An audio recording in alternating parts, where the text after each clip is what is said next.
The story kicks off with our main character in his workshop, totally absorbed in a crucial task. He's positioned in front of a forge, hammering a piece of metal with all his might.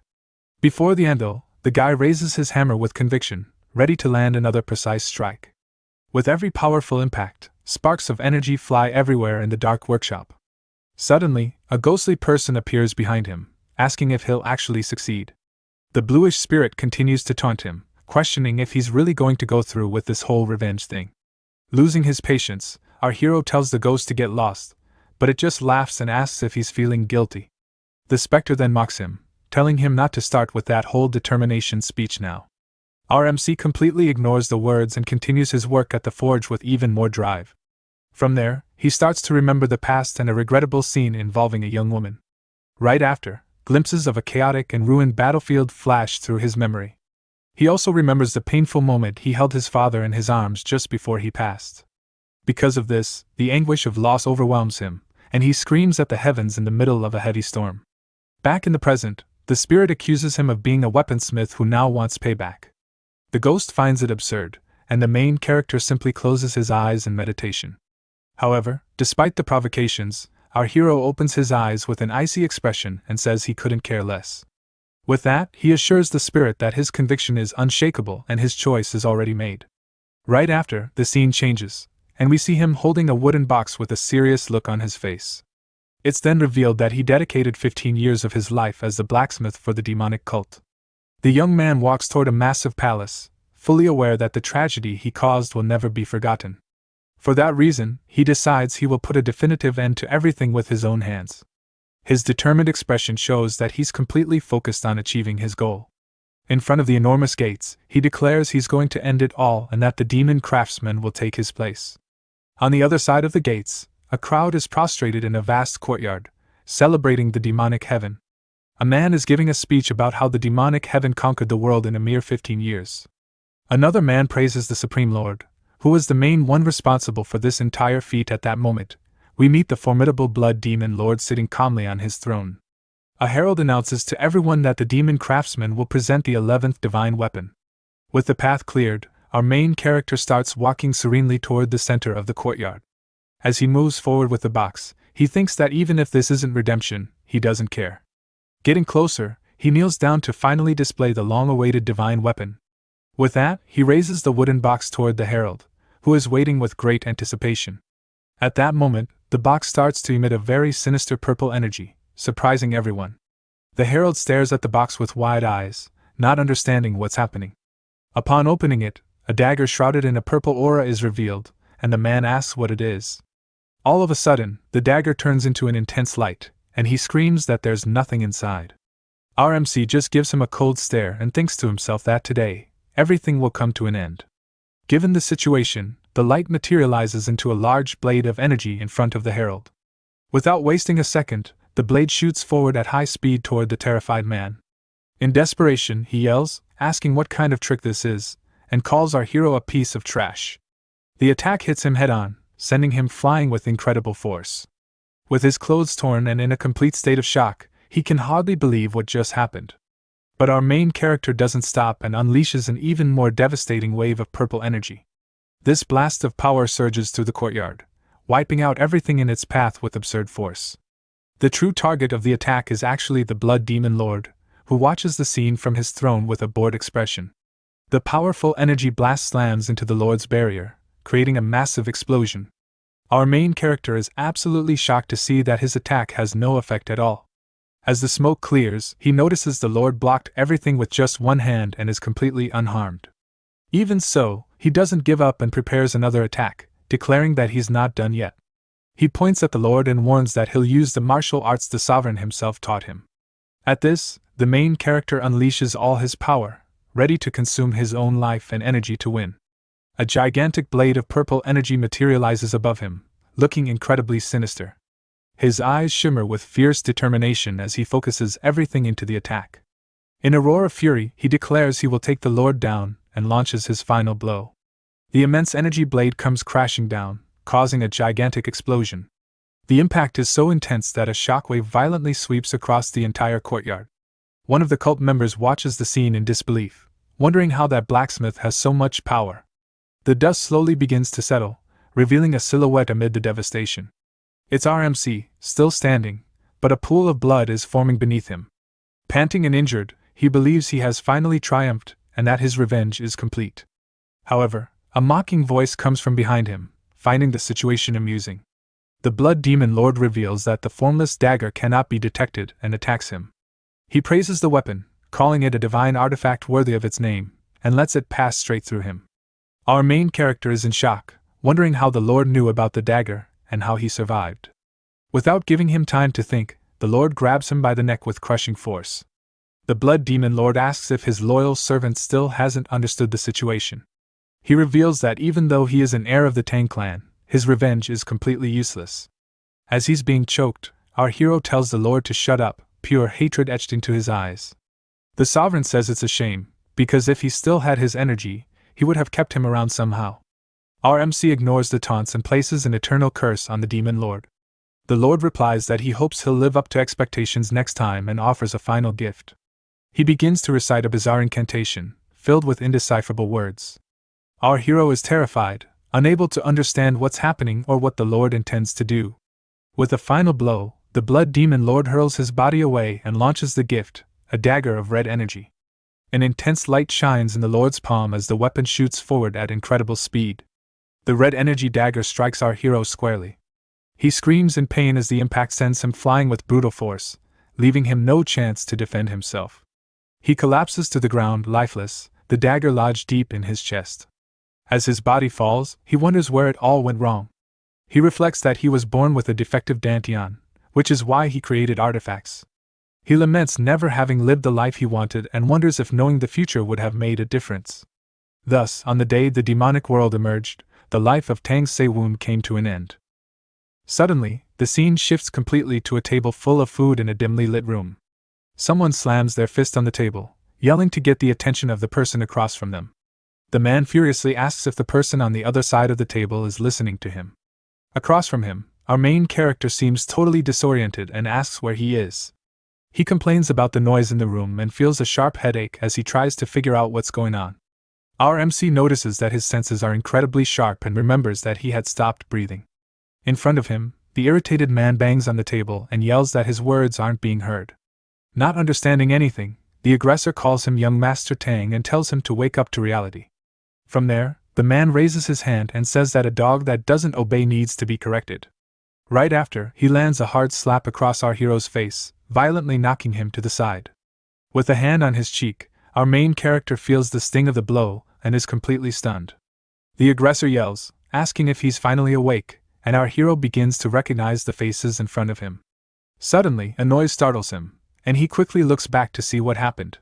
On the floor, a drink has been spilled, forming a small puddle and adding to the tension in the room. It's at that moment he sees a girl on the floor, crying and calling him young clan leader. His eyes fill with fury and turn red as he understands the gravity of the situation. A tragic memory floods his mind, showing the same girl in a terrible circumstance. With that, he finally remembers everything and realizes he has returned 16 years into the past. He recalls that on this very day, the girl named Seol suffered something terrible, and he couldn't protect her. Looking at the young woman on the floor, he is absolutely certain he has returned to that tragic moment. Our MC wonders if he's dreaming, but decides it doesn't matter either way. Soon after, he approaches Seol and comforts her, telling her not to worry. With a gentle look, he apologizes for failing to protect her before and promises to change everything. The aggressor grows furious at his words and lunges forward for another attack, full of rage. This time, our hero catches the man's fist with impressive strength, stopping it in midair. He tells him he'll give him one chance and orders the man to apologize properly. The aggressor is shocked by his attitude and yells that the young master has finally lost his mind. He continues to insult him, saying that our hero's sister came onto him and asking if he has a death wish. The man adds that she wasn't smart to refuse his marriage proposal, but our hero cuts him off. Our main character tells him to shut his mouth, and the aggressor turns red with fury at the audacity. Unintimidated, our hero provokes him further, saying that his smell and his looks are terrible. The taunt strikes a nerve, and the man clenches his fist, completely blinded by rage. Our main character finishes by saying that his character is even worse. At that, the man draws his weapon. He charges forward with his sword, ready to end things once and for all. To the aggressor's surprise, our hero dodges the attack with incredible agility. Our main character reflects that surprise attacks are forbidden by the orthodox Murim and prepares himself. He remembers that last time, he couldn't even fight back and was beaten without mercy. But now, he dodges the blows with ease, displaying skill that astonishes everyone. With a confident smirk, our hero wonders if this is truly all the aggressor is capable of. The man calls him arrogant for only dodging and leaps into the air for a powerful attack. His sword glows with intense energy as he prepares to strike with all his might. He yells that his luck won't last forever and moves in to finish the fight. Suddenly, the aggressor is shocked, and our hero asks why things aren't going his way.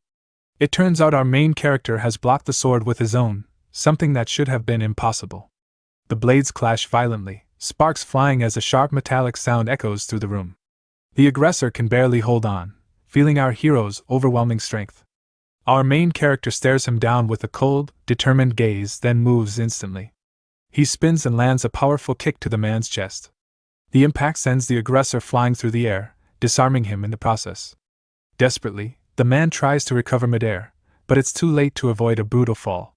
With his eyes glowing red, our main character radiates pure hatred. The aggressor is completely terrified by the sinister aura surrounding the young master. Without wasting time, our hero dashes at absurd speed toward another man nearby. With a swift motion, he grabs the man's daggers before he can react. Panic spreads across the man's face as he begs him to stop, but it's already too late. Our hero turns and delivers a crushing blow to the first aggressor's arm. The man screams in agony, clutching the limb as blood pours onto the floor. Looking down at him, our main character coldly says that it's too early, they're just getting started.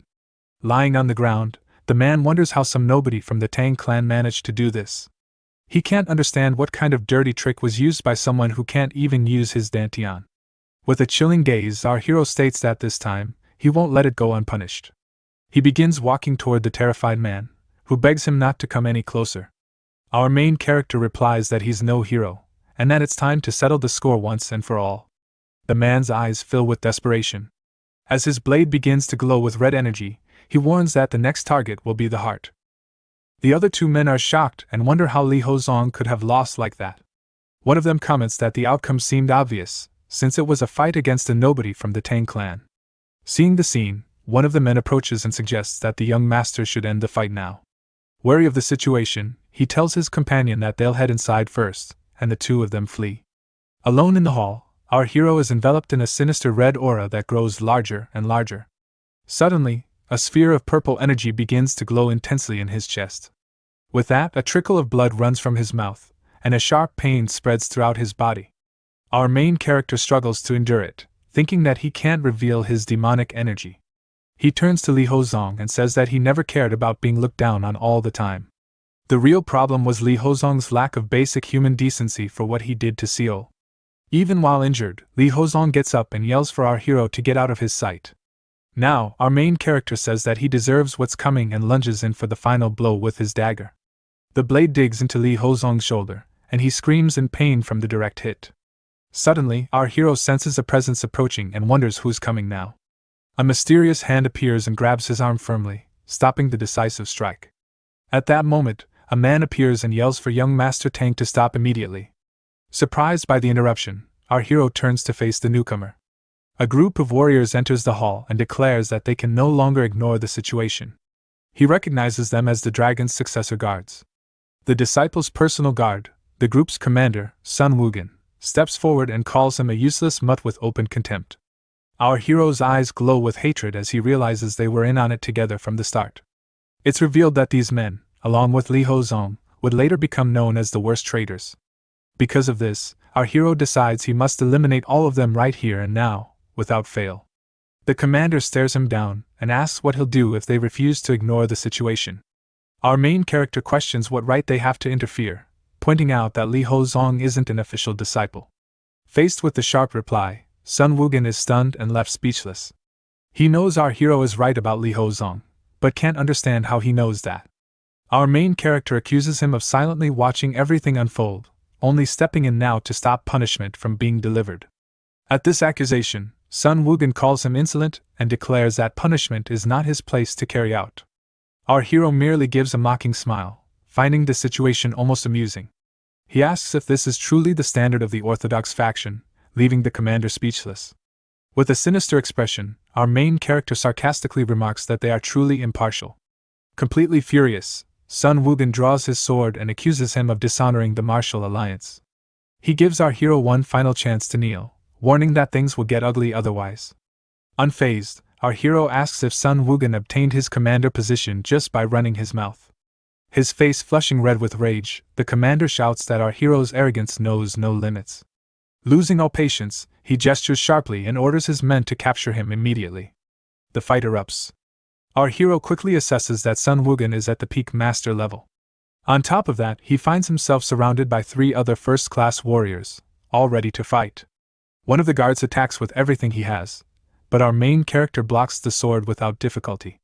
His small dagger stops the blade completely, showcasing his absurd strength. With a swift motion, he lands a kick on one of the guards and immediately prepares for the next assault. Our main character calmly dodges a surprise attack from behind by a hair's breadth. Another guard strikes from above, but our hero avoids it at the last possible second. Now surrounded by 2 warriors attacking relentlessly, he maintains a focused gaze and carefully analyzes every movement. Even at a numerical disadvantage, he dodges every blow with remarkable agility. He thinks about how, after using the single-point annihilation, he only has 2 years of energy left. Because of this, our main character decides he must end the fight as quickly as possible.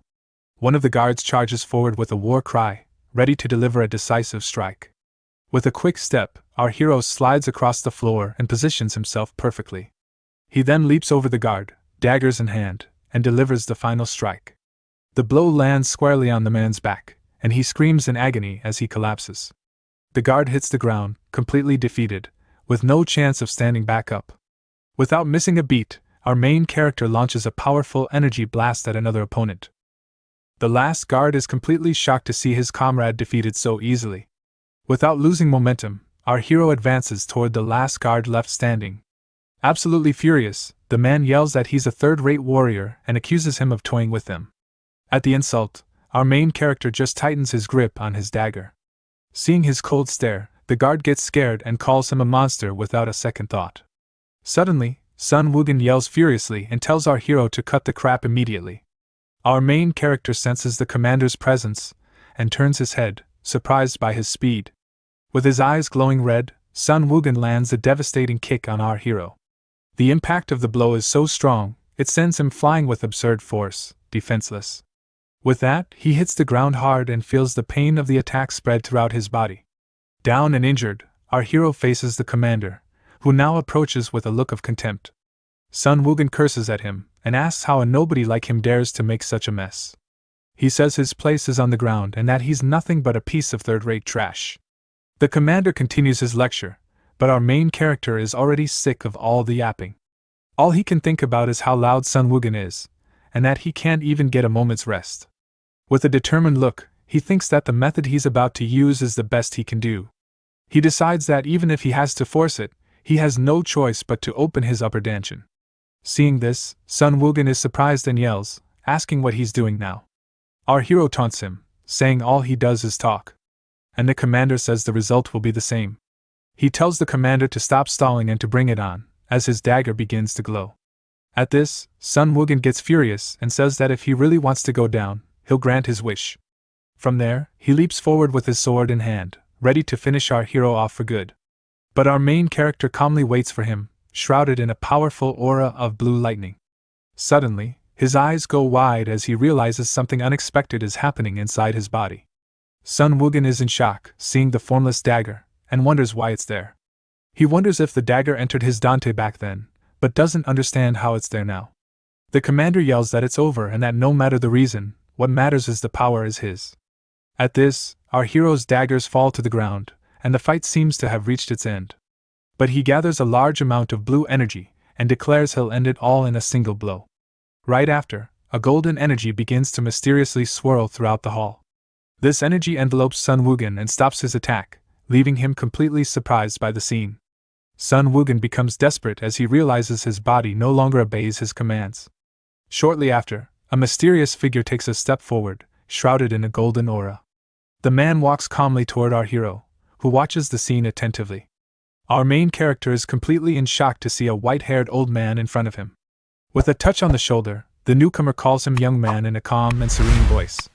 He warns him that such power should not be used carelessly, and our hero is surprised. From there, our main character finally understands who the person standing there is and is dumbfounded. Everyone bows before the strongest martial artist of the era, the great leader of the Alliance. It's revealed that he is the master of the martial alliance, the Sword Emperor Yujinhak. Our hero's surprise is immense as he comes face to face with such a legendary and powerful figure. With a calm gesture, Yujinhak advises him to be very careful with his abilities. The warning about the use of his power echoes in our hero's mind as he's still processing the whole situation. The imposing presence of the Martial Alliance Master fills the hall with his overwhelming aura. Before him, all the guards kneel as a sign of respect, recognizing their supreme leader. The identity of the Sword Emperor is confirmed, completely changing the course of the fight. Our main character stares at the Master in silence, still shocked by the legendary man's appearance. A complicated expression appears on his face as he remembers the Emperor's tragic past. He recalls the war against the Blood Cult, when the Alliance's defeat seemed inevitable. Back then, many knelt before the Blood Cult to survive amidst the chaos. But the leader and his Wudang sect were different, and fought bravely until the very end. As the guardian of the righteous path, the Sword Emperor took up his weapon every day to fight. This continued until the day he met his end by the very weapon our hero himself had created. Back in the present, he picks up his dagger from the floor, pushing the bitter memories aside for a moment. He thinks that this is no time to be sentimental and is relieved that Yujinhak can't sense the dagger. Not even the blood demon knew about it. So, it makes sense that the Grand Master wouldn't know either. From there, the young man starts thinking about his next problem and how he's going to handle the situation. He wonders if, should the Emperor's attitude change, he'd be able to counterattack with this. Faced with the silence, the Grand Master finds it all very peculiar and gives a slight smirk. Yujinhak reveals that he can't see anything and that this is the first time something like this has happened. As such, he concludes that the young man before him possesses a very interesting talent. Our main character tenses up, and a drop of sweat trickles down his face at the Master's words. Suddenly, a female voice says he must have been pretty scared, and the young man turns in surprise. A woman places a hand on Seal's shoulder to calm her down and says, "Everything is all right now." With a gentle look, she tells the young girl to rest a bit more before getting up. Our hero wonders who this woman is and how he didn't sense her presence there. Yujinhak calls her a brat and asks what he would do if she just disappeared like that again. She apologizes to the Grand Master, and the three of them face each other in the middle of the messy hall. Upon hearing the name Bo Yun, our hero is shocked and wonders if it's who he thinks it is. He recognizes her as the divine Dr. Bo Yun, a former sect leader and powerful healer. With this, he realizes the situation has gotten even more complicated with her arrival. The scene then shifts to 15 minutes earlier, in a beautiful garden with a small pond. Bo Yun is talking with Yujinhak and says she has warned him about this over and over again. With a serious look, the Grand Master states that those men will never change their ways. He laments that many in the Alliance have forgotten honor, which is why he became the leader of it all. With a sad expression, he realizes that even after all this time, nothing has really changed. Bo Yun serves him a drink and asks if he thought fixing the world would be easy. With that, she calls him a stubborn mule for overloading himself with so many problems alone. The two continue their quiet conversation, sitting outside near a pond. The divine doctor advises him not to try to carry the weight of the world on his shoulders without help. She suggests that if things get tough, he should just drop everything and go relax with some good wine. Faced with the unusual advice, the Grand Master just gives a small amused smile. But suddenly, his expression changes completely as he senses a strange energy from afar. Bo Yun scolds him, saying it's not funny, because if he falls to the demons, no one will save him. He then suggests that she could help him, and the doctor turns her head, surprised by his audacity. With a vein popping on her forehead, she becomes completely furious and calls him a rotten scoundrel. Back in the present, Bo Yun calls him a fast mule and wonders how he got there so quickly. Analyzing Li Hozong, she says the damage is too severe and not even an immortal could save him. Sun Wugen explains that the young man used projectiles to defeat a first-class master. What the doctor said was right, and our hero approaches to confirm the story. From there, she turns to our main character and asks if he really used projectiles. At the question, Yujinhak just gives him a serious look and thinks that maybe he knows what's going on. From there, the Grand Master observes the completely destroyed hall, with guards lying all over the place. Sun Woogan yells in desperation that Li Hozong's injuries are very serious and that he needs help. Lying on the floor, our hero laments and wonders how things got to this chaotic a point. Faced with the situation, the commander justifies himself, saying he didn't want to get involved, but had no other choice. The Sword Emperor looks at our main character on his knees and says he finally understands the situation. With a serious look, the Grand Master asks our hero how he's going to explain this whole mess.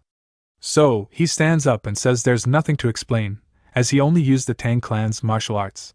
Our main character states that what he did to those who touched his family still wasn't enough. With that, he says that courtesy to his elders ends here and picks up his daggers from the floor with determination. His eyes glow with a red aura, and he warns that he's not holding back anymore against anyone who gets in his way. Yu Jinhak gets furious and asks if he's really going to throw his life away over a simple emotion. Not caring about the words, our main character charges forward to attack the Grandmaster with all his speed. Facing the imminent attack, the Emperor activates his powerful golden light eye technique with an intense glow. From there, our hero feels a crushing pressure on his body and can barely move from his spot. The Grandmaster asks if revenge is worth more than life, but our hero denies it, saying that's not it. In his thoughts, he reflects that in this life, he has a much greater goal to achieve. Right after, he remembers a destroyed sign amidst the chaos of his past life. At this, our main character states that he's just trying to fix this broken world little by little. With a firm gaze, he declares that he will follow the same path as the Master, even if he has to burn his life away. Yu Jinhak remembers Bo Yun's words about how fixing the world wouldn't be easy at all. With that, the Emperor turns and says that if this is truly the sincere wish of the young man there, our main character is completely surprised by the Grandmaster's unexpected attitude. Suddenly, Yu Jinhak unleashes a golden aura, and several swords appear out of nowhere around him. One of the golden blades sticks into the floor with impressive force right in front of everyone. As such, the Emperor creates a huge yin-yang symbol with his supreme sword technique. Our hero watches in awe and thinks that they say enlightenment can be achieved just by observing. He admits that, apart from that, the Grandmaster's movement is something very beautiful to see. The beauty of the technique is so great that he thinks it would be an honor to be struck by a sword like that. At that moment, he finally understands the essence of the Wudong sword, which is strength within softness. Suddenly, the Grandmaster shouts with all his might, getting everyone's attention. He approaches the fallen Li Hozong and calls him by name with his sword in hand. With a shocked face, the young man can hardly believe it and calls him master with a trembling voice. Relieved, he says his master has finally arrived and bows before him on the wooden floor. But Bo Yun scolds him, saying he caused trouble and insulted someone who was almost a goner. At this, Yu Jinhak points the sword at his neck and says that his opponent risked his life. The Grandmaster questions him about his honor, and Li Hozong is left speechless by the question. Desperate, he tries to justify himself, saying he will risk his life and that our hero started it. But the master tells him to shut up and says that if he hears anything else, his ears will rot. Right after, the Emperor turns to our main character and apologizes for the whole mess. Our hero thanks him, and Li Hozong yells for his master, not understanding what's happening. With a cold gaze, the Grand Master states that he never had a disciple like that young man. As such, he leaves the man's punishment up to our hero, who prepares to act. Enveloped in an aura of blue lightning, our main character walks toward the terrified man. With the sword in hand, he yells for the scoundrel not to come any closer, and our hero says that leaving this world is a luxury. With that, he concentrates a large amount of blue energy in his fist, ready for the attack. Without wasting time, our hero lands a devastating punch on the terrified man's chest. The impact of the blow is so strong that the blue energy spreads uncontrollably throughout his body. From there, a sphere of energy forms and explodes with an absurd and uncontrollable power. As such, Li Hozong is sent flying with brutal force and no chance to defend himself. He twists in the air as the wooden floor shatters into many small pieces. Desperate, the man screams in pain, feeling the agony completely take over his body. Our main character looks at him with a cold stare and says he must live in an agony worse than passing on. The Grandmaster just watches the scene in silence, showing no apparent reaction. Our hero turns to Yu Jinhak and asks to leave the judgment of those men to him. The other guards comment that since the culprit has been punished, it's better for them to retreat right now. With a respectful gesture, he says that since the Emperor ignored his rudeness, he will do the same. Right after, he thanks him for preserving his dignity and walks towards Seoul.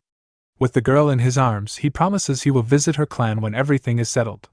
As he walks away, the Grand Master asks if our hero can spare a little of his time.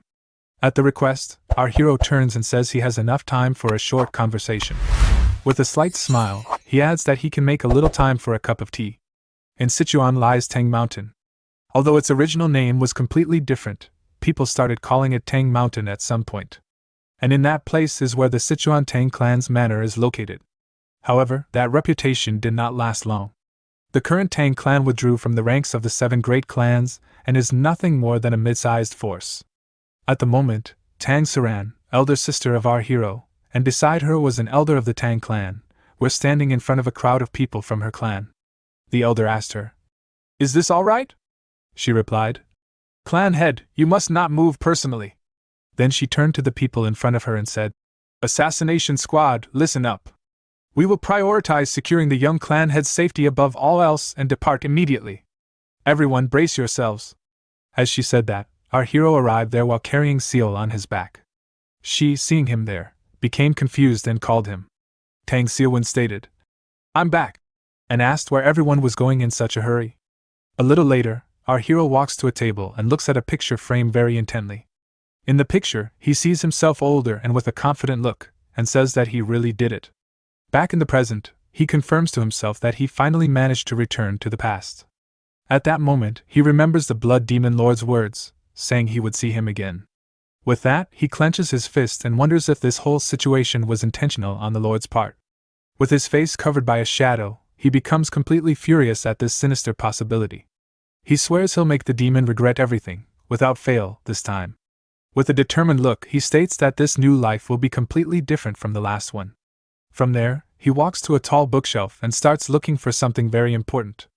Soon after, he finds what he was looking for and carefully takes an old book from the top shelf. It's revealed that this is the book of the metal circulation technique, an ability of his clan. His determined gaze shows that he is ready to begin his plan of revenge once and for all. Looking at a puddle on the floor, he wonders if that is a remnant of his past life. Suddenly, he feels agonizing pain and starts spitting up a black liquid non-stop, falling to his knees. He realizes that circulating energy through meditation was a complete failure. It turns out the metal circulation technique was made to help with forging and regenerating the body, but it's terrible for accumulating energy, and his Dantian recognizes the internal energy as poison. Because of this, he had no other choice and can now only move forward with his plan. This same technique gave him the ability to create divine artifacts with absurd power. Then the blood demon's martial art he learned taught him a different solution. A blue aura envelopes his feet as he prepares to test this new method.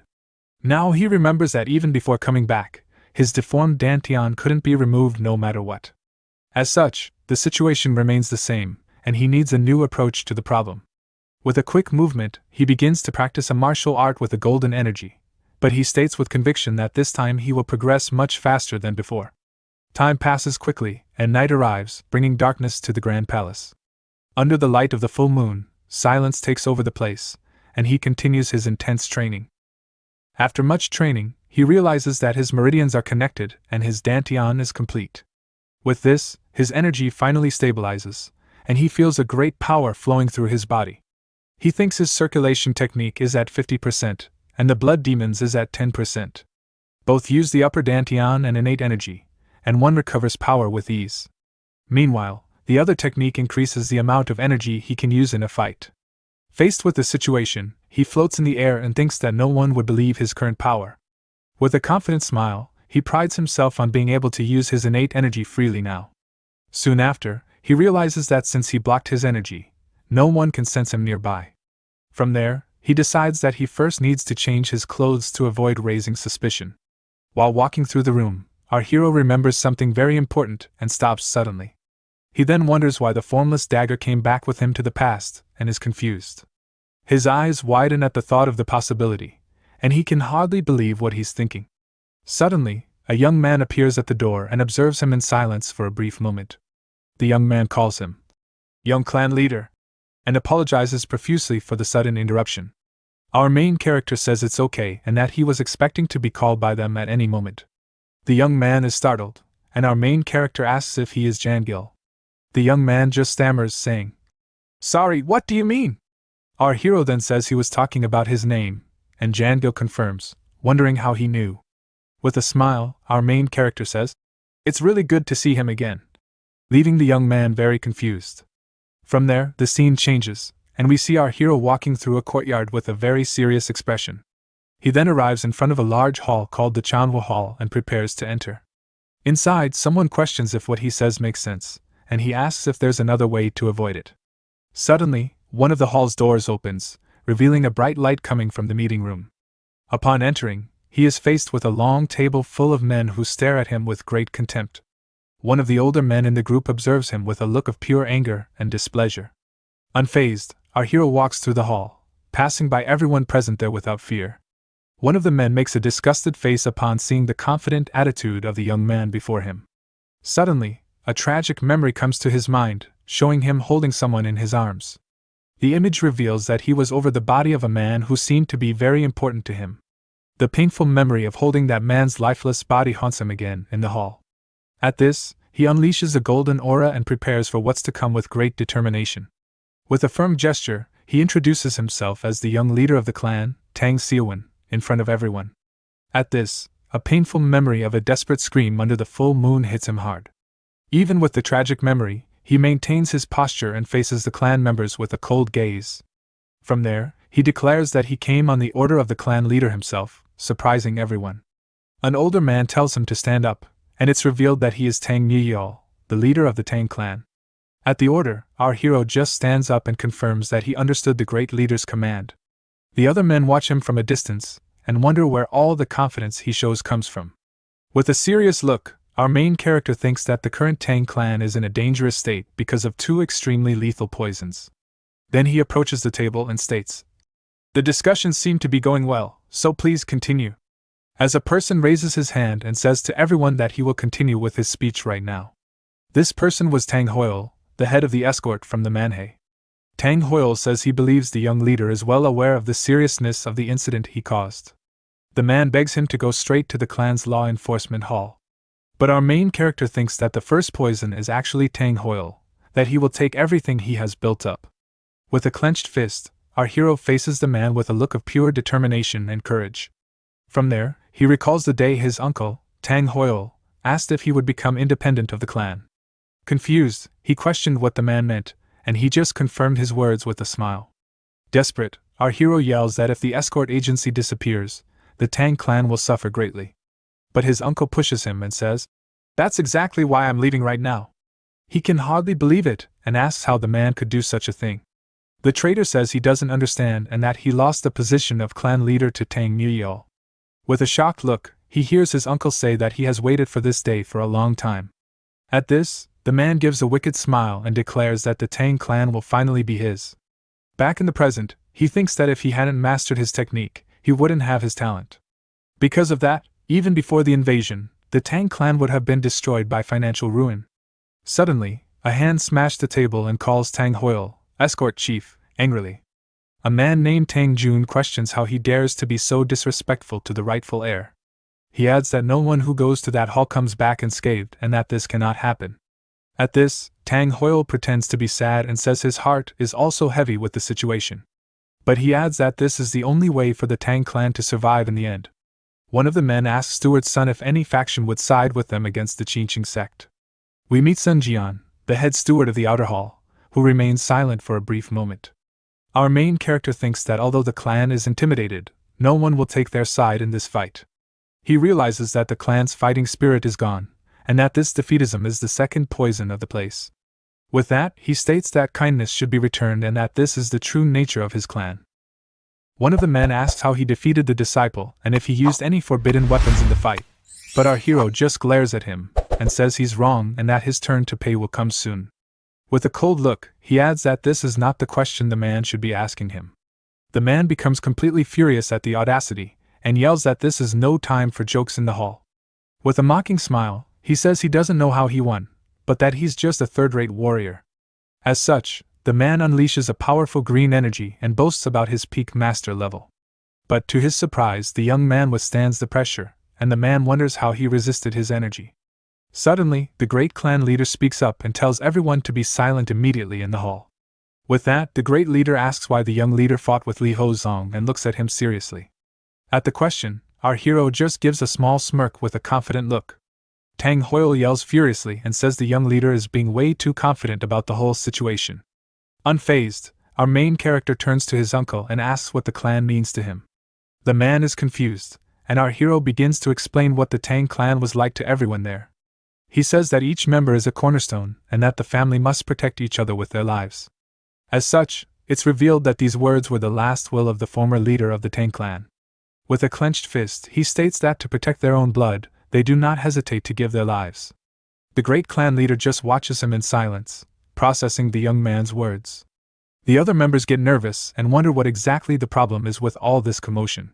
Our hero then asks if he should have just watched while Seo was being attacked by that man. But Tang Hoyle says his question about the forbidden weapons has not yet been answered for good. Not caring, our main character reveals the small daggers he used in the fight against the opponent. One of the men says, "That's just a training dagger," and asks how he defeated the disciple with it. Our main character explains that he managed to subdue a first-class warrior because he used his innate energy. One of the men says that if that's the case, punishing Li Hozong makes sense, as he fulfilled the former leader's will. Our main character asks if his uncle's doubts have been resolved, and the man becomes furious at the audacity. The clan leader then states that the young man really did risk his own life to fight that man. One of the men asks if he really used his innate energy, as it seemed normal when he returned. Our hero explains that it was thanks to the Alliance leader and the divine doctor who treated him on the way back. Tang Hoyle yells that it's a lie, and suddenly a messenger runs in, calling for the clan leader while saying worriedly and thinking that the situation is very bad and something terrible is about to happen. He tries to announce the Alliance's arrival, but the great master Eugene Hack is already right behind him in the hall. The sudden appearance of the Sword Emperor leaves all the clan members completely shocked and speechless. With a smile, Eugene Hack places a hand on Seowin's shoulder, who is completely frozen by the touch. The Grand Master announces his arrival and asks if everyone there in the hall has been well lately, with a smile. Tang Nuyao bows and greets the Alliance leader while our hero just watches the scene in silence. The Emperor apologizes for not being properly received, but says not to worry about formalities. The clan leader thanks him for accepting the apology and prepares to say something else very important. But he says he also won't mind the leader's rudeness, leaving the others shocked by the audacity. Tang Hoyle is stunned by the audacity and asks if the Emperor is talking about rudeness. Right after, he says that the Grand Master's visit is an honor, and that there's no rudeness at all. Taking the opportunity, Tang Hoyle bows and introduces himself as the head of the escort to the Alliance leader. Eugene Hack just looks at him and confirms who he is with a serious gaze. Suddenly, the Grand Master's eyes fill with a golden, intimidating energy. He glares at our hero's uncle with a not-so-friendly expression in the hall. With a crushing pressure, he asks if Tang Hoyle can excuse himself from the conversation. The man is completely terrified and apologizes, stammering with fear. Our MC says it will be difficult to serve tea now, but Eugene Hack doesn't mind. He states that he needs to act as the leader of the martial alliance at that moment. As such, the Emperor turns to the leader and says that he first needs to speak with him and the entire Tang clan. His serious expression shows that the matter is of extreme importance to everyone. From there, the Grand Master joins his hands in a formal gesture of great respect. His eyes close for a moment as he prepares for what he is about to say. Before everyone, he bows deeply and apologizes on behalf of the martial alliance. The Emperor's unexpected action leaves all the clan members in complete shock. Eugene Hack says he should have taught his disciple better and that the fault is all his. He takes responsibility for the lack of supervision as the young man's master. He says this is an apology to the victim and to the Tang clan. He assures them that he will provide great compensation for the trouble that was caused there. But the clan leader states that they did nothing to defend justice at that moment. His voice carries a weight of regret for the inaction of all his men. At this, he reveals that it was our main character who resolved everything on his own with his own hands. The young man just watches the scene in silence, with a very serious look. Because of this, the clan leader refuses to accept any kind of compensation for the clan. He believes they don't deserve to receive anything for the young man's bravery. However, he begs the Alliance leader to ensure that the incident is not distorted. His gesture shows his desperation to protect the honor of his clan and his nephew. Our main character thinks that the Qingqing sect will spread rumors to cover up their shame and that, just like in the past, those arrows will be aimed at him and the Tang clan. The Grand Master assures him that his worries will not come to pass in any way. He states that, regarding today's commotion, the Qingqing sect will not be able to do anything. With a firm gaze, he declares that they will not be able to hold the Tang clan responsible in any way. His word, as the alliance leader, seals the rival sect's fate. Our main character thinks that the outcome wasn't bad at all and that everything worked out in the end. He managed to tie the Qingqing sect's hands and renew his father's position. With that, the emperor turns and says that now there's only one last little thing to be done. Our hero is confused and wonders what else it could be. Now the Grand Master looks at him with a mysterious gaze, making the young man even more curious. His expression suggests that something very important is about to happen. Approaching him, he asks a question that no one expected to hear at that moment. His voice comes out calmly, but the request is something completely out of the ordinary for everyone. The Sword Emperor asks if the young man would like to become his disciple. The request leaves everyone in the hall with their jaws on the floor, unable to believe what they just heard. Our main character is completely dumbfounded and wonders if he heard that right. He can hardly believe that the Grand Master invited him to be his disciple. The other men comment on whether the young leader will become the Master's sixth disciple. One of them corrects, saying that since Li Hozong was expelled, he would be the fifth. Everyone knows that any sect with a disciple of the leader becomes a central power.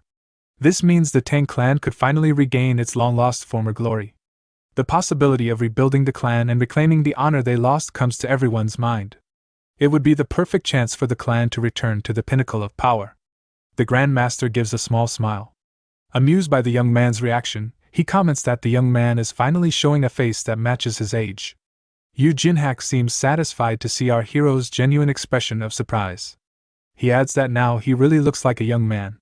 Our main character thanks the alliance leader for the generous offer he made, but Tang Hoyle panics, thinking his power in the clan will crumble. To everyone's surprise, our hero refuses the Grand Master's offer. While he apologizes, Yu Jinhak pulls something from his robes with a smile. The emperor ignores the refusal and invites him to go with him to Kaifeng the next day. At this, our hero is completely confused, not understanding anything.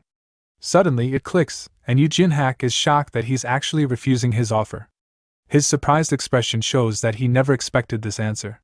The Grand Master says it's his first rejection and asks for the reason for the refusal. Our main character apologizes and explains that he will represent his clan in the future. With a formal gesture, he says that, just as the emperor's only master is from Wudang, he prepares to explain the real reason for his loyalty to his own clan. As such, he declares that his only master will be the Tang clan and unleashes a powerful aura. His determination to protect his family is unshakable and surprises everyone. The clan leader, Tang Nuyao, watches him with a look of pride and admiration. The young man's attitude shows the strength and loyalty he so values in the clan. Yu Jinhak agrees that the reason makes sense, and our hero is inwardly relieved. He thinks that, luckily, the leader doesn't usually use his golden light eye technique. In his thoughts, he reflects that privileges are tempting but are a poisoned chalice. If his demonic arts are discovered, it will be his immediate and irreversible end. The Grand Master admits that he still feels a little disappointed with the decision. Our main character agrees and says that his last teaching was a great help. He remembers the taiji overlapping in a single strike and is amazed by the principles. The depth of Wudong's martial art left him completely impressed. Suddenly, the emperor is shocked and wonders how the young man managed to see through that. Our hero's perception of the technique surprises him in an absurd way. With that, he turns to the leader of the Tang clan and praises the young man's incredible talent.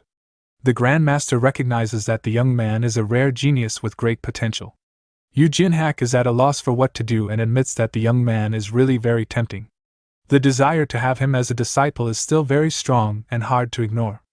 The clan leader thanks him and says he is very kind, but there must be reasons for the refusal. He trusts his nephew's decision even without understanding all the reasons behind it. Our hero maintains his firm gaze, and the emperor says he can't force him to go, but his words leave an air of mystery and suspense in the grand hall. Yu Jinhak says he can't go back empty-handed and draws a sword with a golden glow. Our main character immediately recognizes the moonlight pattern on the weapon with great surprise. With that, the sword shines with intense energy, and he says its name is Moonwave.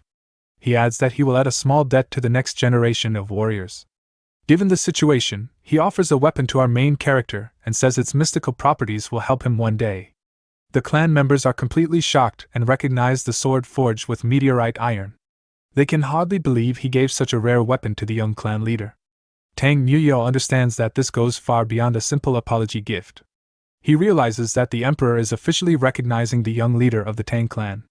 Our hero holds the shining sword and thinks with a serious and determined look. He concludes that the material to create a divine artifact has just fallen into his lap. Suddenly, with a sinister smile, his demonic side says it's very lucky. With that, he states that all preparations for creating the artifact are complete. Our main character bows in a gesture of respect and accepts the weapon so as not to be disrespectful. Yu Jinhak smiles, satisfied, and thanks him for accepting his gift. Right after, the Grand Master offers a personal gift with his name written on the front. He advises the young man to present it whenever he needs any kind of help.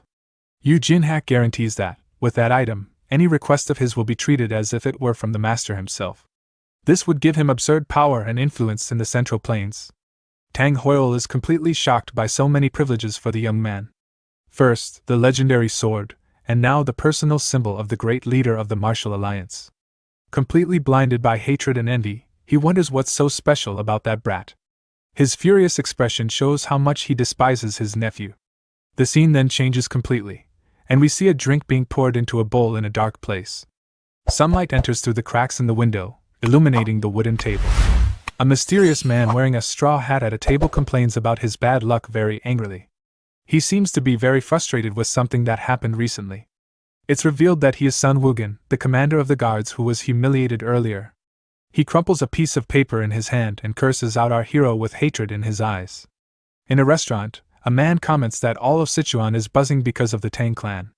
He says that if the Alliance leader's judgment isn't wrong, they might return to glory. Another young man asks if he heard about the dragon successor guards and the commotion. He reveals that they all received heavy punishment, and the commander was exiled to the Xinjiang branch. The first man questions if it's the mountainous region, and his friend confirms the information. He adds that the commander's career in important positions is over for good. Back to Sun Wugin, he remembers that our hero used projectile techniques in the fight.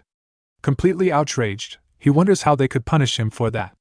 With a clenched fist and enveloped in a red aura, he swears he will repay this humiliation. His revenge will be relentless, and he won't rest until he gets what he wants. The scene then shifts to the Sichuan Tang clan during a very dark and quiet night. Several guards patrol the courtyards of the Grand Palace under the light of the full moon. On one of the rooftops, 2 guards remain vigilant at their watch posts with their swords. The night is calm, but the tension in the air is high after everything that happened. In his room, our main character seems very thoughtful and a little worried about the situation. His father's voice echoes in his mind, saying that he worries too much about everything. He remembers his father ordering the number of guards to be increased and forbidding him from leaving. Our hero finds all this worry and care a complete exaggeration at the moment. Even so, he thinks he doesn't want to be a disobedient son to his own father. His expression shows that he respects the decision, even if he doesn't quite agree with it. Suddenly, the moonwave sword he received as a gift begins to float and shine intensely. The weapon's energy fills the entire room with a golden and very mysterious light. From there, he stands up and says he can't just keep wasting his time like this. He knows he needs to act as quickly as possible to achieve his goals. As such, he picks up the sword and unsheathes it with a very confident smile on his face. The blade shines with a bluish energy and an impressive, otherworldly power. With that, he declares it's time to go and runs out of the room with the weapon in hand. Our main character is ready to begin his grand plan once and for all. Outside, one of the guards turns around, completely surprised to see a shadow pass by him. The speed of the figure leaves him frozen in the middle of the Grand Palace's courtyard. For a moment, the guard stands there, not understanding what he just saw pass by him. He rubs his eyes, thinking that maybe it was just his imagination. Meanwhile, our main character passes by other guards who don't even notice his presence. His stealth and speed are so great that he becomes practically invisible. To test his new limits, he unleashes a burst of golden energy and moves forward. A flash of light illuminates the dark night for a brief instant in the courtyard. With absurd speed, he moves through the air like a golden bolt of light. His movements are fluid and precise, showing the result of his intense training. He thinks his level may have gone up, but the guard's skills need to improve. From there, he decides to go to the forge to create his main weapon as quickly as possible. Suddenly, his expression changes completely, and he seems to sense something very strange in the air. His eyes widen with the perception of an important presence, or memory. From there, he lands hard on the ground, kicking up a large cloud of dust and wind. His combat stance shows that he is ready for any challenge that comes his way.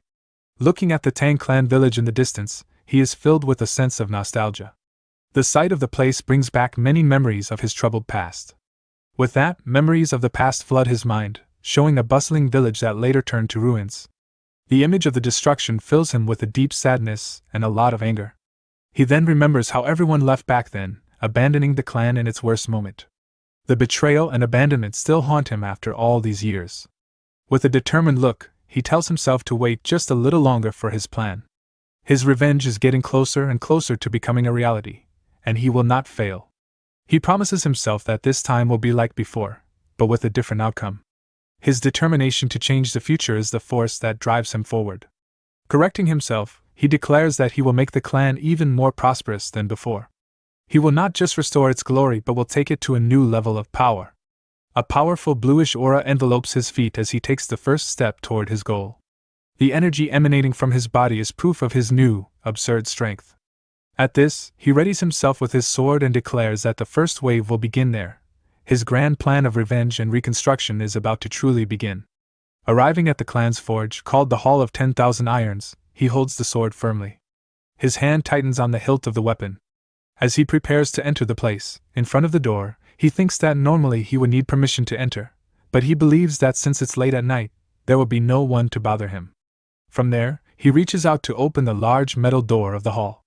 However, something unexpected makes him stop midway with a surprised expression. Suddenly, the door opens, and a man glares at him and asks what he's doing there so late. Our main character is completely shocked by the man's presence in the forge. Without losing his composure, he makes a respectful gesture and introduces himself to the master of the hall. His serious expression shows that he was not expecting this meeting at all. In his thoughts, he regrets having met the person he most wanted to avoid. That man is the most respected elder in the clan, and even his father treats him well. It's revealed that he is a core member of the Tang clan who doesn't even have the family surname. A large scar on his shoulder shows that he is an experienced warrior. On top of that, he is the master of all the clan's blacksmiths, and the owner of the Hall of 10,000 Irons. His hands, full of calluses and scars, are proof of his hard work and dedication. We then meet the black-handed craftsman, the great blacksmith named Gu Yanjian. Our main character faces him with a tense look, and a drop of sweat trickles down his face. He remembers that the blacksmith dedicated himself to the clan because of the former leader, Tang Yuite, but he always maintained a neutral and indifferent attitude toward the clan's internal affairs. Because of this, the memory of that day is especially vivid in our hero's mind. He recalls the moment when the Manhwa escort agency became independent from the clan. At that time, the craftsman only dedicated himself to forging powerful and divine swords. He ended up leaving the Tang clan along with the traitor Tang Hoyle without looking back. The memory of how the blacksmith looked at him with resentful eyes haunts him again. Soon after, the man turned and left without saying a single word. Our main character doesn't understand where so much resentment came from, but those eyes were irreversible. At this, he decides it's better to postpone his plans for now and retreat. With a disappointed look, he apologizes for disturbing the craftsman so late at night. His expression shows the frustration of having his plan interrupted in that way. But our hero says he had an urgent idea and came to put it into practice in the forge. At this, the black-handed craftsman just closes his eyes and tells him to go ahead. Our main character is confused by the response, and the blacksmith tells him to do what he came to do. With a serious look, the man tells him to stop dawdling and come out from where he's hiding. Suddenly, a girl appears and announces that the young clan leader is there at the forge door. Surprised, our hero recognizes her as Seol, and the girl thanks him for everything last time. The young girl seems a little sad and lowers her head without saying another word. With a smile, our main character says he's relieved and that what matters is that she's alive. The craftsman comments that the leader forbade our hero from leaving for 7 days and nights. Our main character is surprised, and the blacksmith tells the girl not to bother him and for them to leave. He thinks that the master let him use his equipment, and promises to thank him next time. Already inside the forge, the black-handed craftsman calls him, and our hero responds promptly. The blacksmith remains silent for a brief moment with a very thoughtful expression on his face, but he just says to forget it, and turns to leave with the girl, Seol. Our main character is completely confused as he watches the two of them walk away. Our main character decides to put that matter aside for now and focus on his objective. With that, he finally pushes the door and enters the forge, ready to start his work. Holding his sword, he states that he cannot miss this rare opportunity at all. He then remembers a saying that, for a master, weapons are just a means to an end. But with a serious look, our hero thinks that's all complete nonsense.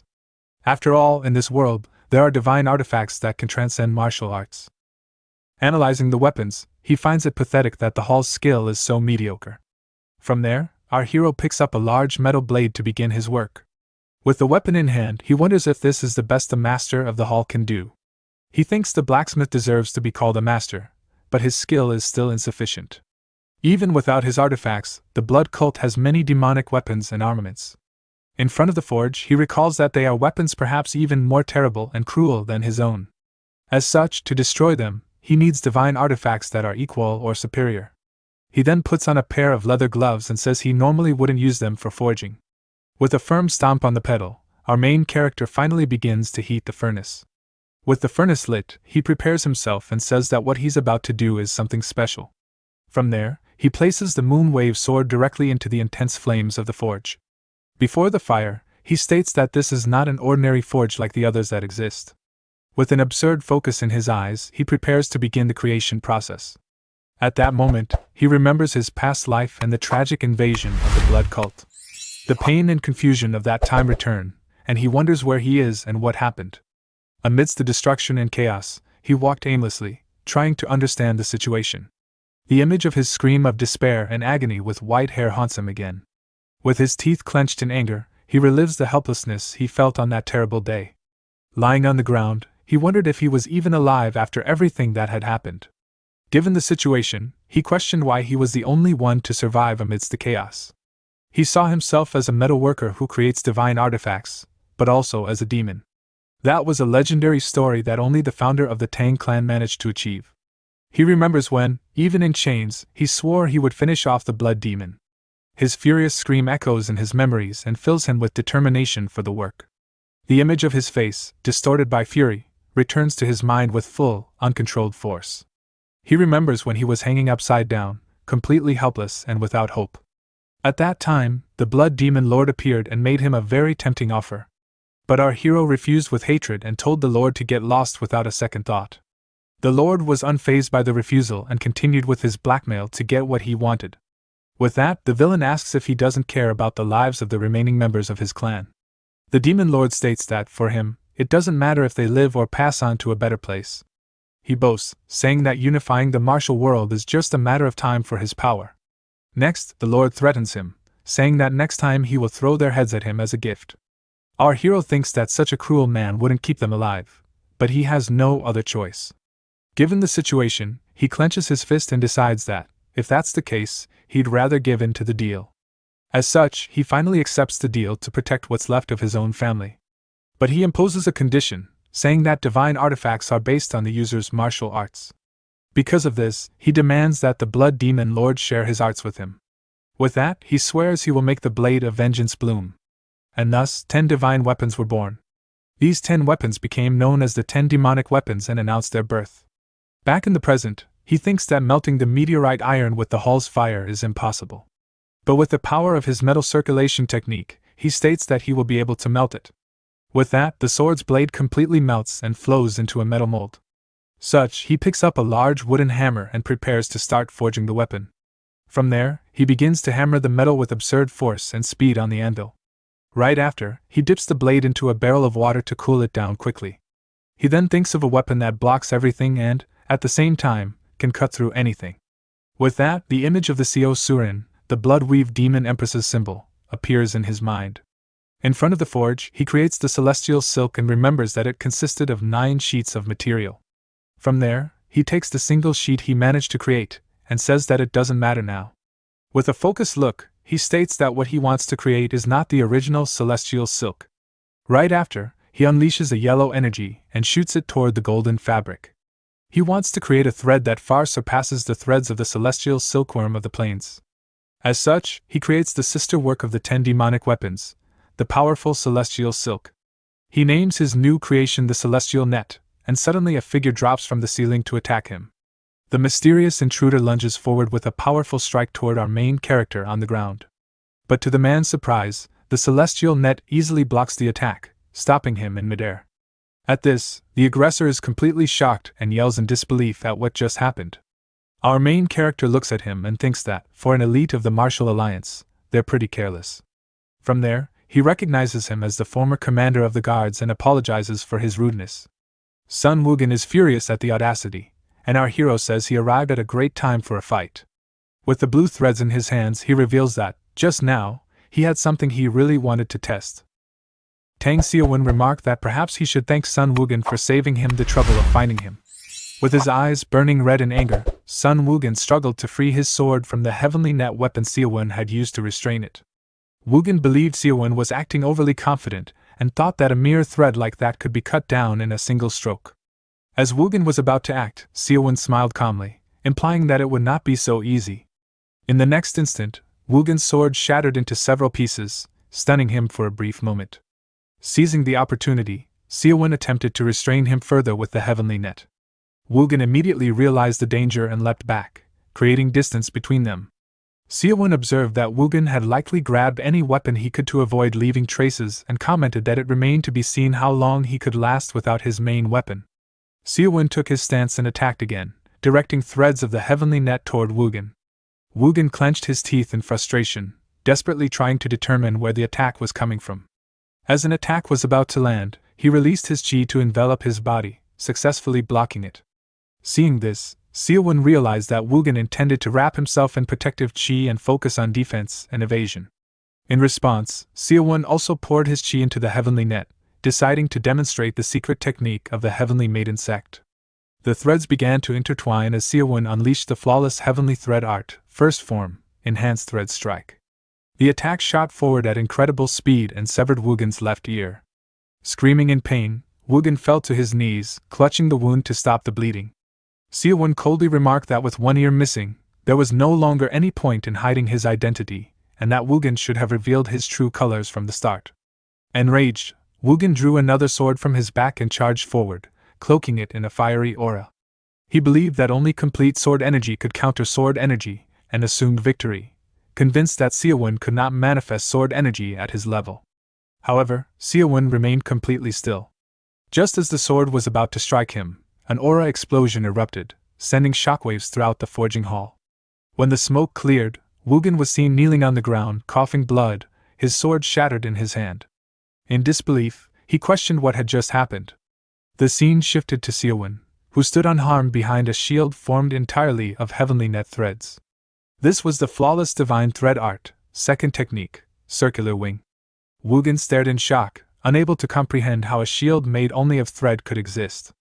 Xiaowen brushed dust from his shoulder and calmly explained that Woogan's sword was simply weak, warning him not to give up yet as he continued gathering his chi. Xiaowen reflected internally that the heavenly maiden sect's flawless heavenly thread art was far more than a simple technique like Iron Guard. Rather than merely hardening the skin, it reinforced whatever it wrapped around like armor. Though it appeared to be thread, it retained the hardness of meteoric iron as the heavenly net, further strengthened by the flawless art, making it capable of blocking even thunder bombs. With that, Xiaowen launched another technique, firing a thread that pierced between Woogan's right shoulder and chest. Woogan collapsed to the ground, coughing blood, realizing in terror that Xiaowen was a monster. Approaching him, Xiaowen commented that Woogan's skill was disappointing given the confidence he had shown. Woogan ground his teeth nervously, unable to understand how someone who had not even reached the peak realm could possess such overwhelming strength. Xiaowen placed a hand on Woogan's shoulder and explained that he could not kill him, as he needed to hand him over to the law enforcement hall. However, before that, he intended to teach him a small lesson, just as he had done to Li Hozong. Recalling what had happened to Li Hozong, Woogan felt a surge of dread and resolved that he would rather die than suffer such a fate, or end up crippled with a shattered energy core. Before Xiaowen could act, Woogan suddenly leapt upward, smashed through the roof of the hall, and fled.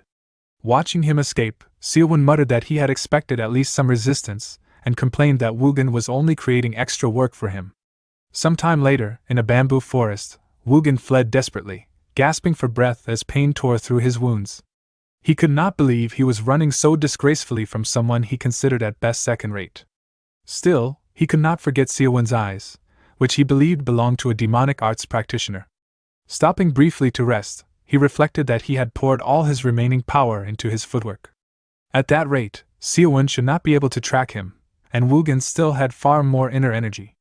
He reasoned that the alliance would never take him back and wondered if he had no choice but to follow the Yangtze River and join the unorthodox faction. A smile crept across his face as he considered that handing over the top-secret information he possessed might secure him a decent position. At that moment, Seowin's voice rang out, condemning traitors for never changing, even when they returned. Woogan instantly turned and slashed his sword, striking the bamboo where Seowin had been standing. Seowin mocked him, questioning whether his brain was merely decorative, and pointed out that the black bamboo grove was filled with bamboo stronger than steel. Woogan jumped backward to create distance, realizing he lacked the energy to wield sword energy. He decided to switch to a thrust aimed straight for Seowin's heart. As he rushed forward, a heavenly net thread suddenly wrapped around one of his feet and severed it cleanly at the ankle. Losing balance, Woogan crashed to the ground.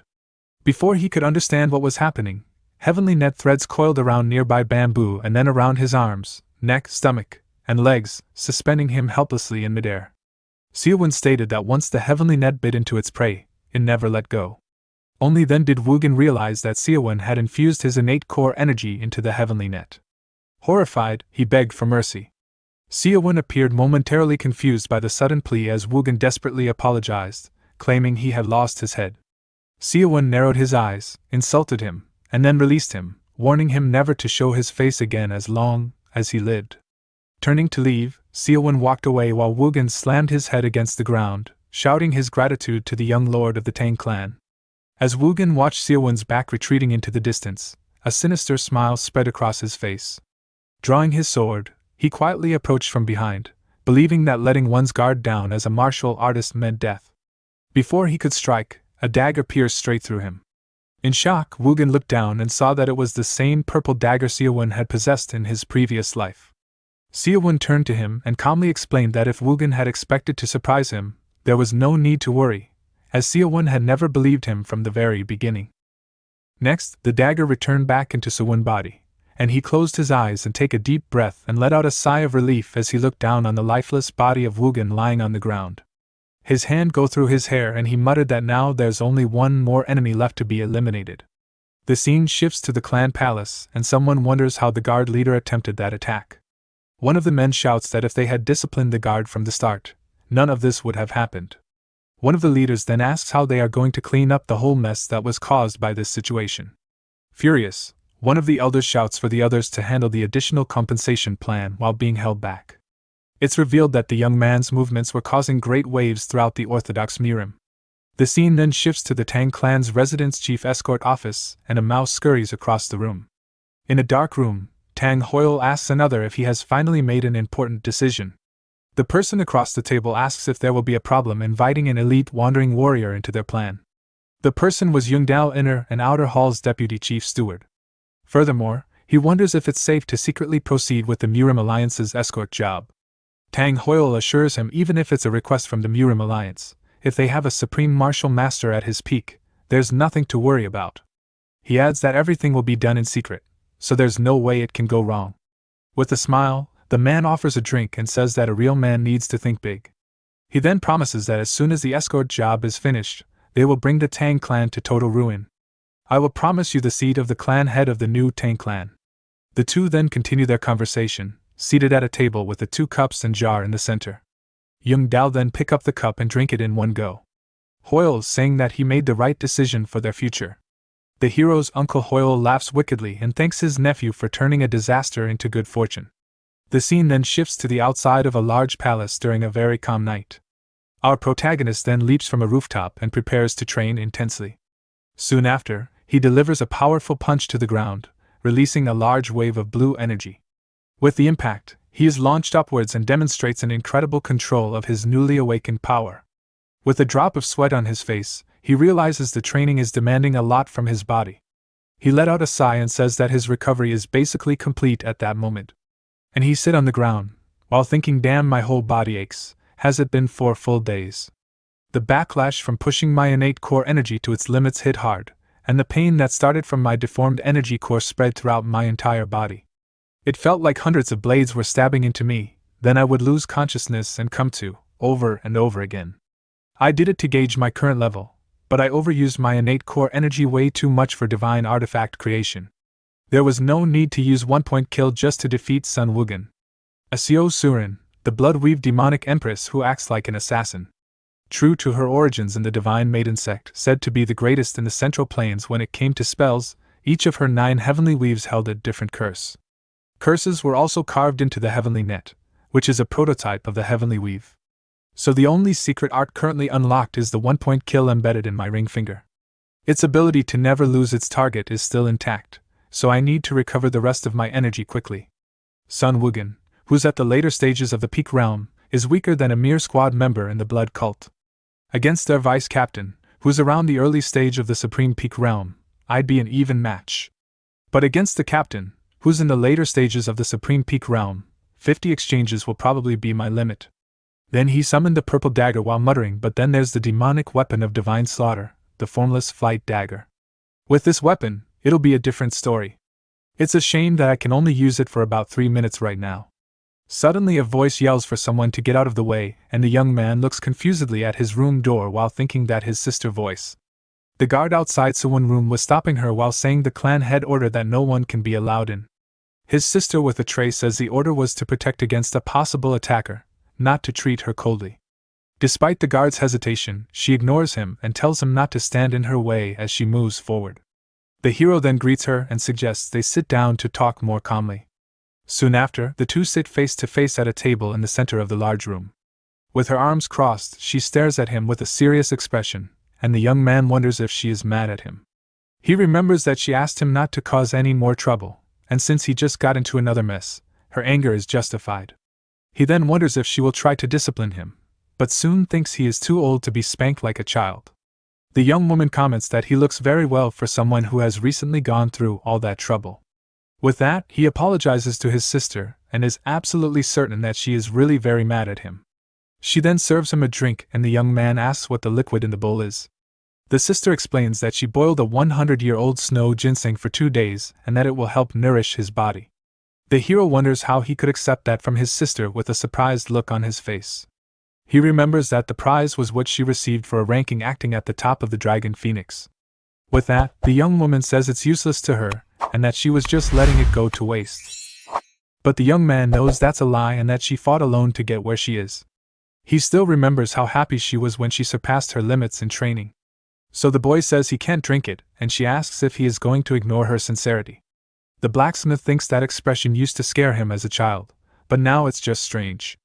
Suddenly, a memory from the past flashes into his mind, leaving him completely terrified. In this memory, he is covered in wounds and sees her lifeless on the ground and a sword pierced through her heart. The protagonist recalls terrified end of her sister and other life. At that moment his sister called out to him, and wakes up from the trance, panting and sweating. Worried, his sister rushes to his side and asks what happened and if he's okay. The young man just says that everything is fine and that it was just a passing moment of dizziness. The young woman then insists that he drink the potion and threatens him with severe consequences. The hero looks at his sister and realizes there's no way to win against her stubbornness. At that moment, he decides he will accept her sincerity and guide her to a higher realm in the martial arts. With that, the boy takes the bowl and asks her to protect him for a moment, while he meditates. The scene then shifts to the outside of the Grand Clan Palace during a star night. Suddenly, the sister's eyes widen, completely shocked by what she is witnessing. The protagonist meditates as a powerful blue aura explodes from his body, surprising everyone. The young woman is shocked because the ginseng value was at least 15 years of pure energy. Then the young man stands up and tells his sister that he's finished and that it helped him a lot. With his body feeling much lighter, he thanks her while a blue aura completely surrounds him. After that, he asks his sister if her main weapon is still the famous iron fan. The young woman confirms that it is while pointing to the artifact attached to her waist. With a smile, the boy promises that on the day his punishment ends, she should come to the forge. Suddenly, a guard announces the arrival of the clan leader, and the hero is surprised by the visit. The man enters the room with an imposing posture, and the boy doesn't understand the situation. The two siblings greet him, and the young man realizes that his sister didn't know about the visit either.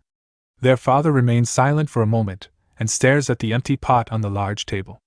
At this, the young woman panics, remembering that she took the ginseng without permission and tries to explain herself, but her father just tells her to leave the room, and she thanks him and quickly withdraws. The hero watches his sister leave and thinks that she abandoned him to deal with their father alone. Then the clan leader calls his son by name with a very serious expression on his face. The young man answers yes and faces his father, a little nervous about the whole situation. With a piercing gaze, the man reveals that he knows his son is hiding a big secret. He explains that he noticed the boy hid something when he dealt with the last enemies. The boy is shocked and asks how he knew. And the father says he always notices when a child changes, but the man reassures him, saying he isn't there to question him about what happened. Emotional, the young man thinks he wishes he could tell him everything and say that he missed him. The father then asks if his son knows why he didn't seek him out, and the young man thinks it's because of his mistakes. But the man reveals that it was his fault, and the protagonist is completely confused by the answer. The clan leader explains that his whole life he followed the alliance, and that harmed the family. Even feeling indebted to the clan, he admits that he never regretted his convictions. With a serious look, he adds that this was true only up until that very moment. The man then laments not even being able to protect his own son properly. At this, the father stares at a candle flame and calls the boy for a more serious conversation. He says that although the young man's way is rough, he shouldn't change because he's on the right path. The clan leader continues saying that he himself will change so he can help his son when needed in exchange for his support. The father asks only that the hero make him one single important promise. He asks the boy not to lose his sense of chivalry even if his actions are just. The man then reveals that his great concern is his son's excessive thirst for vengeance. He warns him that if he continues to dedicate himself only to taking down villains, he will become just like them. He says that for him, whoever deserves to be gone. But the boy understands the concern and says he knows what he needs to be careful about from now on. So the hero raises a finger and promises his father that he will do it only once. He swears that if someone doesn't truly deserve to be eliminated, he will give them a second chance. The clan leader closes his eyes with an expression of relief upon hearing his son's promise. Satisfied with the answer, the father says that is enough. Half a month later, we see a busy street with a carriage passing by. Inside a carriage, someone comments that the place is quite busy for the middle of nowhere. A woman then warns one of the young ladies to be careful with her words as they could be rude. The disciple gets annoyed and says she's just speaking her mind while the other remains silent. With a mocking smile, she wonders how the Tang clan dares to criticize the Great Ame sect. The leader scolds her for her lack of respect, and the young woman covers her mouth, fending innocence. With that, the master punishes her and orders her to hold a horse stance to train her mind. The leader then thinks to herself that there is something very strange about this whole situation. She recalls rumors that the Tang clan was in decline, but the place seems prosperous. Outside, a crowd of people pushes and argues in a gigantic line. The disciples are surprised by the number of people and notice there are more patients than at their own sect. Two men in the crowd comment that the young clan lord's skills are divine. They spread the word that there's no illness he can't cure and that he was trained by a heavenly healer. The group from the Ame sect gets out of the carriage and hears that the Tang clan used to be the best in blacksmith and medicine. The girl complains about the wait and says it would be better to go to their sect, which is superior. A man overhears her and retorts that the Ame sect is only for the rich and the common people have no access. Furthermore, he reveals that days ago, the young man healed someone that the Ame sect itself had given up on. The disciple becomes furious and calls it ridiculous, but the master tells her to shut up. The young woman complains that the people are disrespecting the sect, but the leader reminds her of a warning. In a flashback, the Grand Master warns them to go to the Tang clan and apologize courteously. The elder even threatens to discipline the sect leader personally if she fails the important mission. One of the disciples offers to announce their visit, but the master refuses, saying she wants to see the clan's medicine. With that, she decides to go inside to see with her own eyes the skills they say surpass those of her sect. Inside the gate, patients are called one after another very quickly and continuously.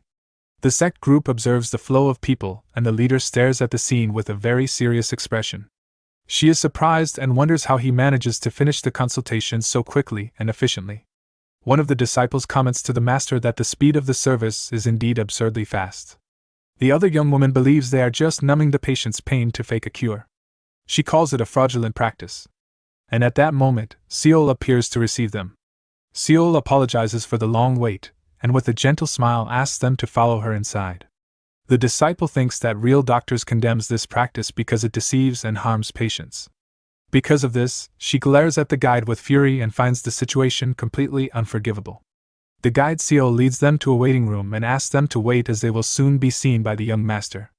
The sect leader stares at the closed door of the consultation room with a very suspicious expression. Curious, she decides to peek through a crack in the door to see what's happening inside the room. In the room, our protagonist is seated and talking calmly with his next patient of the day. The disciples also peek and whisper that he looks like a detestable guy and that the place has no security. The young woman still doesn't dismiss the suspicion of fraud and decides to strike as soon as she has any proof of the scam. A mother begs for the young man's help while her daughter asks her not to cry, and he calms her with a smile. The hero asks what troubles her, and the girl says that other doctors told her she would never walk again. He then asks if she has ever thrown herself to avoid something, and the mother is shocked by the precise question. The mother confirms that 3 months ago her daughter rolled to dodge a carriage, and the hero says he figured. He then explains that her condition damaged the nerves in her shin and paralyzed her muscles. The sect's disciple is shocked and wonders how he managed to diagnose that so quickly. The master and the other young woman admit it was a perfect diagnosis that not even they could have made at a glance. At this, the blonde girl becomes confused. Seeing that her leader and companion are speechless, with hope in her eyes, the mother asks if the young clan chief can really treat her daughter. He replies that he will do it right now and pulls out a black needle with a powerful energy. The suspicious disciple grumbles that the needle is as black as his heart and calls him sneaky. The sect leader and the other apprentice are completely astonished by the young man's skill. The master doesn't understand how he can use such a thin needle to channel so much energy. She recognizes that the item is better than a very expensive artifact she bought and calls it divine. The other young woman wonders why no one seems to hear the whispering technique she is using. Suddenly, the little girl jumps for joy and shouts that she can move her leg while her mother gives thanks. The sect leader realizes that the treatment wasn't just temporary, as she had initially suspected. She sees that he reconnected the girl's nerves and meridians cleanly and very precisely. With a smile, the young man shows his talent, and the master recognizes him as an unparalleled genius. The leader then realizes the gravity of the situation and what they have been doing all this time. She remembers the Grand Master's warning and understands they were caught spying on the Tang clan's treasure. The little girl says goodbye and says she'll be back, but the hero advises her not to as she's already healed with a cute smile. She says she wants to see him again, and he invites her to come back whenever she wants sweets. The mother and daughter hug happily, and the little girl asks if she can play now that she's healed. With this, the sect leader questions what they should do now that they've been discovered. She feels guilty and thinks this is karma for her own distrustful actions. So, the woman decides the right thing to do is to honestly apologize for spying. But suddenly, she is startled to see something flying towards her at high speed, and move her head to dodge it, and thing hit the back wall, forcefully sending shock waves and dust around. One of the disciples with her wooden staff angrily shouts and asks what that was, and the hero says he left them alone because of the patient. He then warns them that they will pay the price for spying on his clan's secret art. With red eyes, he threatens them and tells them not to even think about leaving that place alive. The young man then uses his chi and pulls his weapon back that he threw earlier. The weapon flies across the room and gets back to his hand, and holds it firmly in his hand. He then prepares for the fight and advances against the group with a weapon in each hand. The short-haired disciple is shocked to recognize the ghost, grabbing technique he used. The leader tries to calm the young clan leader, but the other apprentice charges forward to attack angrily. The blonde girl shouts furiously and asks how he dares to attack the group from the Ame sect. The hero easily dodges and says he already figured they came with impure intentions. The young woman then decides to use the Art of the Storm sword to take him down with a single blow, but the young man just stares at her with his surprised gaze.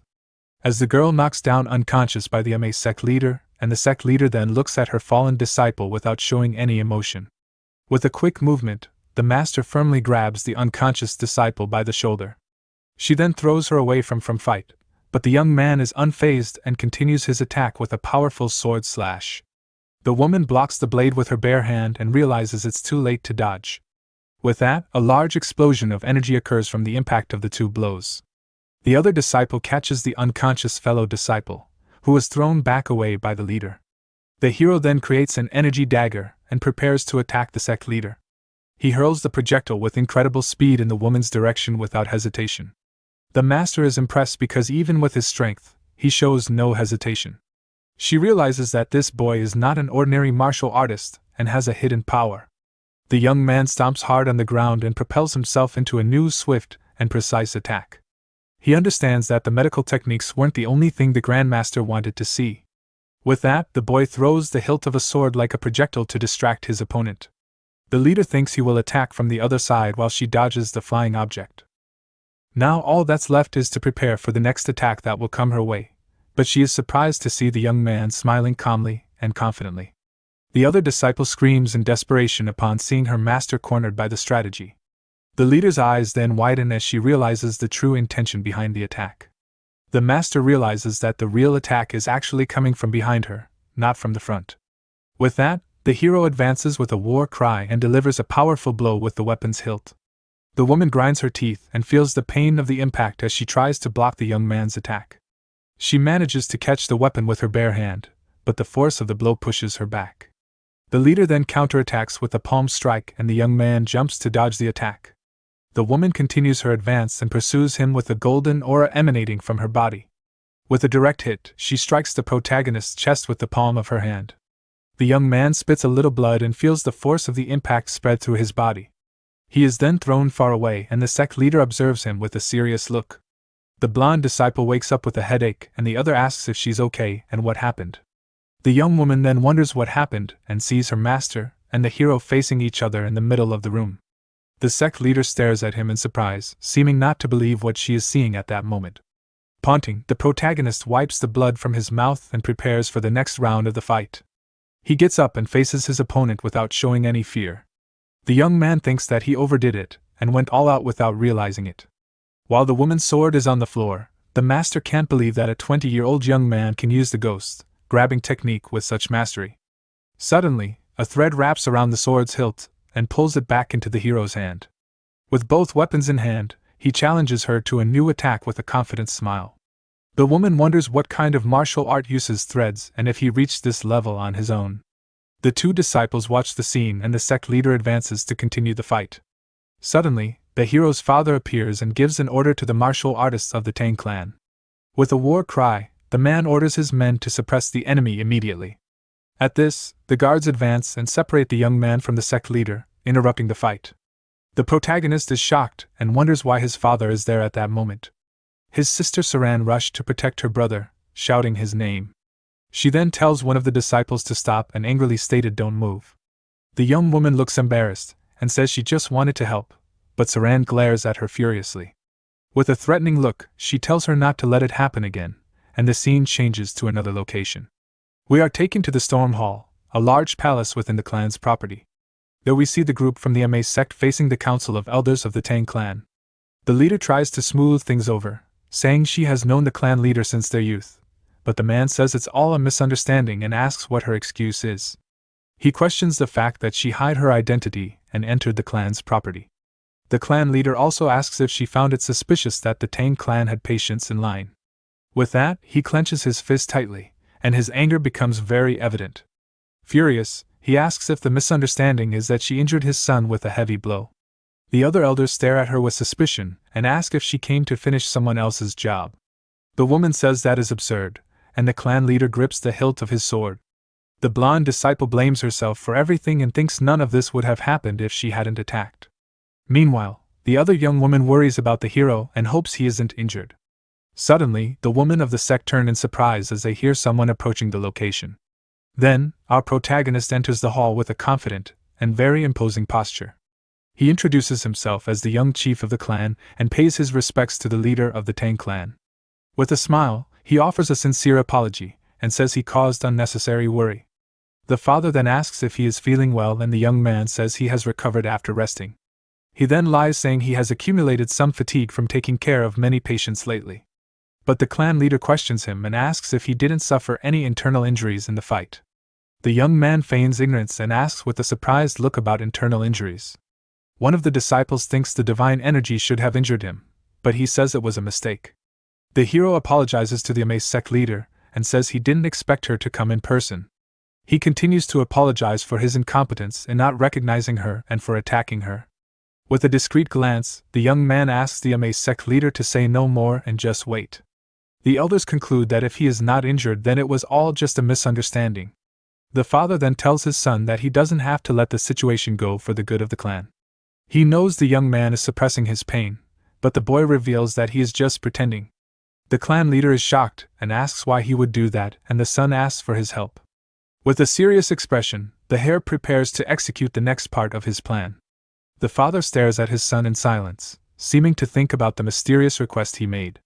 Playing along, he turns to the sect leader and asks what she is trying to do. At this, the hero gives a wicked smile and tells the woman not to worry about what's to come. He then says with a wicked smile that he will resolve the issues between the two groups, but it will come at a very steep price. With that, our hero says that he's already paid his debt to one of the great sections. He then mentions that he knew exactly who she was and that she gets angry very easily. With a confident look, the young heir confirms that his debt has been successfully paid. He then asks the woman to just follow his plan and she agrees. The sect leader then coughs and says she wanted to observe his talent without any bias, but she made a mistake. Seeing her act, the young man asks if she's okay, and the woman says it was just exhaustion. She then thanks the young man for preserving her dignity in front of everyone. The protagonist thinks to himself that there's no need to drag this situation out any longer. With a smile, the leader agrees, saying that a small mistake like this can happen. Still pretending, our hero thanks her that it wasn't a finishing blow. The woman then bows her head and apologizes for everything that happened in the hall. With a sharp gaze, he asks if that's really what happened between them. The young man replies yes, saying he could never accuse the Ame sect of being dishonest. One of the elders says it was all a misunderstanding and that the rumors about the healer are true. The leader apologizes and one of the elders says it was all a misunderstanding on their part. The boy's father then scolds the disciple, telling her she was wrong to strike at him like that. Furious, the clan chief shouts that the girl's actions could have caused a terrible conflict. The disciple is in shock, remembering she used a real sword in the attack. The sect master then steps in and asks the man to calm down. She says her disciple was in the wrong and apologizes for everything that happened there. The disciple wonders why the Ame sect is kneeling, and what kind of mistake they made. Just then, our protagonist steps forward with a very confident look. He then says that a prestigious sect shouldn't kneel so easily. With a smile, the young heir holds out his hand and says they don't make people kneel over mere insults. The girl then wonders how he can hold a grudge against someone like her. The sect leader thanks him for his understanding while the disciple apologizes for what happened. He says that a youth's temper can be a problem but asks if kneeling truly solves anything. The woman praises the young man to his father, and the clan chief is happy that she sees him in a good light. She then asks if they can move forward and recalls the message from the alliance. As an apology, the sect leader says she will grant the clan's successor 3 wishes. With a sly grin, our hero thinks it's finally time to negotiate. One of the disciples recalls that since childhood, she's had sharp eyes and can see into people's hearts. In her village, people said she was possessed by a spirit and treated her poorly. But a woman told her that her ability was a blessing and a talent, not a curse. Back in the present, the girl wonders if her eyes are mistaken as his heroic nature has vanished. She then wonders what the young man's true nature is as he holds out his hand. His first request is the closed mine on U Mountain, and the woman says that will be difficult. He then feigns a pain in his chi-core, and the leader says the sect will do its best. The disciple is shocked, realizing he's taking advantage of their mistake. The young man then says he wants to use a blacksmith from the alliance, and the leader replies that it's beyond her authority. He then says he'll convince him, and the disciple is shocked by the young man's audacity. The other girl with special eyes wonders what this is. Sensing no ill intent from him, the heir thanks her for her understanding and finally asks for a military strategist as his escort. One of the elders then shouts at the young chief, saying he shouldn't ask for something so worthless. The clan leader questions him, saying he should have asked for something to benefit the clan. The young man thinks that only a fool would seek personal gain in a situation like this. If he showed any greed, he would lose the respect of the sect leader present. With a determined look, he thinks that this was the best choice he could have made. Just then, our hero's eyes widen in complete shock at something. He then mutters to himself, and looks at the disciple who is watching from afar. The girl wonders why he's looking at her as feelings of guilt wash over her. With a sad look, he too remembers something as the memories flood his mind. In the past, the Blood Cult defeated the Alliance leader, and it split into 2 factions. One faction was the anti-blood faction while the other argued they should maintain their dignity. One of the leaders of the anti-blood faction was the Sword Queen named Du Haeyoung. He remembers meeting her, and she questioned if his actions were any different from those of the Blood Cult. To her, the young man was walking a dark path, and she vowed to take him down with her own hands. He was the one who ruined her friend's life, and he's sorry for being too late. Back in the present, Our protagonist is stunned as he remembers all of this.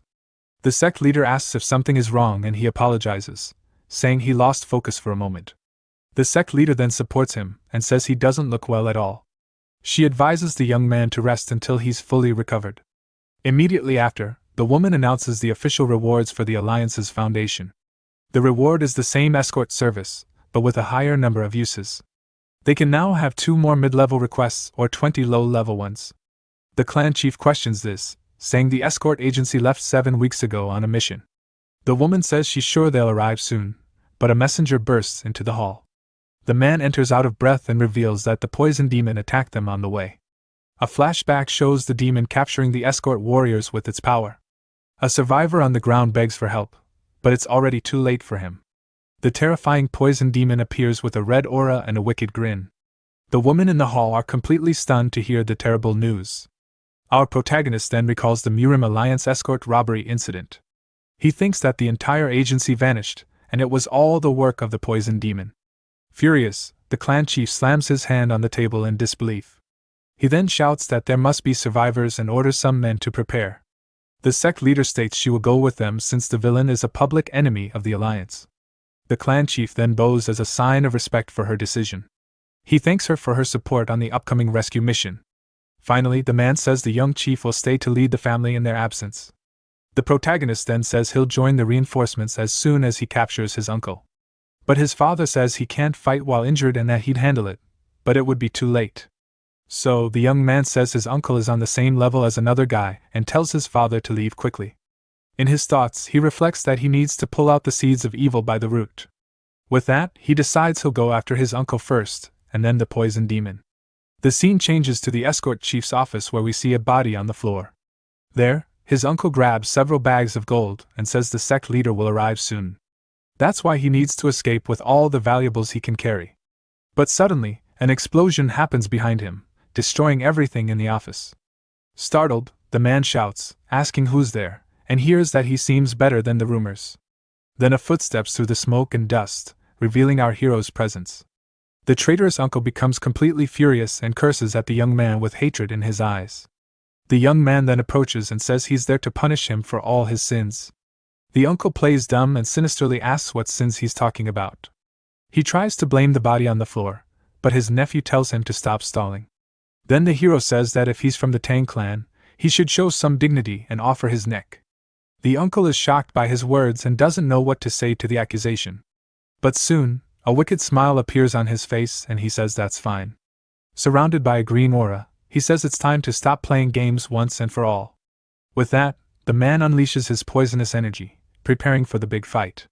With a powerful impact, the two warriors clash in the middle of the smoke as energy explodes throughout the office. The traitor then wipes his face and asks if the boy is really going to act so arrogantly just because of some help. The young hero stands firm in front of the disciples who watch the villain with anger and contempt.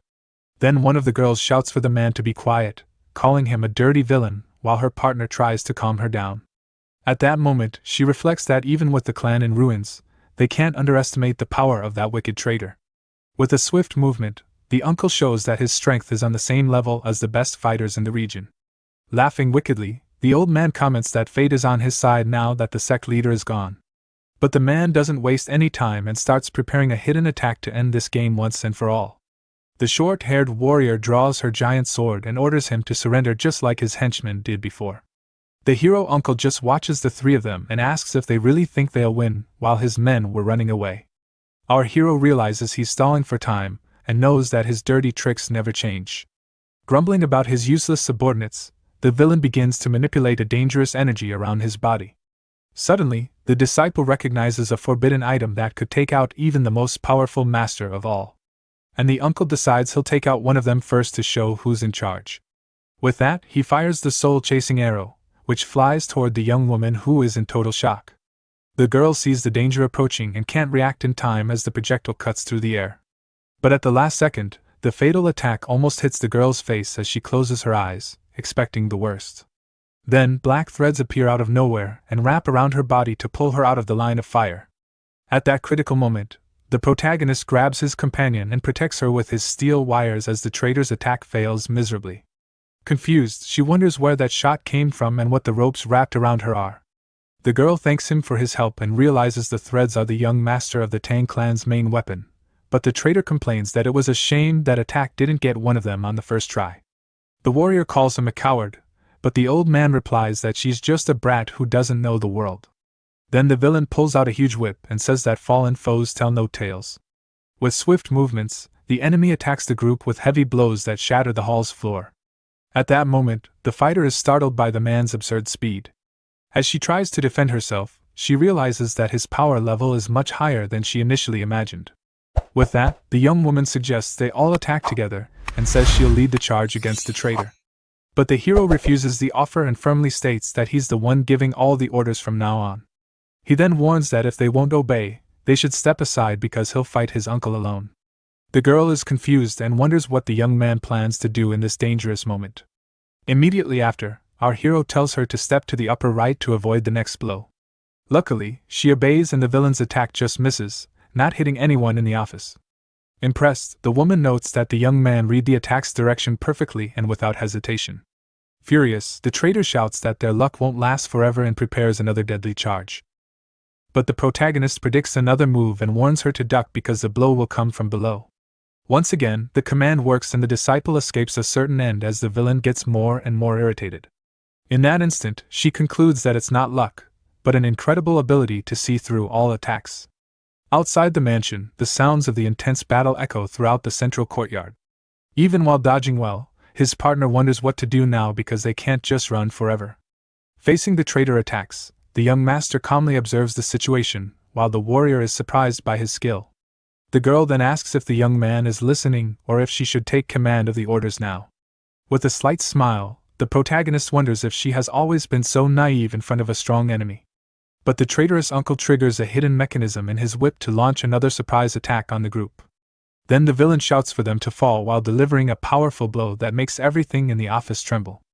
At that moment, the hero senses the imminent danger and warns his companion to be very careful with the impact. He notices the man used the crack of the weapon to hide the sound of an arrow fired at them. With that, the young man explains that they need to watch out for the dirty tricks used in this deadly fight. Immediately after, the young manipulates his invisible threads to intercept the projectile's trajectory. With a precise move, he protects his allies using his special technique of controlling durable wires. The young woman thanks him shyly and the hero thinks to himself that he misses the angry version of her from the past. Furious, the old man scolds the youths and asks if their master only taught them to run like cowards in fights.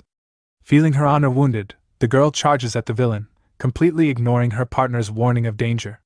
She then clashes her blade against the uncle's flexible weapon in a contest of pure strength and agility. But the dangerous whip wraps around the fighter's sword, trapping her weapon in a deadly snare. With a sudden move, the traitor throws his opponent off balance, showing his superior combat experience. The warrior ends up being thrown hard against the wall, while her friend runs desperately to help her. Her partner asks if she's okay as the enemy approaches with a victorious look. The villain laughs and says this is all hilarious as he unleashes a green aura of powerful energy. The two disciples are in shock as they realize the man has reached the highest level of the martial realm. But our hero tells them to focus, saying it's just a cheap trick from the villain. With a furious look, the traitor wonders where the young man gets so much confidence. He then vows to finish the young man and launches a devastating energy attack. A blade of pure gear green energy cuts through the air and descends toward the group.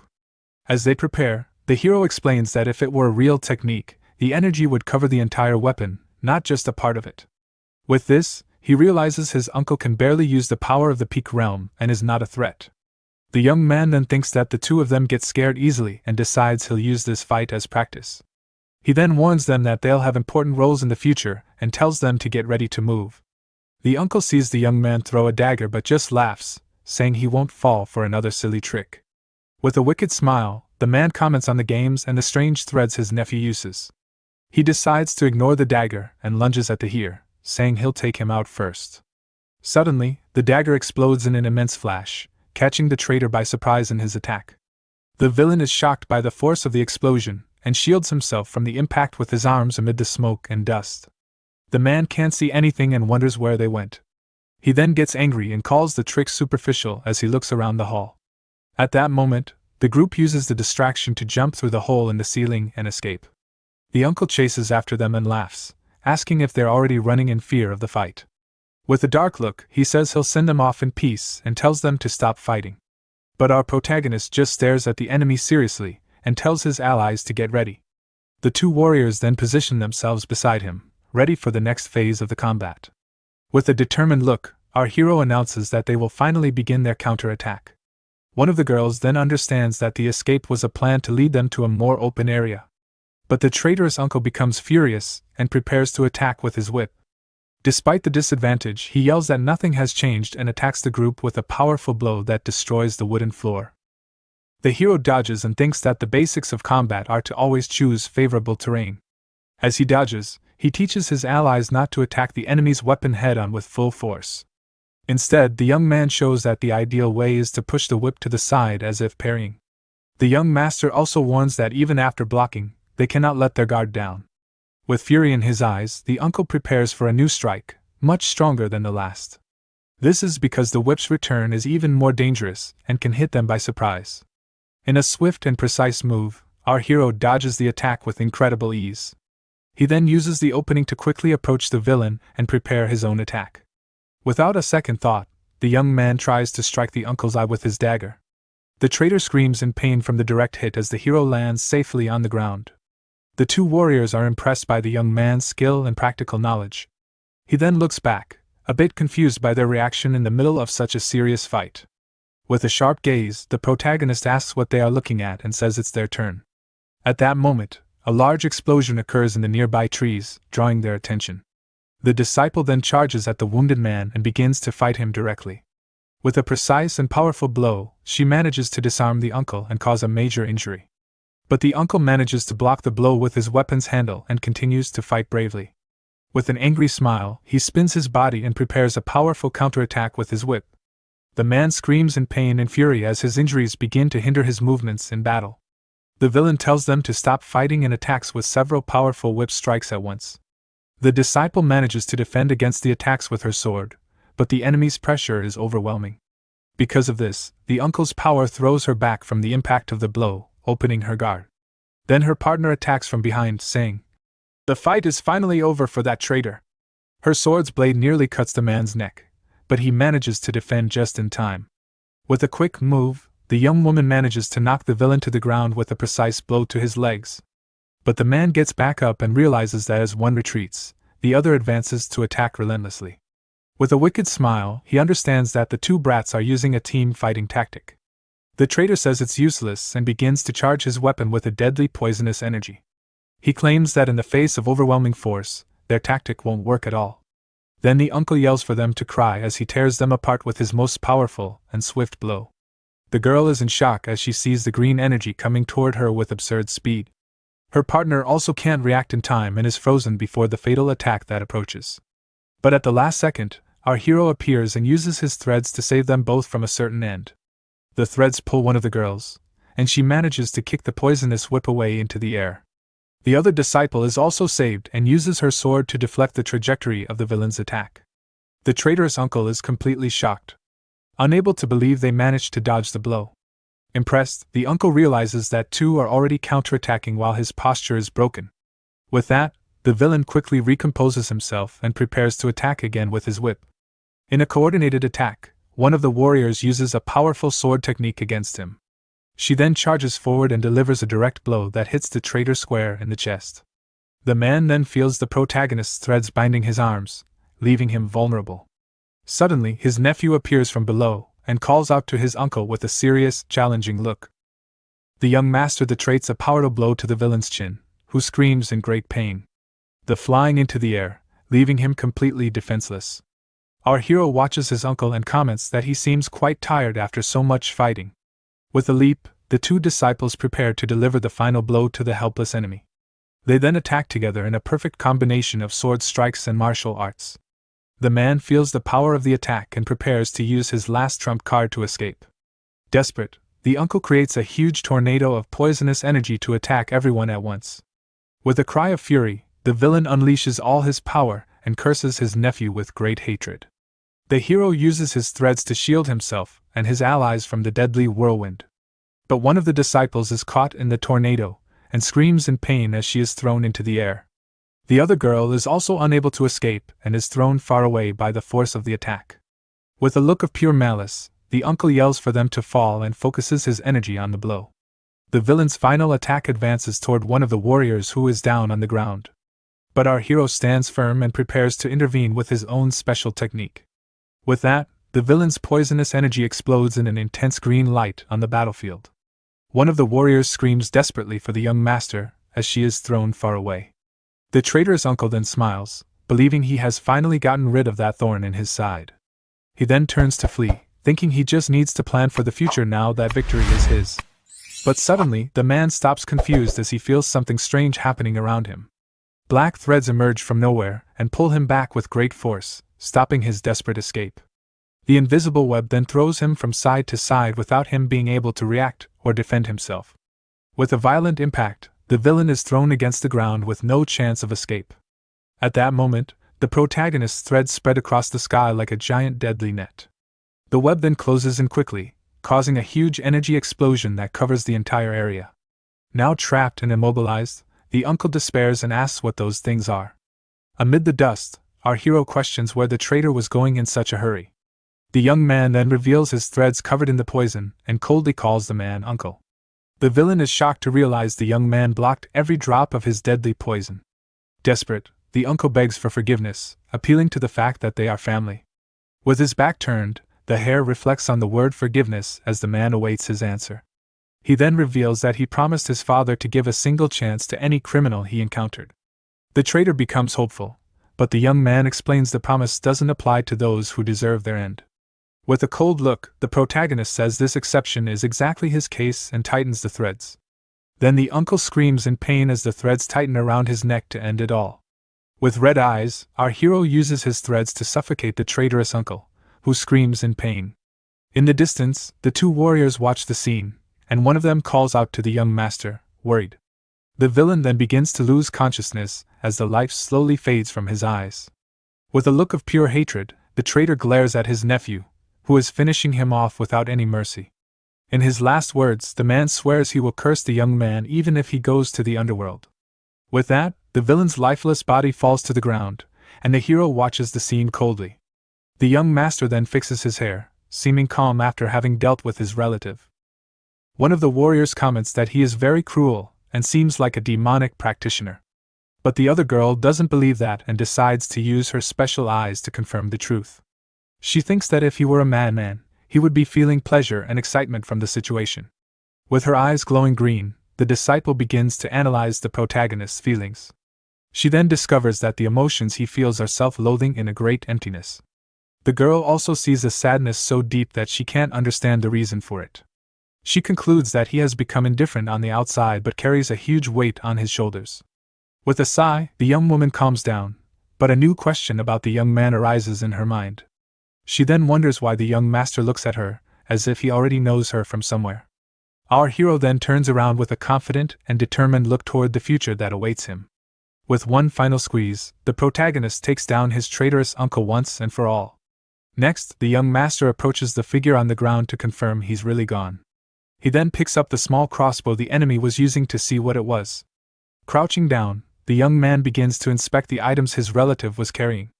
The hero recognizes the poison and the arrow is forbidden and very powerful artifacts. After grabbing the items, the young man stands up and adjusts his clothes as if nothing happened. He then wonders if he's become too accustomed to taking down other people.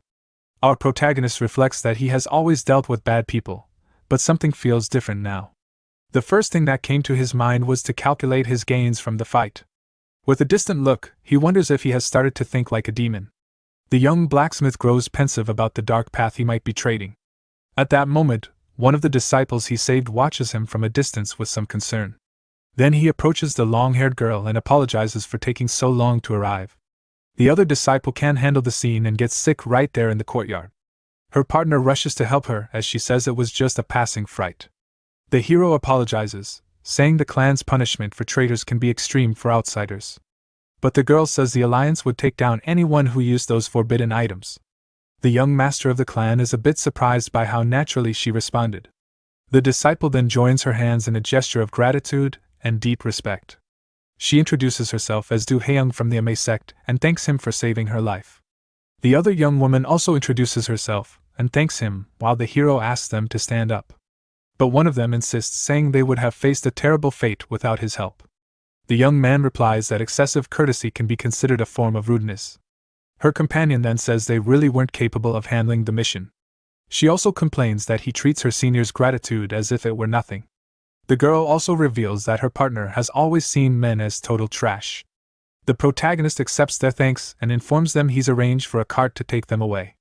Next, he reveals his plan, saying he will track the remaining enemies alone, but the two warriors refuse to leave him and state firmly that they are going with him. The young man is left completely speechless by their insistence on accompanying him. The hero faces the blue-haired girl and calls her stubborn for insisting on coming along. He then gives in, but warns that he won't look after them, and the other girl asks what he means. The young master explains that if they fall behind, he simply won't wait. With that, the blue-haired warrior realizes he's trying to carry the whole burden by himself. At this, she clenches her fist with strength and determination, resolving not to be dead weight on the mission. The girl then asserts that they will go with him anyway to help in any way they can. The group starts to move and the other disciple complains about leaving the cart behind. As a result, the girl falls behind and desperately shouts for them to wait for her. The scene then shifts to the trial, climbing a huge and very dangerous cliff. The brown-haired disciple is already out of breath and can barely continue the climb. The group continues the steep climb up the side of the rocky mountain with difficulty. In a moment of carelessness, the girl almost loses her balance and slips on a rock. She keeps climbing with great effort as small stones fall along the way. At that moment, the girl thinks she's done for and that if she falls from there, it will surely be her end. She then shouts once more for her companions to wait for her on the climb. The protagonist looks back with an expression that shows he's losing his patience. The other girl says that her partner has reached her limit and that she can still go back. The disciple thanks her for the concern but says she is also from the Ame sect and will make it. She understands that he doesn't want them to fall behind and that's why he brought her on the mission. The young woman continues climbing and comments that she thinks they might have taken the wrong path. But the hero shows the rings of a tree to prove he is on the right path. With that, he tells them to keep going and the group presses on with the difficult climb. The exhausted girl wonders if he's an herbalist because he knows so much about mountains. She continues the climb and questions if the young master of the clan ever truly gets tired. Then they arrive in a forest and the protagonist tells them to split up there. The plan is to regroup in half an hour and share everything they find in the area. Immediately after, the trio splits up and each one runs in a different direction into the woods. The young man moves away alone and thinks that this distance should be enough. He then crouches down and says that the key to tracking is to observe everything in detail. With that, the young man finds a strange trap on the floor of the dense dark forest. The hero analyzes the tracks and notes that every footprint left by a human stands out. He realizes that those aren't animal tracks but belong to an ordinary person. With that, the young man vows to find the poison demon Yahello using his own method. In a flashback, we see the villain laughing heavily while fiddling with his ring. His former master praised him, saying his forging skill was the greatest in the world. The old man was impressed with a bracelet that granted immunity to all poisons. But the disciple gets angry when the master says he has a reason for keeping him around. The young artisan reveals he only obeyed because the old man threatened his family. Filled with hatred, he attacks his master with a hammer to end the blackmail. The blacksmith shouts that he would never forge a divine artifact for a wretch like him.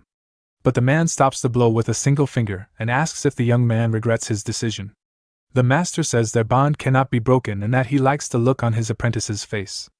The scene changes to a man who wakes up confused in a dark place and wonders where he is. He remembers that he was desperately fleeing from the fearsome poison demon. The man gets up and tries to figure out if he was captured by the villain while escaping. He feels his body and mind are strangely heavy and realizes something is wrong. Looking up, he is horrified to see several figures hanging from the cave ceiling. The poison demon appears and complains about the slow recovery of the man who is also hanging. The villain then asks, "What is most important for a flower to bloom?" The hostage realizes the demon has two voices and that one of his arms has been removed. The evil man threatens to remove his other arm if he doesn't answer the question soon. With a sadistic look, the man repeats the question to his desperate victim. The prisoner lying on top of other figures answers that it's soil, water, and sunlight. The villain laughs and praises the man's quick mind for answering correctly. He agrees that every flower in the world needs those things to blossom. But there is a flower that needs none of that, for it despises all that is pure. The captive is confused because that is clearly a sword and not a seed, as he said. The demon then presses a red gem on the sword's hilt that looks like a button. With one motion, he removes the gem from the hilt and holds it between his fingers in the air. He says the flower doesn't need water and uses the man's life blood to feed the seed. The villain says the flower doesn't need water, but fresh blood has its nutrient. This flower that only grows in darkness is called the tear of the watching god. He celebrates, saying that when the seed blossoms, he will become a human poison. With this, he will turn everything on this earth, both good and evil, into pure destruction. The red gem falls into a pool of blood and the villain vows to create a sea of destruction. We then see a lifeless deer on the forest floor, a victim of the demon's power. But our protagonist finally finds the villain's trail and says he's found him elsewhere. The two disciples regroup after searching for clues in the woods. One of them tells her partner she found something important, and that he is nearby. The girl explains that she found traces of a survivor, but there's a problem. Her friend then asks if the situation was the same on her end during the search. The young warrior reveals that the survivor's trail simply vanished into thin air. She fears the poison demon is too strong and that they'll need the help of an elder. At that moment, the hero appears carrying a deer and says that won't be necessary. He throws the animal on the ground and explains that the man erased his scent to escape. Hearing this, the blue-haired disciple approaches to sniff the deer and investigate. The young man reveals that the scent is a mountain perfume used to erase body odor. The other girl confirms that the animal really has no scent at all and is surprised. Her partner is relieved but asks how they are going to track him now. Then the protagonist releases a blue aura and says he will follow him by heightening his senses. The young master tells them to continue the pursuit and envelopes the group in the energy. The warrior is shocked to recognize it as the powerful innate energy. She realizes the young man is burning through his life force without any hesitation. The girl thinks that the only way to describe him is as a true wandering knight. With a clenched fist, the hero shows his determination to take down the villain. The group then arrives at a clearing in the forest and finds the entrance to a cave. The protagonist stops and tells his companions they've finally reached the place. He and the disciple cover their noses because of the awful stench coming from the cave. The young man is relieved that there are no guards and turns to give an order to one of them. He then asks the young woman to go back and request reinforcements from the main force. The young woman then accepts with frustration that with her martial arts, she'll only get in the way. With that, he thanks her for understanding and turns to the other warrior to continue. The young man then asks the blue-haired disciple to work with him on the operation. She asks if that will be possible, and the young master confirms will without hesitation. Immediately after, the two of them enter the darkness of the mysterious and dangerous cave together. The warrior comments that the place is much darker than she expected to find. In addition, she activates her special eyes to be able to see better in the darkness. With her ability, she sees various mechanisms and trap formations along the path. The hero then jokes and asks if she isn't happy to have him there to help. He takes a step forward but is stopped by a sudden warning from his partner. The young master stops and she warns him that there is a trap formation right there. He then draws his dagger and prepares to carefully disarm the mechanism. The young man approaches a wall and says it's not just the floor that has dangers here. He reveals that even the sunken stones are traps that shoot hidden arrows. The warrior complains that he could have warned her sooner, and the young man apologizes sheepishly. The protagonist then tests the sound transmission and realizes there's no one nearby. With that, he asks her to keep pointing out the traps so they can speed up. The disciple then concentrates and prepares to use her eyes to guide the way. With her eyes glowing, she begins to point out all the dangers on the treacherous floor. The girl warns him to step on certain stones and use the stalactites for support. The young master reflects that when she was an enemy, this power was very frightening. But now her dragon eyes that see everything are a very useful power for them. He thinks that the same power that once hunted him is now on his side for the mission. With her help, they finally manage to get through the trap section unharmed.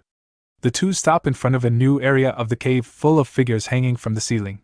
The sight is terrible, with dozens of figures hanging all over the cave ceiling. The warrior is shocked to see the scene and wonders how he could do something like this. The protagonist remains calm and observes the scene with a serious and determined look.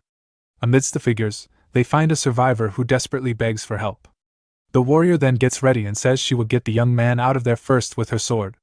With a swift strike of her sword, the warrior cuts the rope holding the survivor.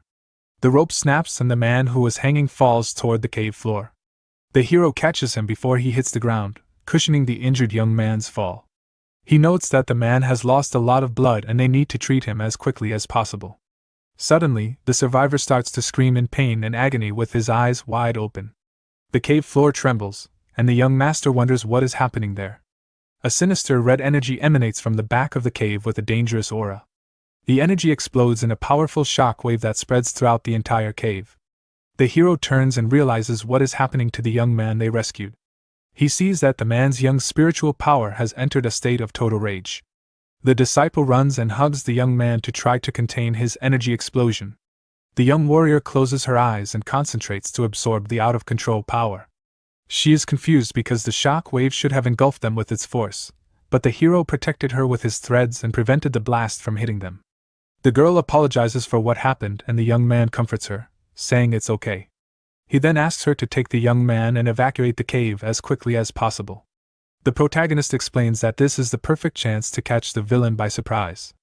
She agrees and tells him to be careful as she prepares to carry the injured man. The disciple promises she will come back as fast as she can to help him in the fight. She regrets not having arrived sooner as she carries the young man out of the cave. The protagonist watches the scene and wonders if he could have saved them if he had arrived earlier. He reflects on the thousands of victims the villain has made because of his actions. The hero then fills with anger and clenches his teeth with a look of pure fury. He remembers his former master who used him to turn hundreds into blood.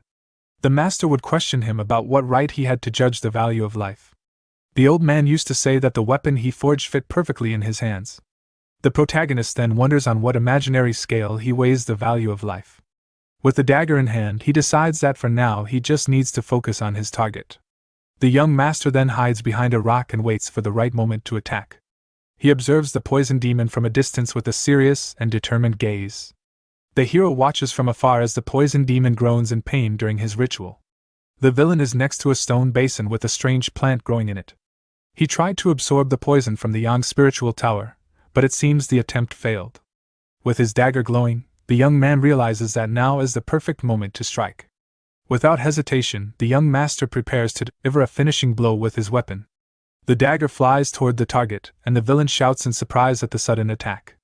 The enemy is hit, but a red energy surrounds him as he recovers with a quick movement. The evil man manages to dodge the blow from the purple blade. Our protagonist is surprised by the man's agility, even though he's injured. Then the demon's mouth opens in a bizarre way, revealing its monstrous nature. The villain stands up and his hat falls off, revealing a sadistic and much younger face. He gives a wicked smile and comments that the whole situation is very amusing to him. With a leap, the enemy charges at high speed toward the young blacksmith. The blow is so fast that the young man can barely react in time to defend himself from the attack. The villain recognizes him as someone from the Tang clan while the hero uses his threads to fight. The Yolsung is surprised that the grandson of the famous Tang Euites came to him personally. Angrily, the young man tells him to never dare speak his grandfather's name with that mouth again. The enemy scoffs and readies his blade, saying the young man's mouth is still sharp. The hero leaps with 2 daggers in hand for an aerial attack against his opponent. The blow lands a direct hit, and a large wave of energy spreads through the impact site. He continues the attack with a determined look, not giving his adversary a chance. But the poison demon dodges with impressive speed and escapes the blow. The young master then manages to land a grazing blow on the side of the villain's body. With the impact, the enemy is thrown back, but still manages to stay on his feet.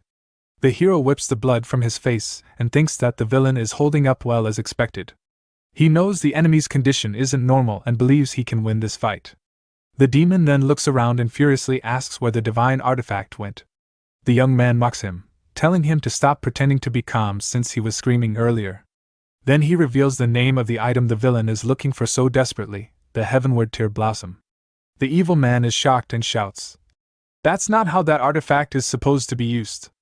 The villain says, "It's interesting that a young man like him knows about the heavenward tear blossom and its secrets." He then attacks with a red energy and threatens to tear off the young man's arm.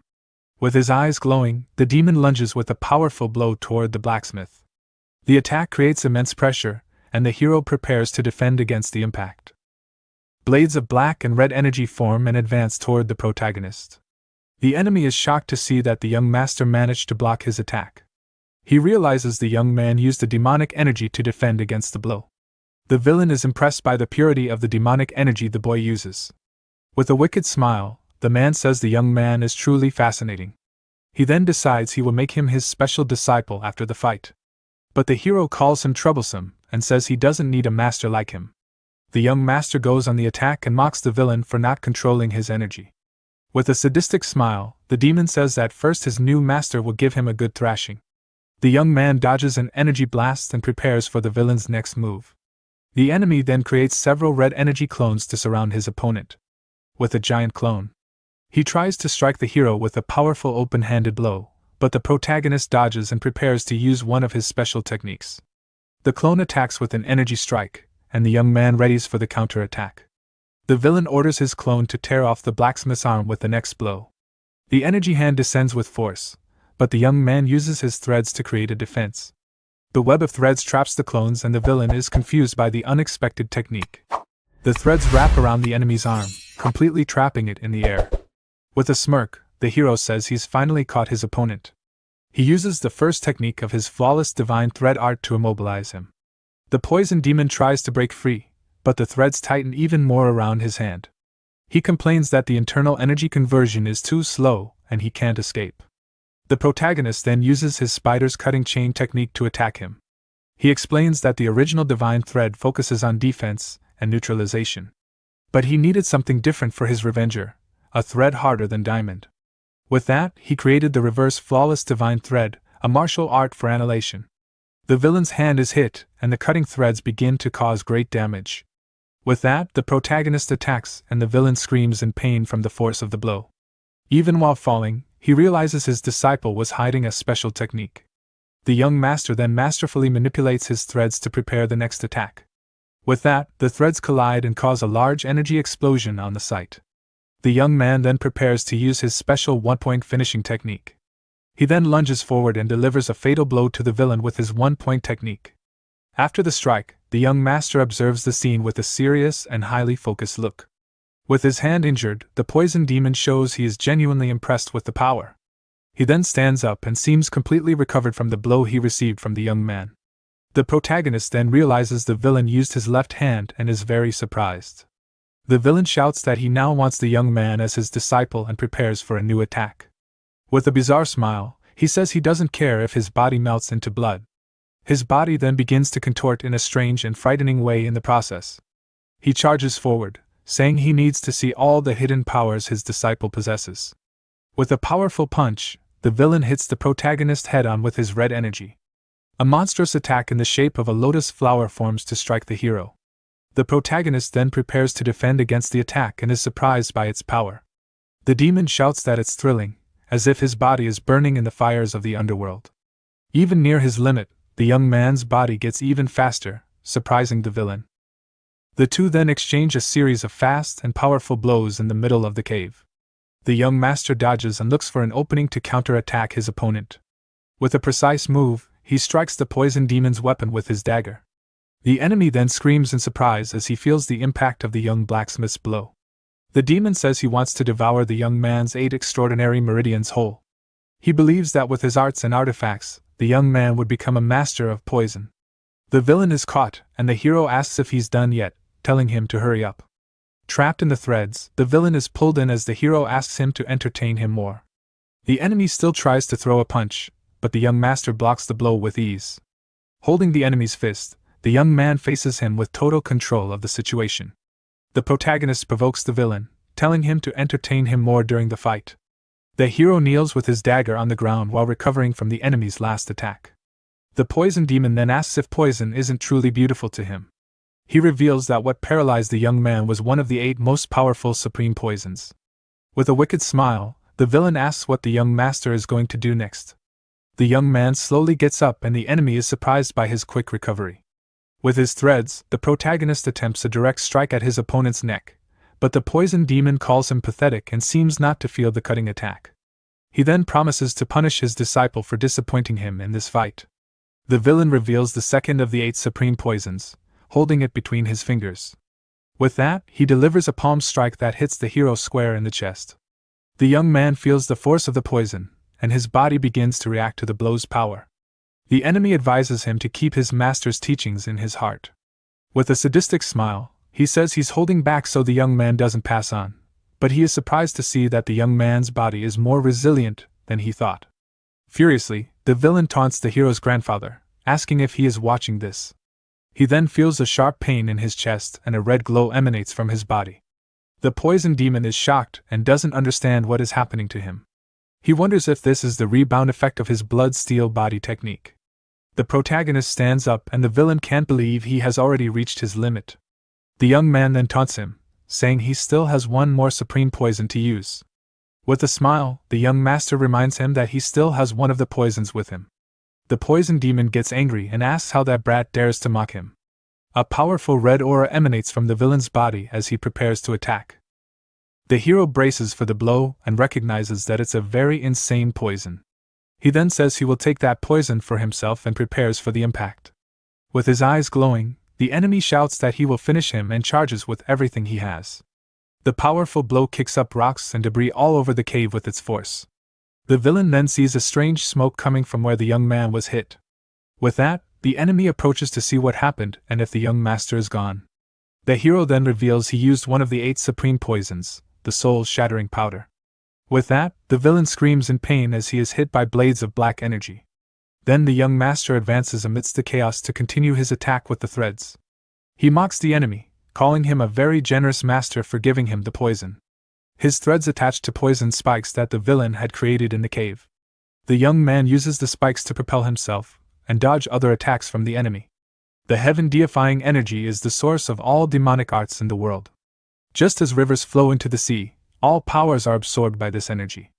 The poison demon tries to throw a punch, but the hero manages to catch the blow with his hand. Despite the difference in strength, the protagonist doesn't yield an inch in the struggle. The two then move apart and prepare for the next round of the intense battle. The enemy gives a bizarre smile and prepares to show his true power. With a red aura, he unleashes an overwhelming energy toward the young master. The villain then fires a blast of energy that explodes upon hitting the wall amidst the smoke and debris. The protagonist realizes the true strength of his opponent. He understands that the poison demon is no exception and his energy is also being absorbed. In other words, at that moment, the villain is just a large elixir for the young man's power. With a powerful kick, he launches the dagger with purple energy toward the enemy. The villain tries to block, but the dagger is imbued with a very strong demonic power. He then screams in pain and fury upon being hit squarely by the young man's blow. The protagonist then appears behind him and prepares to deliver the final blow with a swift attack. The young man fires an energy projectile that goes right through the villain. The blow causes a burst of light, and the enemy watches the scene in a state of shock. The evil man's hand begins to deteriorate, and he groans in pain from the wound. He then turns around unable to believe this could be happening to his body. The poison demon doesn't understand as their power realms aren't even comparable, but the young master envelopes him in a purple smoke and traps him with his threads. The threads wrap around his fingers and the hero prepares to absorb his energy. The young man then moves forward and asks if this isn't the end for his opponent. With a wicked smile, the villain says this is absurd and seems unfazed. With the villain injured, the young man prepares to use all his power at once. He defends against an energy attack and manages to hold his ground in the confrontation. The protagonist charges forward and the villain tries to use his energy whip to stop him. With a leap, the young master dodges the attack and prepares for the counter-attack. The enemy calls him a fun kid and prepares for another whip strike. He uses his demonic centipede technique with a blast of red energy. The villain then concentrates his energy into his weapon for a devastating attack. The young man defends with his sword, but the force of the blow is too great. The attack hits a stone pillar and completely destroys it with its force. The poison demon then asks where the composure the young man has gone. The young master then lunges forward and manages to land a grazing blow on his opponent. With a firm step, he prepares to continue the offensive against the enemy. The villain then declares that this is the end and prepares for his final blow. With his weapon in hand, he concentrates all his energy for a decisive attack. The demon shouts that they will end this and charges with all his strength. The protagonist then prepares to use the second technique of anti-flawless dance. With his threads, he uses the returning wind technique to defend against the blow. The red and blue energies collide, creating a massive explosion on the site. The villain is shocked to see that his centipede technique was cut by the young man. He realizes that this won't work and tries to think of a new plan. The enemy then tries to attack directly with his weapon in a swift strike, but the young master appears behind him and prevents him from fleeing the fight. The young man then asks if he really thinks he can escape his power. With a punch, he throws him to the ground and the villain screams in pain from the impact. The blow slams the enemy into the cave floor, raising a cloud of dust. Lying on the ground, the poison demon props himself up with his hand to try to get up. The protagonist then approaches and asks if he should take the rest now, too. He grabs the villain's arm and begins to absorb the poison energy from his body. The enemy is terrified because the young man is absorbing an energy that even he can't control. He fears that at this rate, the young master will take all the power he possesses. To save himself, the villain rips off his own arm to stop the energy absorption. The hero is in shock upon seeing his opponent's desperate and extreme action. Lying on the ground, the enemy says the young master's greed is too great. The young man says those are very simple words for a final farewell. He then tells the man to consider this his second and final lesson. But the villain laughs and says that brute force won't work in that strange formation. The young master understands that this was the evil man's plan from the very beginning. He then says that if he has to give up on finishing him, he'll take something in return. With a smile, he offers it as a first gift for his pathetic master. The young man explains that he will leave a curse since the poison will only help him. The demon screams in pain as green energy takes over his entire body. With disdain, the hero tells him to simply disappear from his sight forever. The enemy then screams desperately as his body dissolves into particles of light. The protagonist watches the scene and confirms that the villain is finally gone from that place. In the reflection of the pillar, he promises that next time he will definitely finish him. The battle was intense and the young master looks exhausted after so much effort. He then looks at the ceiling and notices that the cave is beginning to collapse. The young man notes that the cave won't hold and decides he needs to get back soon, but his internal energy is depleted and he doesn't even know if he can get out in time. With a pained expression, he feels a sharp and unexpected pang in his body. Suddenly, the heavenly curse on his chest begins to manifest with force. Lying on the ground, he sees a figure approaching from the back of the dark cave. He wonders what it is and tries to understand the new dangerous situation. The young man notices that the green light is not trying to flare up as usual. The energy then envelopes him, and he notes that it is accepting his internal energy. With that, the curse begins to pointing toward the god-revering tears. In his past life, the hero had mastered various demonic arts within the blood cult, yet the curse known as the heavenly calamity had disrupted them all. Even the sorcerers of the blood cult only understood that it was a curse, a chain carved into his very soul. No matter how much he searched, he had never found any answers regarding the heavenly calamity. At one point, he had questioned the blood demon about it. In response, the blood demon had mocked him, calling him foolish and stating that there was no reason to run from it.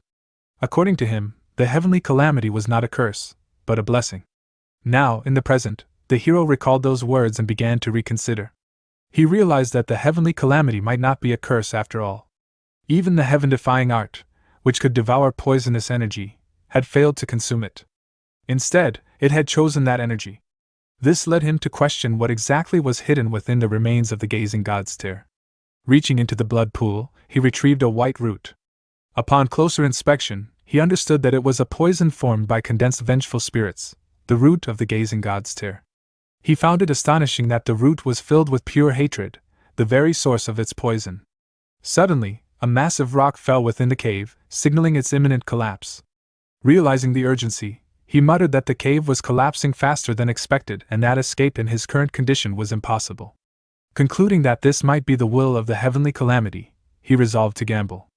Without hesitation, he placed the root in his mouth and swallowed it.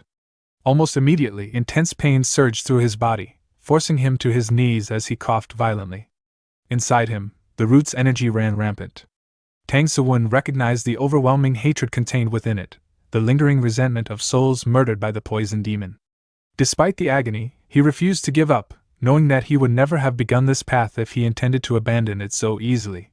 Closing his eyes, he focused intensely, attempting to control the chaotic energy. By using the power of the Golden Bell Shield, he sought to guide the energy throughout his body. His goal was to force the hatred from the gazing god's tear to collide with the energy of the heavenly calamity, hoping this clash would reveal a way to escape. However, the collision brought him even greater pain, causing him to cough up blood. The two forces refused to merge, instead lashing out and attempting to devour one another. Realizing the danger, he wiped the blood from his mouth and resolved that he needed to balance them. Once again, he closed his eyes and concentrated. He knew he could not afford to waste time. He carefully worked to maintain perfect harmony between the two energies, ensuring that neither would overpower the other. By precisely blending them, he reduced the hatred of the gazing god's terror while filling the gaps with the energy of the heavenly calamity. After some time, the two energies began to flow smoothly throughout his body, achieving perfect balance. This state culminated in what he recognized as the poisonous blossom summit convergence. Opening his eyes, he realized the potential of this new power. If he continued to gather this divine poison chi, he could break through the wall of the transcendent realm using poison arts alone. The energy, born from the fusion of the heavenly calamity and the gazing god's tear, was something entirely new, something he chose to call divine poison chi. Gritting his teeth in excitement, he acknowledged that for the first time in his life, he had overcome the heavenly calamity and successfully accumulated chi. Yet before he could dwell on this achievement, another rock crashed down, reminding him of the cave's imminent collapse. Glancing around, he noted that there was little time left. Pulling out his heavenly thread, he prepared to escape. Outside the cave, the entrance was already collapsing before reinforcements could make their way inside. Chongyun, a first-class disciple of the Ame sect whom the hero had sent for help, fell to her knees in despair. With tears in her eyes, she urged the others to force their way in, warning that any further delay would be dangerous. However, the Sichuan branch manager of the Murim Alliance refused, insisting that working from the outside was sufficient. His words angered Abbess Jianghua, the leader of the Ame sect, who accused him of abandoning the alliance members. In response, he nervously lashed out, arguing that entering the cave was impossible due to the uncontrollable poisonous energy, and questioning who would take responsibility if something went wrong. Before he could continue, Abbess Jianghua swiftly struck him, knocking him unconscious and condemning his cowardice. Meanwhile, Yung Dao, the deputy chief steward of the Tang clan's inner and outer halls, attempted to stop the patriarch, Tang Muyao, from entering the cave. Despite his pleas, the patriarch firmly ordered him to step aside, declaring that his son was still inside. Seeing his determination, Abbess Jianghua stepped forward and offered to enter the cave with him. Tang Saran, the hero's sister, also insisted on joining, as did Du Haeyang, who believed her eyesight abilities could be of use. At that moment, a powerful tremor shook the area, and the cave collapsed completely. Dust filled the air as everyone covered their faces. One of the Tang clan members announced that the cave had fully collapsed and that the young master was still inside. Upon hearing this, the patriarch was overcome with fear and collapsed, only to be caught by Yung Dao and Tang Saran. Then, amidst the swirling dust, someone noticed a figure standing at the cave's entrance. Everyone turned their attention toward it. Du Haeyang used her enhanced vision to identify the figure, while other Tang clan members sensed an overwhelming surge of poisonous energy, causing them to suspect that it might be the poison demon. The patriarch immediately ordered everyone to prepare for battle, and they assumed their fighting stances. Abbess Jianghua asked Haeyang if she could confirm the figure's identity, but before she could respond, Haeyang rushed forward. Alarmed, Abbess Jianghua shouted for her to stop, but Haeyang reassured everyone, telling them to lower their weapons because the figure was not the poison demon. Moments later, the hero emerged from the dust. However, his condition alarmed the others. They noticed marks on his body consistent with the fungal blood palm, symptoms of being poisoned by one of the 8 great ultimate poisons, and urged everyone to retreat.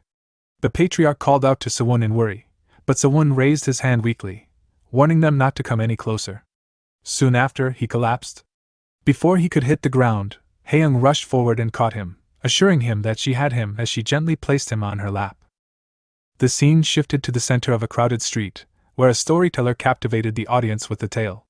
He recounted that decades ago, a great demon of Sichuan, known as the Poison Demon, had terrorized the land.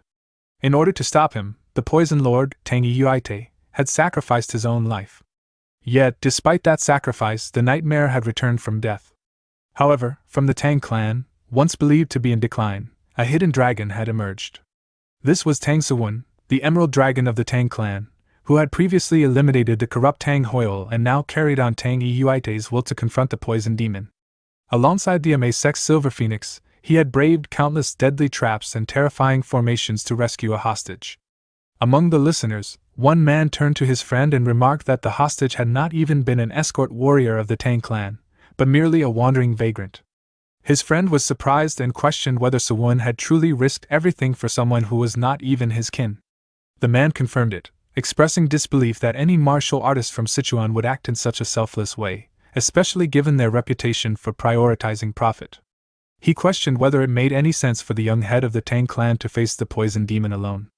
His friend quickly warned him to be careful with such words, stating that Sewun's actions had been officially recognized by the Murim Alliance. He further added that, according to rumors, Sewun had nearly lost his life in the battle and was now being personally treated by the leader of the Ame sect. The scene then shifted to the Tang clan's medical chamber, where Haeum was attending to the injured Sewun. As she watched over him, she grew frustrated, noting that more than 3 days had passed and his fever had yet to subside, despite her reputation as the Silver Phoenix. At that moment, the Patriarch and Abbess Jiamgua entered the room. Haeum greeted them respectfully, and the Patriarch gently assured her that she need not trouble herself too much. Instead, he expressed his gratitude for her tireless care. When Abbess Jiamgua inquired about Sewun's condition, Haeum admitted that there had been no improvement. Abbess Jiamgua inwardly blamed herself, believing that her weakness in times of peace had caused her to forget the true duty of a martial artist. The Patriarch then suggested that Haeung step outside and rest, indicating that Sewun might also need some time alone. After everyone left the room, Sewun opened his eyes. He rose from the bed and reflected on his situation, troubled by the fact that he could not explain the advanced martial arts he had acquired. He was also aware that he was receiving far more concern and care than he believed he deserved. His thoughts drifted back to his previous life, to a moment when the poison demon had slaughtered several people in a forest. At that time, Sewun had questioned the act, only for the poison demon to mock him, pointing to the corpses and reminding him of the countless lives already taken by the blood demon's Bane's sword, a weapon Sewun himself had created. The poison demon had declared that Sewun was already a true member of the blood cult. Remembering this, Sewun had been filled with frustration, unable to deny the truth of his past actions and believing that he could never be forgiven. Returning to the present, he steeled his resolve. He vowed not to repeat the same mistakes. Although he had dealt a significant blow to the poison demon, buying himself some time, he knew it was not enough. He had gained divine poison energy, and reached the stage just before becoming a poison human, standing only one step away from achieving the poison body. He resolved to grow stronger, to surpass the poison demon, and ultimately stand against the blood demon. Just then, he heard Abbess Jiamgua's voice approaching from outside, mentioning that an item she had urgently requested from her master had arrived, something not usually permitted to be shared with outsiders. Reacting quickly, Sewun returned to his bed and feigned unconsciousness. Shortly after, the Patriarch, Abbess Jiamgua, and Haeung entered the room. Abbess Jiamgua carried a wooden box and explained that her master had been moved by Sewun's accomplishments and had sent the lesser golden elixir. The Patriarch was astonished, recognizing it as a legendary medicine capable of saving anyone still alive. He questioned whether such a precious item was truly meant for Sewun, and upon receiving confirmation, he bowed deeply in gratitude. Abbess Jiamgua dismissed his thanks, stating that she was not seeking any reward and that Sewun's righteous actions alone warranted such support. Chong Yun also acknowledged that Sewun was their benefactor. Abbess Jiamgua then administered the elixir, placing it into Sewun's mouth and instructing him to swallow carefully, assuring the Patriarch that she would handle the flow of energy through his meridians. However, as Sewun began absorbing the elixir's energy, Abbess Jiamgua was startled. She sensed that the golden stillness divine energy was being drawn out at an alarming rate. Realizing that something extraordinary was within him, she attempted to intervene, but the force of the heavenly core proved overwhelming. She perceived it as a ferocious entity endlessly consuming energy. Eventually, she reached her limit and was forced to stop, exhausted. When the Patriarch asked what had happened, she admitted that she had done all she could and that they could only hope for Sewun's strength. To her surprise, Sewun soon awoke, coughing. The Patriarch rushed to him, placing a hand on his shoulder. Sewun apologized for failing to completely eliminate the poison demon, but the Patriarch dismissed his concern, emphasizing that he had already dealt a mortal wound. Abbess Jiamgua confirmed that the poison demon's severed arm had been found, proving the severity of the damage. Despite this, Sewun remained dissatisfied with his own performance. Deciding to shift the mood, Abbess Jiamgua took the wooden stick from Haeung's hair and infused it with her energy. As she demonstrated the rampant tempest sword art, Sewun carefully observed, noticing that it differed greatly from what he had previously seen. He became particularly intrigued by its principle of reflection, considering how it might be integrated into his own martial arts. Once the demonstration ended, he expressed his sincere gratitude, acknowledging the immense value of what he had learned. Abbess Jiamgua returned the stick to Haeyoung and simply remarked that she hoped it would be useful. Curious, Sewon questioned why she would share such a precious technique with someone outside the Ame sect. In response, she revealed that she had her reasons and then proposed that he accompany her to meet her master. When Sewon asked why, she explained that she intended to request that her master accept him as a disciple. Taken aback, Sewon hesitated. He felt that he had already received too much from them and expressed concern about the restrictions of the sacred place, where men were typically forbidden. Abbess Jiamgua responded that she had always believed Sewon acted far too mature for his age, and that he was finally behaving like someone his age. She made it clear that she was not joking and warned him not to take her words lightly. Her statement surprised everyone present. Sewon, upon hearing this, began to reflect. He realized that if she was referring to her master, then it must be someone he had encountered before while dealing with Li Hozong, the grand sect leader of the Ame sect, Nun Bo Yun, renowned as the finest divine physician in the entire realm. He understood that with her healing abilities, there was a possibility that he could completely overcome the heavenly core. Abbess Jiamgua further reassured him that he need not worry about being bound to the Ame sect. She explained that she intended to request his acceptance as an outer sect disciple, which would allow him to maintain his ties to his clan. Chong Yun, unable to contain her surprise, muttered that becoming an outer sect disciple of the grand sect leader was far too much, even for someone like young Master Tang. However, Abbess Jiamgua immediately silenced her with a firm command. Meanwhile, Haeyoung's thoughts drifted elsewhere. She realized that if Sewon were to become the grand sect leader's disciple, it would make him her senior. The realization caused her face to flush with embarrassment. Sewon, however, remained composed. He respectfully cupped his hands and expressed his gratitude for the offer, but ultimately declined. Inwardly, he reasoned that the future was already changing and that he needed to act quickly. Moreover, the fate of the poison demon remained uncertain, adding to his urgency. Abbess Jiamgua let out a quiet sigh, remarking that she now understood the burden carried by the alliance leader. Sewon clarified that his refusal was not meant as disrespect toward the Ame sect, and he sincerely hoped she would understand his situation with magnanimity. In response, Abbess Jiamgua remarked dryly that he had first delivered a blow and was now offering the cure. The patriarch, observing the exchange, was struck by how much Sewon had grown. From once merely following the alliance leader, he was now being offered the chance to become a disciple of the divine physician. It was a transformation that left him quietly astonished. The scene then shifted to a dense forest. A voice broke the silence, complaining about someone choosing such an inconvenient place to reside. The speaker was revealed to be the Sword Demon, vice leader of the blood cult. A short distance away, the poison demon sat within a pool of blood, recovering from his battle with Sewon.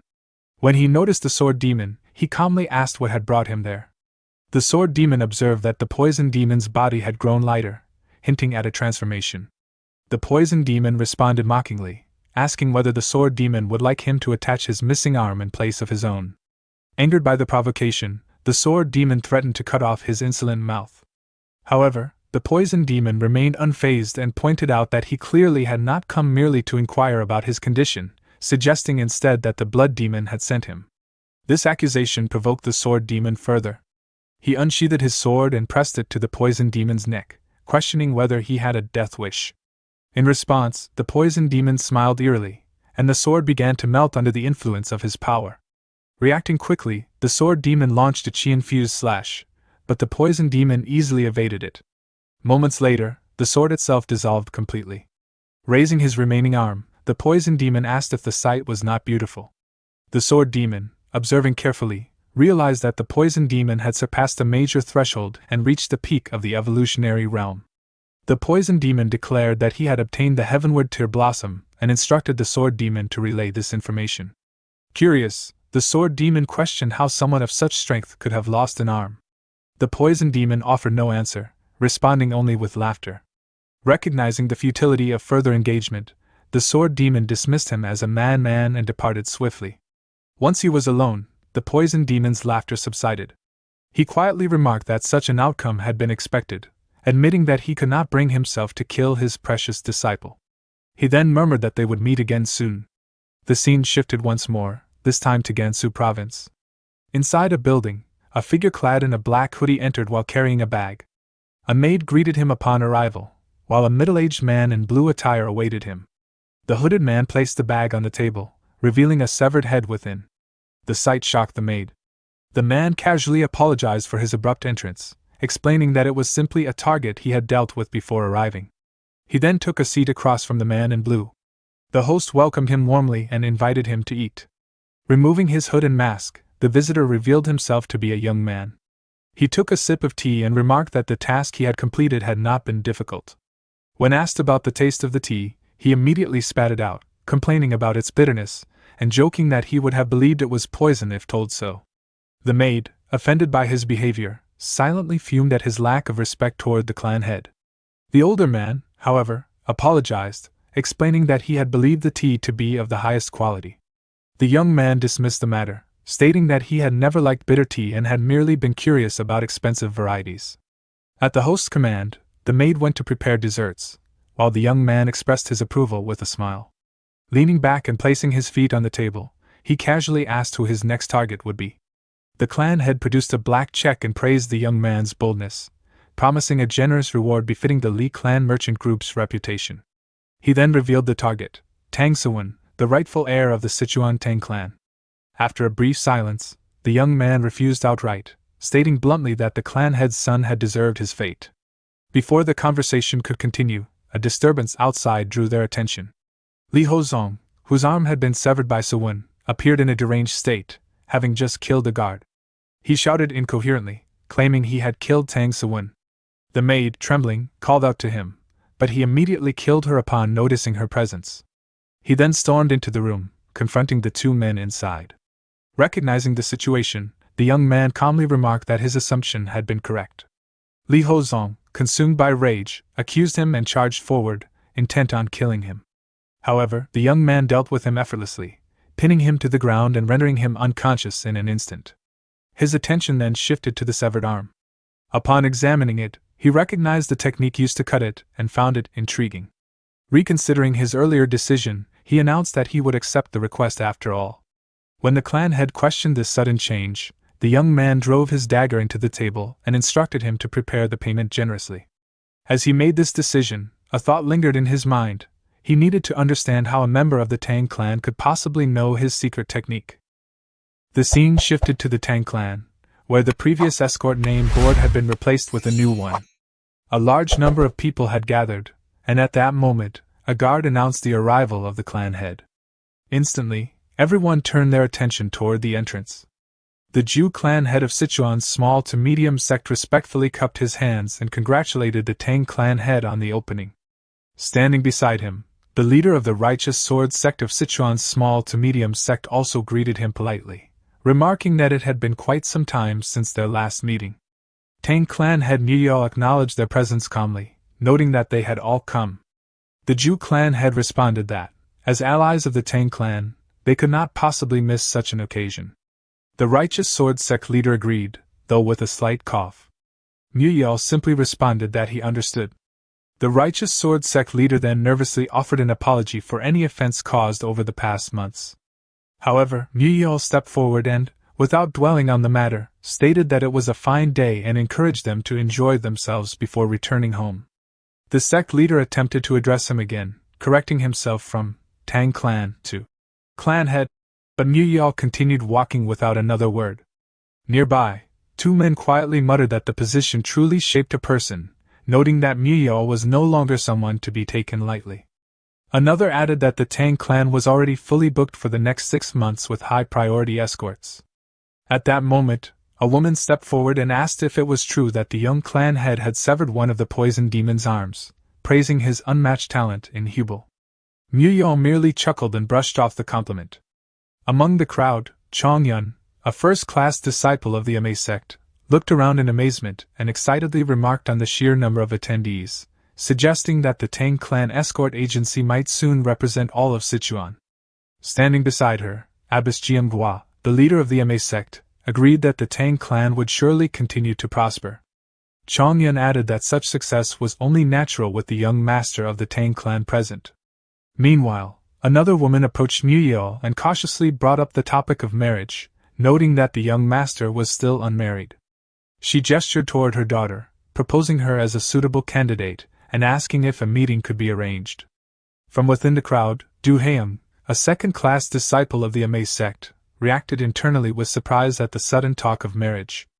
Elsewhere, another woman remarked to her son that the young clan head was not present. Her son agreed, wondering where he might be. The scene then shifted to the young clan head, Suwon, who was walking ahead while his sister followed behind, breathing heavily. She called out to him, asking him to slow down. Suwon replied that they were almost there and urged her to hold on a bit longer. She pointed out that he had said the same thing an hour ago, but Suwon smiled and insisted that this time it was true. She complained that although she had been preparing since early morning, she had not expected such a grueling outing. Suwon chuckled, saying that physical movement was always beneficial. Internally, he noted that in the past, she would have already grown angry, but now she was merely sulking. As they continued forward, she questioned whether it was acceptable not to see off the Ame sect. Suwon felt some regret but reasoned that it was better to keep their distance to avoid potential trouble. He also acknowledged that he would need to remain constantly on the move, leaving him no time for such formalities. She nervously grabbed his shoulder and mentioned that the Dark Flower Corps had expressed dissatisfaction. Suwon explained that it was likely because they had requested a scholar from the Alliance to act as their escort instead. Although she admitted she was concerned, Suwon dismissed the complaints, stating that the Dark Flower Corps was clearly overstepping. She, however, reminded him that their behavior was not purely selfish, and that soothing the hearts of discontented subordinates was an important virtue for a young clan head. Suwon accepted her words respectfully. She then affectionately patted his head, calling him a rascal. Suwon protested that he was no longer a child, but she replied that in her eyes, he would always be 5 years old. He countered that no child could be his size, prompting her to laugh and remark that there was one right in front of her. Later that night, the two entered an abandoned mine, Suwon holding a wooden torch to illuminate their surroundings. She wondered why he had chosen such a useless place, recalling that it had once been abandoned by the Ame sect. Suwon warned her to be careful, explaining that the air was filled with toxic miasma. Startled by the intensity of the poison, she quickly covered her mouth and urged that they leave immediately. However, Suwon instructed her to follow his guidance and begin practicing the poison resistance art. Instead of using the traditional Shigo acupuncture, he directed her to absorb the poison miasma through the annihilation point and circulate her core energy inward. Shocked, she questioned his method, fearing energy deviation if practiced recklessly. Suwon calmly asked her to trust him. As she hesitated, memories from her childhood resurfaced, moments of resentment, regret, and guilt toward Suwon. She recalled pushing him away, her mother scolding her, and the pain she felt afterward. She remembered wishing, in childish anger, to be alone, only to later regret those words when Suwon was injured. Seeing his kindness even then, she had made a vow to protect and trust him for the rest of her life. Returning to the present, she closed her eyes and agreed to try. As she began cultivating, the poison miasma flowed into her body. To her astonishment, it did not simply accumulate, it became completely integrated with her being. She asked Suwon what this technique was. He downplayed it, explaining that he had merely combined the teachings of the Ame sect with the poison resistance art, though he privately noted that it was derived from the poison demon's martial arts. Realizing its depth, she concluded that it was far more than a simple application. Suwon then urged her to proceed deeper into the mine, assuring her that the miasma would now benefit her. As she continued, she felt the energy building within her core, half of the poison forming a weapon, and the other half transforming into pure inner energy. Suwon observed that her cultivation had already reached its limit, and that breaking through her plateau should now be possible. Her current state had already reached the entry stage of the peak realm. Placing the torch aside, he moved behind her and began assisting with a true energy infusion, determined to help her surpass even the peak realm. After some time, she opened her eyes and exhaled deeply. Suwon congratulated her, stating that she had finally broken through her plateau. She realized that she had reached the top of the peak realm and, smiling warmly, expressed her gratitude, acknowledging that it was all thanks to him. Suwon stated that she was now the greatest martial master of the Tang clan. She responded that she would repay him for his kindness. However, Suwon dismissed it, explaining that her achievement was the result of her own hard work. She insisted that she could never have accomplished it alone and expressed her sincere gratitude.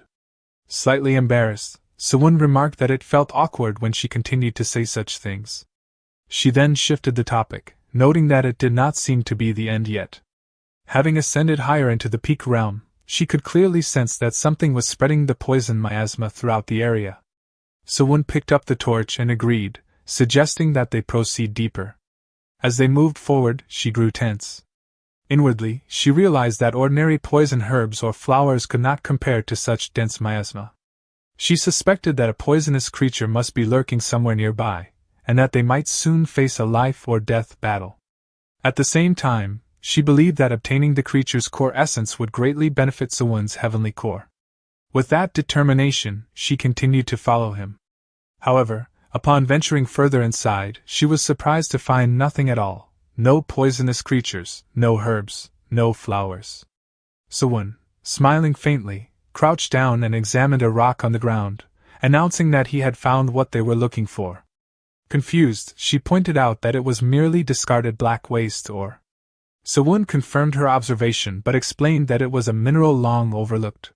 He released a trace of his inner energy and revealed that, when exposed to air for over 10 years or infused with inner energy, the ore emitted extreme toxicity.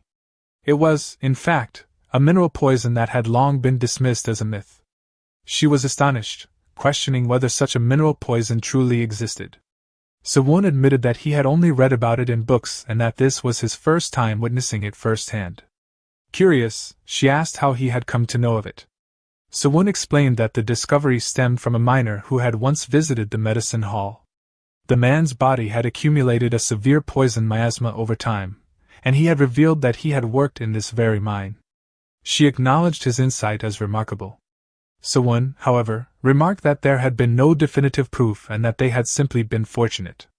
Privately, he reflected that it was not luck at all, but knowledge uncovered by the blood cult. Regardless, he recognized that the Black Waste Ore could open a new path for the Tang clan's poison arts, which had been declining due to lack of resources. She agreed, expressing excitement at the thought that their clan's poison arts could be revived, and looked forward to seeing how pleased their father would be. Sewon shared her anticipation and suggested they begin immediately. Reaching into his outfit, he prepared for the task ahead. She hesitated and asked what exactly they were going to do. Sewon revealed several bags, prompting her to question their purpose. He then walked toward a nearby pickaxe, explaining that the miners had left behind tools such as shovels and pickaxes.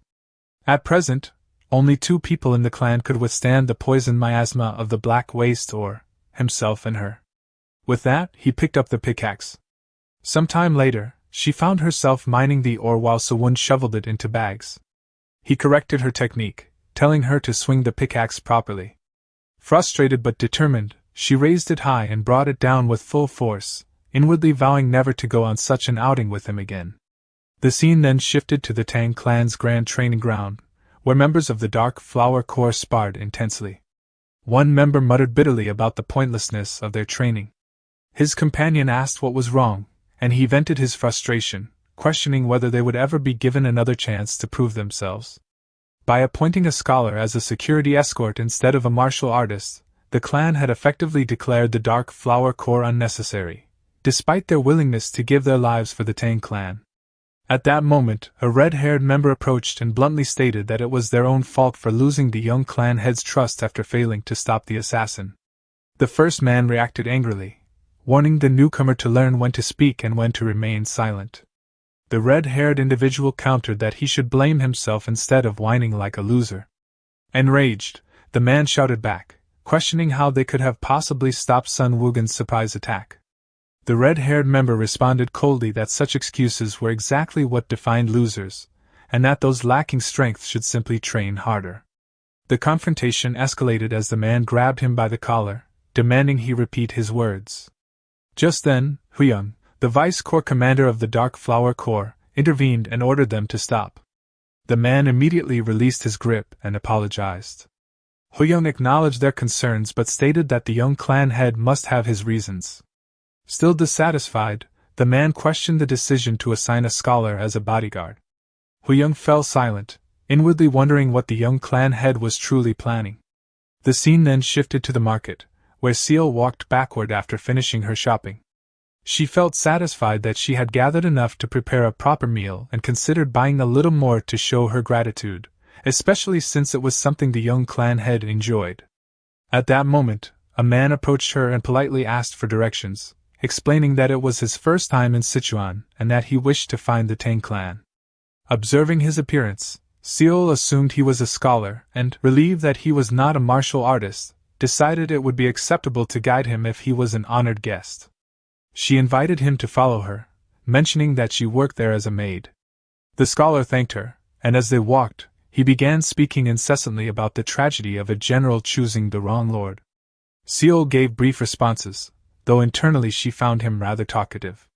He continued, referencing historical figures such as Lu Zhang of Shu, Zhang Song, and Wang Lei, emphasizing how serving the wrong master led to tragic ends. Growing increasingly flustered, Seol wondered if she should simply run away. Soon, they encountered Suwon and Saran on the road. Seol greeted them, but upon noticing their disheveled appearance, she grew concerned. Saran casually remarked that her entire body ached. When asked what had happened, she replied that it was too complicated to explain and instead turned her attention to the unfamiliar scholar. The scholar, upon seeing Suwon, began muttering observations about his facial features, his jet black pupils, long ears, high eyebrows, and balanced facial structure. He analyzed Suwon's appearance in detail, concluding that his features resembled those of someone destined to lead the imperial court, a dominating king. Saran quietly asked Suwon if he knew the man. Then, turning to Seol, she remarked that she had brought a physiognomist. Seol quickly apologized, explaining that the man had been searching for the Tang clan. At that moment, the scholar knelt and formally introduced himself as Yeo Xian. He declared that he had been appointed to serve as the bodyguard of Tang Suwon, the young clan head of the Tang clan. Hearing this, Suwon recognized him immediately, the man renowned as the greatest instructor in all of Orthodox history, known as Yeo Xian, the myriad insight instructor. The scene shifted to the Tang clan training arena. Only 3 people were diligently training, while the rest sat around chatting idly. Huyang, the vice corps commander of the Dark Flower Corps, observed the situation with disappointment. The captain's absence had completely shattered the unit's morale, leaving only the rookies practicing. Concluding that there was little point in continuing, he ended the day's training. At that moment, Suwon arrived with his uncle and scholar Yeo Xian. Upon surveying the arena, he found the situation even worse than he had anticipated. Huyang immediately greeted him respectfully and apologized for the disgraceful display. Suwon showed little surprise. He casually tossed the bag of black waste stones onto the ground and remarked that he had not expected much from them in the first place. He then introduced Yeo Xian as his newly appointed personal bodyguard. The announcement drew skeptical looks from the senior trainees. Yeo Xian's scholarly appearance hardly matched their image of a bodyguard. Unfazed by their reactions, Yeo Xian enthusiastically compared himself to legendary warriors such as Dian Wei and Su Chu, declaring his loyalty to the young master. Suwon quickly cut off the dramatic introduction and kicked the bag, scattering black waste stones across the ground. His uncle questioned what the stones were, prompting Suwon to explain that they were black waste stones, a poisonous mineral capable of rivaling the 8 great deadly poisons. The revelation shocked the trainees. Several immediately wondered why such a dangerous substance had been brought into the training grounds. While observing the rookies, Suwon silently assessed their potential. A few appeared promising, though the majority seemed hopeless. He assured everyone that the toxicity had already been neutralized by himself and his sister. However, he warned them not to lower their guard. Picking up a fragment of the stone, he declared that from that day forward, the Tang clan's primary martial art would once again be the poison arts. His declaration immediately met resistance. One of the senior trainees argued that they had spent years mastering hidden weapons because the poison arts had become unusable. Abandoning those efforts now made no sense, especially when the clan no longer possessed complete poison arts techniques. Ordinarily, Suwon would have harshly rebuked them. However, remembering his sister's advice, he restrained himself and calmly revealed that he had already invited a martial arts instructor. His uncle was confused until Suwon announced that Yeo Xian would serve as both his personal bodyguard and the chief instructor responsible for all combat units. The declaration shocked everyone, including Yeo Xian himself. The senior trainees openly protested, believing Suwon was insulting their years of dedication and sacrifice. Their objections ceased the moment they saw the anger in Suwon's eyes. Sewon then proposed a challenge. The trainees would divide into two groups, those willing to follow him and those who refused. After 10 days of training, the groups would compete in a friendly duel. If the opposing side won, Yeoseon would be dismissed and Sewon would personally enter the Cave of Penitence. However, if Sewon's side won, the dissenters would have to accept the consequences. Some time later, Sewon gathered the new recruits. The three introduced themselves as Dae-woong, Jang-il, and Jang-yi. Noticing their uneasy expressions, Sewon encouraged them to speak openly. Dae-woong admitted that he feared becoming a burden. Winning against experienced warriors after only 10 days of training seemed impossible. Sewon reassured him that victory would not depend solely on their own abilities. Yeoseon would make the impossible possible. Yeoseon attempted to downplay expectations by reminding everyone that he was merely a strategist from the military department. Sewon ignored the excuse and ordered him to demonstrate his ability. The command made Yeoseon uneasy. He realized that Sewon somehow knew a secret that no one else had discovered. Understanding that excuses would be useless, he decided to reveal his talents. He called Dae-woong forward. As Yeoseon removed his glasses, his eyes emitted a yellow glow. The mere gaze exerted overwhelming pressure on Dae-woong, who nearly collapsed under its intensity. After putting his glasses back on, Yeoseon immediately exposed Dae-woong's hidden secret. He pointed out the extraordinary grip strength, arm development, shoulder structure, and physical traits that belong not to a whip user but to a powerful archer. Dae-woong was visibly shaken. Yeoseon continued his analysis, explaining that Dae-woong's true strengths lay in concentration, composure, and a unique sensitivity to the wind. He concluded that Dae-woong's martial arts originated from the Great Steps. Watching the display, Sewon was deeply impressed. Yeoseon truly deserved the title of Instructor of 1,000 Insights. With a single glance, he could identify countless talents, and with another, countless weaknesses. Sewon remembered that in the future war against the blood cult, Yeoseon would become renowned for producing extraordinary masters and instantly identifying counters to even the strangest martial arts. His tragic fate in the previous timeline had only resulted from serving the wrong master. Unable to hide the truth any longer, Dae-woong dropped to his knees and confessed that he was not originally from Murim. He admitted that he had concealed his origins out of fear that he would be rejected from the Shadow Flower unit. After a brief moment of thought, Sewon simply stated that he would return to his quarters and left. Once he was gone, Yeoseon apologized for exposing Dae-woong's secret. Dae-woong accepted responsibility, acknowledging that the fault lay with him for hiding the truth. Even so, he could not suppress his regret. At that moment, a bow and quiver of arrows landed before him. Looking up in surprise, Dae-woong saw that Sewon had provided them. When Dae-woong hesitantly questioned whether his origins truly did not matter, Sewon responded with a question of his own. He asked whether Dae-woong considered himself a member of the Tang clan. Overcome with emotion, Dae-woong firmly declared that he was indeed a member of the Tang clan. Satisfied with the answer, Sewon simply stated that nothing else mattered. Yeoseon stared at Sewon as the young master appointed him head instructor, and ordered him to completely deconstruct the martial arts of the three warriors before rebuilding them from the ground up. His first task would be establishing a proper foundation. Confident in his abilities, Yeoseon immediately accepted.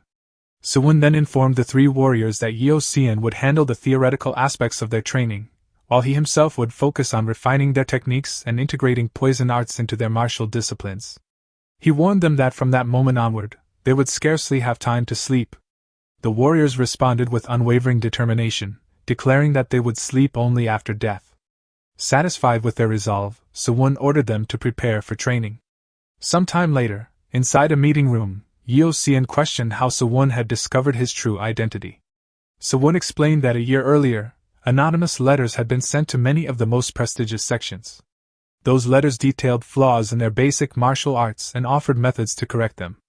In his previous life, the letters had caused an enormous stir throughout Murim.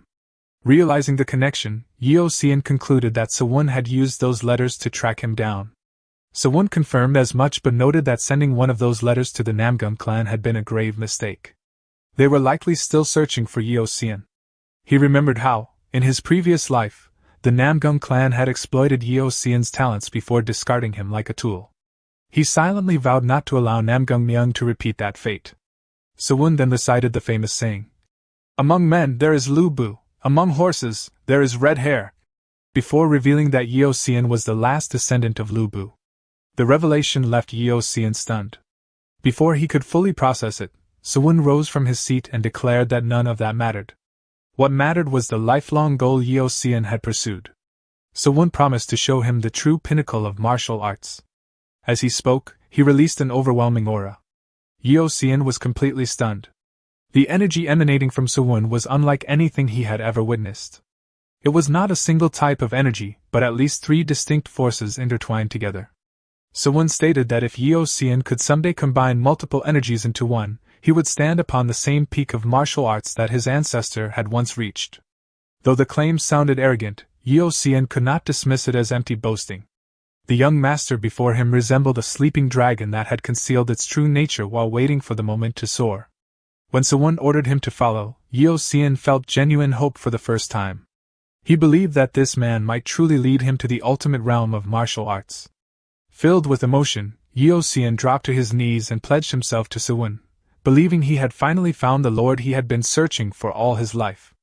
Some time later, the scene shifted to 10,000 Iron, where Sewon was forging a weapon. While working, he noticed someone entering the forge. Without looking surprised, he greeted the newcomer as Gu Yanjian, the master of the 10,000 Irons.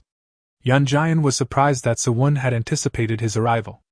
Sewon casually remarked that his hearing had become exceptionally sharp. Privately, he reflected that this was the perfect opportunity to recruit the renowned craftsman. Having learned more about Yanjian's past, he finally understood why the man had abandoned the Tang clan in the previous timeline. After exchanging brief pleasantries, Sewon admitted that although he had begun gathering loyal subordinates, it was nowhere near enough. Even with Tang Hoil gone, the clan remained in disarray and would never survive the coming calamity in its current state. Yanjian immediately questioned what calamity Sewon was referring to. Maintaining a serious expression, Sewon declared his intention to unite the entire clan. Yanjian initially assumed that Sewon intended to seize control of Sichuan. However, Sewon revealed that his ambitions extended far beyond a single region. His goal was to create not merely the strongest clan in the world, but the strongest power in existence. Only with such strength could he protect everyone he cared about. He then addressed Yanjian by another name, the Flame King, Jin Mubek, and declared that he needed the legendary man who once bore that title. Yanjian was visibly shocked. Sewon then revealed another secret, identifying Seola as Yanjian's granddaughter. Internally, he reflected that saving Seola's life was the only reason Yanjian viewed him so favorably. Realizing that his identity had been completely exposed, Yanjian admitted the truth. He then explained why he had once been known as the Flame King. Driven by vengeance for his wife's death, he had hunted down every person involved and burned them alive, sending them to hell. By the time his thirst for revenge had finally faded, tragedy had already struck again. His children had died from illness, leaving only his young granddaughter. During those dark years, the previous patriarch, the poisoned sovereign and Yanjian's closest friend, had taken them in. Sewon questioned why he had hidden the truth even from Seola. Yanjian explained that grudges in Nurim were never easily resolved. Erasing his own existence and protecting his granddaughter from afar had been the only way to ensure her safety. Yet Sewon had saved the one person he valued most. Because of that, he declared himself forever indebted and offered absolute loyalty in repayment. Hearing such a pledge, Sewon reflected on how dangerous those words truly were in Nurim. While having one of the top 100 masters at his side would be valuable, blind loyalty was not what he wanted. Instead, he revealed a portion of the future. A great catastrophe was approaching. A violent storm would soon engulf the world and reduce Nurim to ruin. When that day arrived, Sewon intended to risk his life to protect the Tang clan. Yanjian was shaken by the declaration. Sewon calmly explained that Seola was family to the Tang clan and that helping her had simply been the natural thing to do. There was no need for Yanjian to burden himself with debt. The only thing Sewon asked was that when true malice descended upon them, Yanjian would lend him his strength to protect their family. The sincerity of those words deeply moved Yanjian. He suddenly recalled a memory from years ago, when the poisoned sovereign had confronted him. At the time, Yanjian had questioned why the patriarch had come looking for him instead of tending to his own family. The poisoned sovereign had replied that Yanjian and Seola were already part of the Tang clan. Just like everyone else in the clan, they were family. Remembering those words in the present, Yanjian silently wondered whether his old friend was watching from beyond. The poison sovereign's wishes were finally being fulfilled. With renewed determination, Yanjian walked to the furnace, picked up his tools, and poured molten metal into a mold. He instructed Sewon to focus on more important matters because there was much work to be done. As the rhythmic sound of hammering echoed through the forge, Sewon watched quietly. For the first time, he felt that he had truly gained people he could trust and rely upon, people who would stand by his side in the trials to come. And just like that, the days flew by, and the day of the friendship duel finally arrived. The Tang clan arena was packed with spectators. Many members of the clan had gathered to witness the event, and discussions echoed throughout the audience. Some believed the outcome was already decided, noting that the young master's side consisted mostly of inexperienced recruits who were heavily outnumbered. Although Yeo Xian's abilities as an instructor were acknowledged, most felt that 10 days of training was far too short to make any meaningful difference. Others, however, placed their faith in Sewon and eagerly anticipated what he would accomplish. At that moment, Chief Steward Sun Jian announced the arrival of Patriarch Tang Niyo. The Patriarch addressed the gathered clan members, expressing his happiness at seeing the entire clan assembled together once more.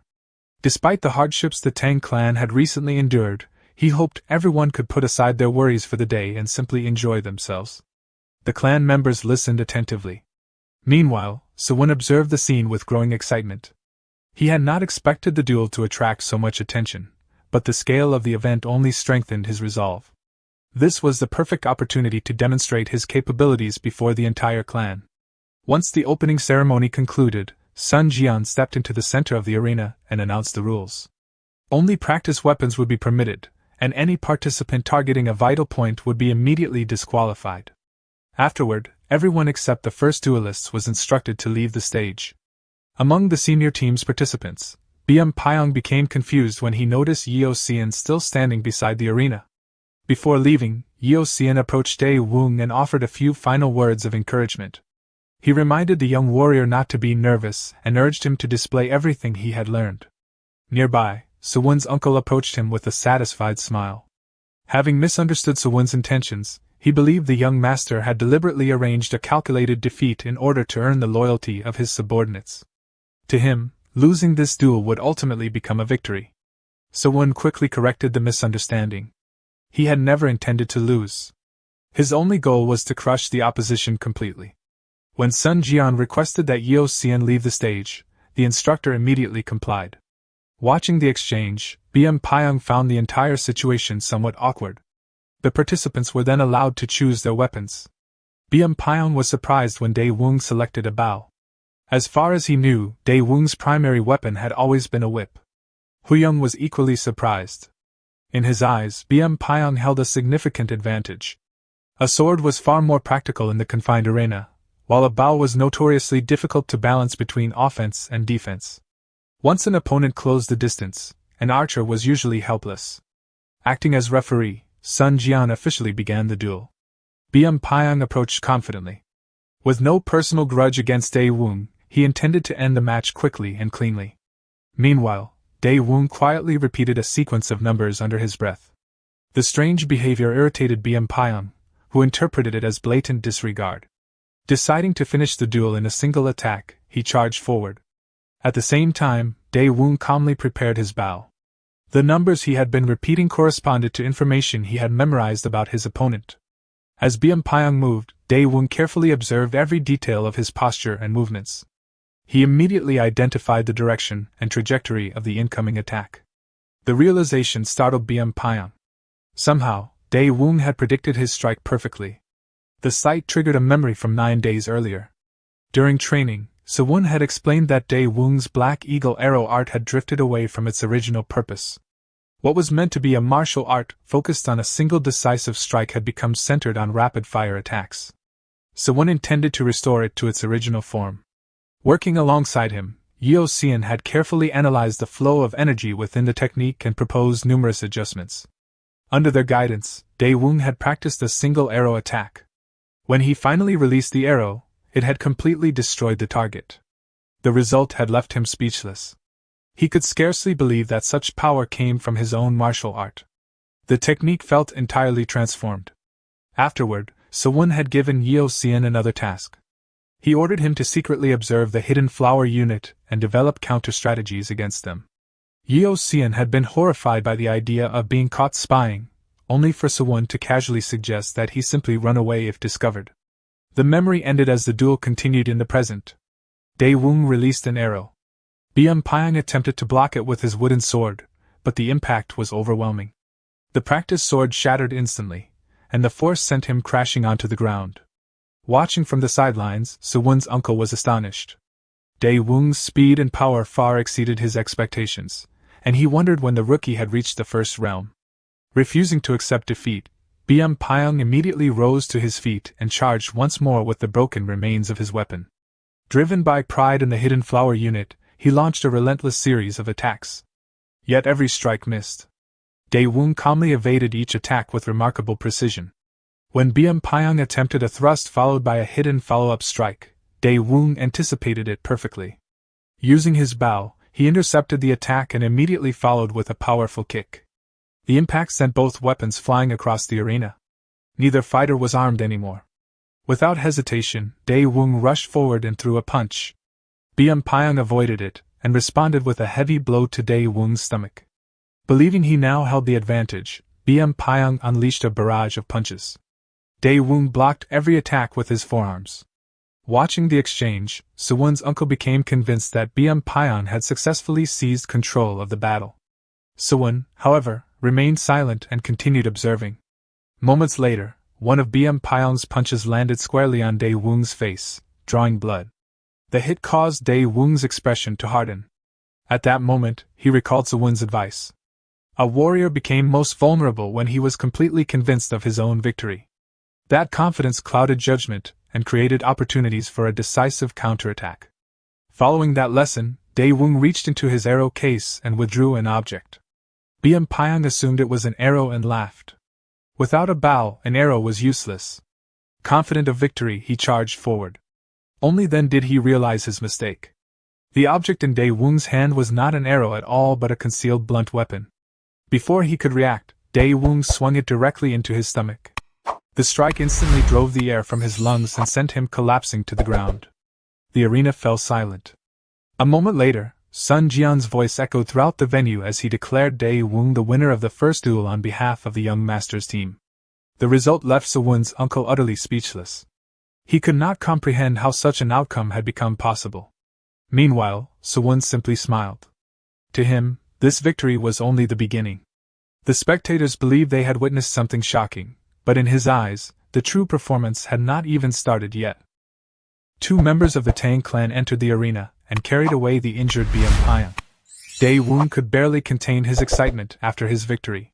Yeo Xian chuckled at the sight, pleased that the young warrior's efforts had finally borne fruit in a real battle. Daewoo confidently assured him that he knew exactly what to do in the next match. Watching the exchange, Suwon reflected that Daewoo seemed genuinely thrilled to see his hard work rewarded. Since he enjoyed the experience so much, Suwon decided that he would push him even harder during future training.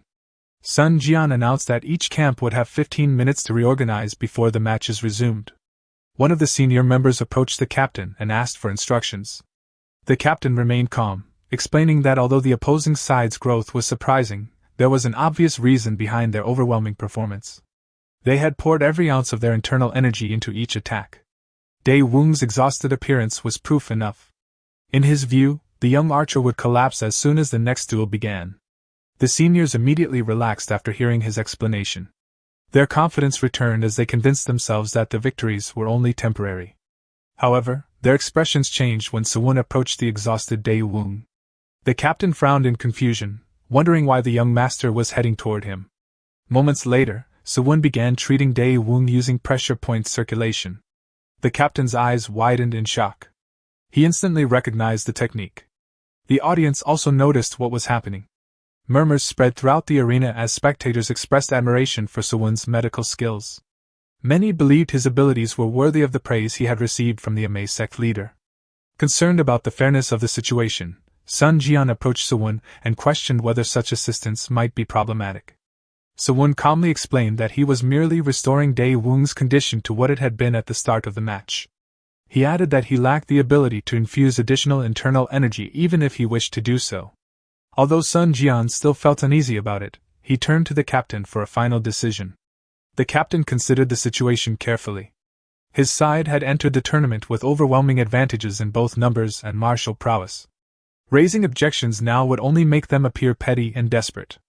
In the end, he agreed that there was no issue as long as Dae-woong was merely being restored to his original condition. With the matter settled, the competition resumed.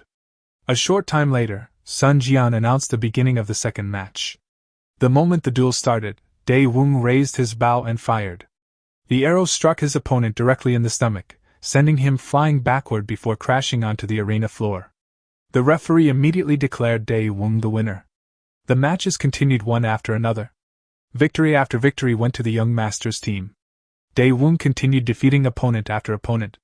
Jang Il and Jang Yi followed suit, overwhelming their own adversaries. As the defeats accumulated, the captain found himself unable to believe what he was witnessing. These warriors had been little more than low-ranking fighters only 10 days earlier. Yet now every member displayed remarkable improvement. Dae-woong alone secured 5 victories. Jang Il claimed 4. Jang Yi earned 3 more. 12 consecutive defeats had reduced the opposing side to only 9 remaining fighters. When the referee later declared Jang Yi the victor of another duel, the captain realized that only 8 fighters remained. The audience could hardly believe their eyes. Many wondered whether the warriors had secretly been elites all along. Others quickly dismissed the idea and credited everything to the teachings of the young master and his instructor. The captain could no longer deny the truth. In only 10 days, Suwon had developed perfect counters for every technique his opponents possessed. The feat seemed almost inhuman. Yet even more terrifying was the foresight Suwon had displayed by bringing the mysterious instructor into the clan. Despite witnessing his nephew's recent achievements, the captain had continued to worry because of Suwon's frail appearance. Now he realized how foolish those concerns had been. Suwon operated on an entirely different level. Ashamed of his own poor judgment, the captain concluded that the only proper decision would be to surrender. Before he could act, however, Suwon approached him with a proposal. The captain listened in confusion. Suwon explained that the matches had become tedious and suggested settling everything with a single group battle. The suggestion shocked the captain. The audience reacted with similar surprise. Many believed the young master's team would be at a severe disadvantage due to being heavily outnumbered. Since the vice-captain had yet to fight, most assumed Suwon was simply offering the opposing side a chance to preserve some dignity with a final victory. The captain, however, felt no reassurance. He was convinced that Suwon was planning something. Some time later, Sun Jian raised his hand and officially announced the final group battle. Before the match began, the captain secretly transmitted a warning to Huyang. He emphasized that the young master was undoubtedly planning something and ordered him not to lower his guard for even a moment. Both teams took their positions. Sun Jian lowered his hand and gave the signal to begin. The instant the battle started, Huyang ordered the deployment of the black flower arrow formation. His subordinates immediately formed ranks and charged forward. At the same time, Jang Il instructed Dae-woong to provide cover fire. Hidden weapons filled the air as Huyang commanded his men to unleash everything from the very start. Dae-woong dodged the incoming barrage while gritting his teeth in frustration. The sheer number of hidden weapons was overwhelming. A moment later, a dagger flying toward him was intercepted by Jang Yi's sword. After saving him, Jang Yi maintained his position while Dae-woong quickly expressed his gratitude. Confident in his own abilities, Jang Yi suggested eliminating the enemy formation himself. But Jang Il immediately rejected the reckless idea. Meanwhile, Huyang remained convinced that victory was within reach. As long as they maintained the pressure, the young master's team would eventually break. The barrage continued. The young master's team endured the relentless storm of hidden weapons while carefully protecting one another. Then Dae-woong noticed something. The wind had shifted. It was now blowing directly toward the enemy formation. Recognizing the opportunity, he immediately gave the signal. At once, both Dae-woong and Jang Yi produced strange objects and hurled them toward their opponents. Huyang spotted them midair and frowned in confusion. They resembled pills, yet something felt different. A sense of danger surged through him. He immediately ordered everyone to scatter. Watching from the rear, Suwon smiled. It was already too late. The young master's team had entered the group battle fully prepared. They had anticipated the black flower arrow formation and brought a countermeasure specifically designed to defeat it. The thrown objects exploded in midair. Countless green snowflakes spread across the battlefield. The moment Huyang saw them, his expression changed dramatically. He hurriedly covered his face, but it was already too late. Green smoke rapidly engulfed his entire force. Sewon watched calmly as the plan unfolded exactly as intended. The technique they had unleashed was the perfect counter to the black flower arrow formation, the long-lost poison art of the Tang clan. As the green smoke gradually dispersed, Huyang and his subordinates were revealed kneeling on the ground, completely unable to continue fighting. Seeing the battle's outcome, Sewon turned to Sun Jian and requested a verdict. Sun Jian stepped forward and officially declared the result of the final group battle. Victory belonged to the young master's team. At that moment, Tang Nuyal, the leader of the Tang clan and Sewon's father, approached him. Sewon respectfully acknowledged the clan leader's presence. Tang Nuyal immediately questioned him about the poison used during the battle, asking how he had obtained the immortal disabler. The name alone sent shockwaves through the audience. Murmurs spread rapidly throughout the arena as people discussed the legendary poison. Many remembered it as the famous energy-dispersing toxin once associated with the poison sovereign. As he observed the reactions around him, Tang Nuyal recalled the history of the poison. The immortal disabler was a non-lethal toxin designed to disrupt a martial artist's internal energy. While cultivators could survive its effects, ordinary people without qi often died from exposure. Because martial artists had abused such poisons and caused countless civilian casualties, the imperial court eventually ordered the destruction of most energy-dispersing toxins throughout the Jianghu. Only variants harmless to commoners were spared. Among them, the most famous had been the Tang clan's immortal disabler. When Tang Nuyal's father died unexpectedly, the poison disappeared entirely from the martial world. Its sudden reappearance in Sewon's possession was something he could scarcely comprehend. Nearby, one of the elders urgently ordered the physicians of the medical pavilion to transport the affected warriors for treatment. Sewon calmly stopped them. He explained that he had modified the ingredients, and that the effects would naturally disappear after a short time. He then apologized to the clan leader for causing concern and admitted that the poison he had used was indeed the immortal disabler. The confirmation shocked everyone present. Tang Nuyal immediately asked whether Sewon had obtained the formula from the poison demon. After a brief silence, Sewon confirmed that he had. Internally, however, he decided that blaming everything on the poison demon was the safest explanation. Tang Nuyal then reminded him of the story he had previously told. According to Sewon's account, the poison demon had been attempting to recreate the immortal disabler in a hidden cave. Yet whenever the final ingredient was added, the poison became unstable, causing him immense suffering and leading him to curse Sewon's grandfather before his death. If that formula had been incomplete, Tang Nuyal wanted to know how Sewon had succeeded where the poison demon had failed. In response, Sewon reached into his pocket and explained that the poison demon had spent years searching for a substance capable of stabilizing the mixture. Unfortunately, no such ingredient had existed. He then revealed a piece of black waste stone. According to Sewon, everything changed once the stone was added to the formula. The poison immediately stabilized, and after examining the finished result, he became convinced that it matched the true immortal disabler originally created by his grandfather. The audience erupted into excited whispers. Many could hardly believe that the legendary poison had truly returned to the Tang clan. Some even began dreaming of the clan reclaiming its former status as the strongest power in Sichuan. Sewon modestly explained that his only goal had been to honor his grandfather's legacy. He apologized once more for the unnecessary commotion his actions had caused.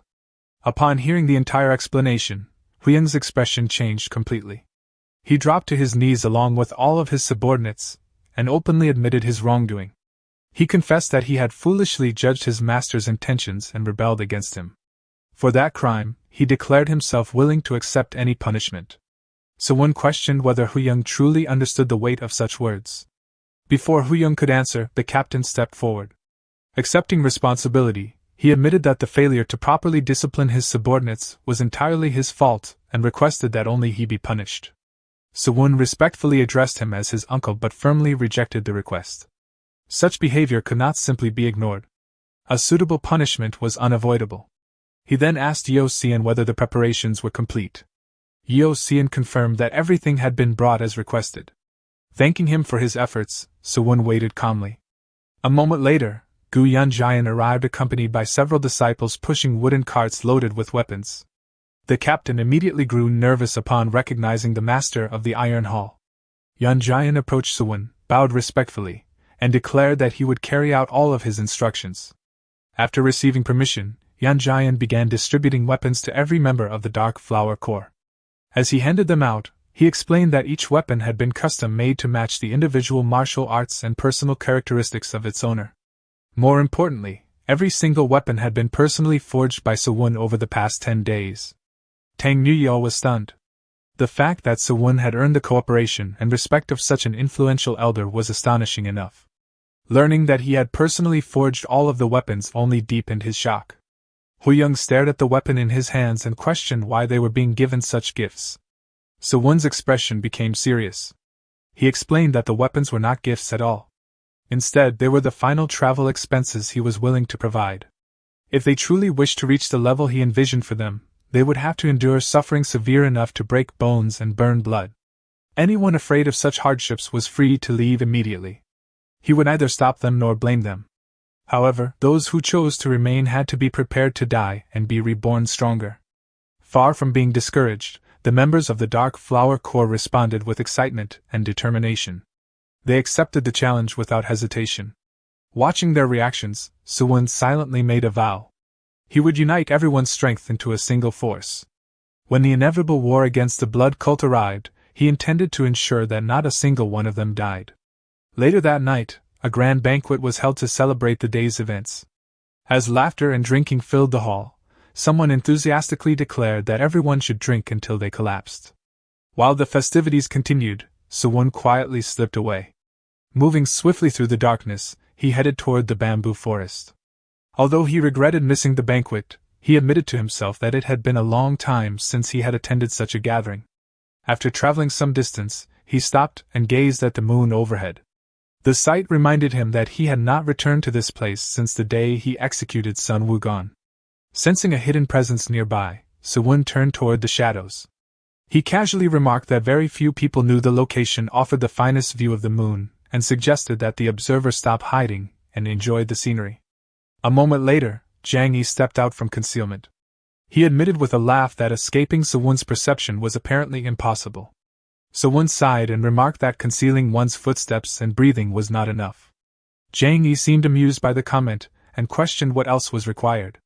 Sewon ignored the question and instead asked why he had come. Zhang Yi reached into his clothing and produced one of the daggers he had received earlier. He explained that something about the weapon distribution felt strange. Since his primary weapon was a short spear, he wanted to know why he had been given throwing daggers instead. Sewon calmly replied that throwing daggers were the primary weapon of an assassin. The statement immediately froze Zhang Yi in place. Realizing his disguise had already been exposed, he asked how long Sewon had known. Sewon answered that he had known from their very first meeting. Zhang Yi laughed bitterly. For 10 days, he had secretly worried about being discovered. Learning that his identity had been obvious from the beginning made all of that anxiety seem pointless. Without warning, he hurled the dagger at Sewon with full force. Sewon casually caught it before it reached him. He expressed disappointment, explaining that he had not crafted the weapon carelessly simply because it belonged to an assassin. Zhang Yi admitted the quality was impressive but insisted that his own weapon was still superior. He then demanded to know how Sewon had uncovered his identity. Sewon revealed that he had already expected the Li merchant group to send an assassin. Furthermore, the tools Zhang Yi had been using were of unusually poor quality. Realizing there was no point maintaining the deception, Zhang Yi removed the skin mask covering his face. The disguise peeled away to reveal the assassin sent by the Li merchant group. The assassin chuckled and remarked that Sewon was remarkably perceptive, though he clearly underestimated the value of the mask itself. Sewon responded that he was well aware of the turmoil currently affecting the assassin sect. The situation had become so dire that even one of their assassins was forced to rely on a low-grade skin mask. The assassin's expression darkened immediately. Not only had Sewon mastered the one-point kill, but he also possessed detailed knowledge of the assassin sect and its internal affairs. Growing increasingly suspicious, the assassin narrowed his eyes and demanded to know who Sewon truly was. The question caused Sewon to recall a memory from his previous life. He remembered the day the assassin had visited his blacksmith shop. The assassin had introduced himself as number 3 of the Black Assassination Squad and explained that he wished to acquire a throwing dagger. When asked what kind of dagger he wanted, the assassin had requested one capable of piercing the blood demon's throat. Sewon had naturally asked about the price. The assassin's answer had been simple. An assassin had only two things to offer: knowledge of how to kill a target, or the service of killing that target personally. The memory faded. Returning to the present, Sewon mocked the assassin for arriving without properly researching his target. In his eyes, it was proof that the assassin's sect had truly fallen from its former glory. Before the conversation could continue, the assassin suddenly rushed forward and slashed with his dagger. Sewon effortlessly blocked the attack. Frustrated, the assassin declared that words would get them nowhere. If answers were going to be exchanged, they would come only after he tore off one of Sewon's arms. The assassin smiled before vanishing from sight. Sewon immediately looked around, searching for his opponent. At that moment, the assassin appeared behind him and mocked him for looking in the wrong direction. Sewon instantly turned and slashed toward the source of the voice, but the assassin vanished once again. A moment later, the assassin appeared directly above him and brought his weapon down in a powerful strike.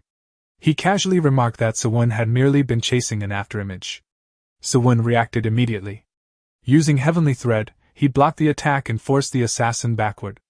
Without wasting any time, he launched a counterattack, sending heavenly threads toward the assassin from multiple directions. The assassin easily evaded the incoming attacks and laughed. Having observed Sewon's fighting style, he claimed to have already figured out his weapon. In his eyes, Sewon relied on threads for nearly every form of attack. However, as he spoke, a shallow cut suddenly appeared on his cheek. Confused by the unexpected injury, the assassin glanced toward Sewon. Sewon calmly asked what other information the assassin had managed to uncover before coming to confront him. At that moment, heavenly threads spread around the assassin from every direction. Sewon immediately pulled on them in an attempt to bind his opponent. An explosion erupted. Nearby bamboo shattered as flames burst outward. Sewon quickly noticed that the threads had caught fire. Standing amidst the flames, the assassin revealed hands covered in flame aura.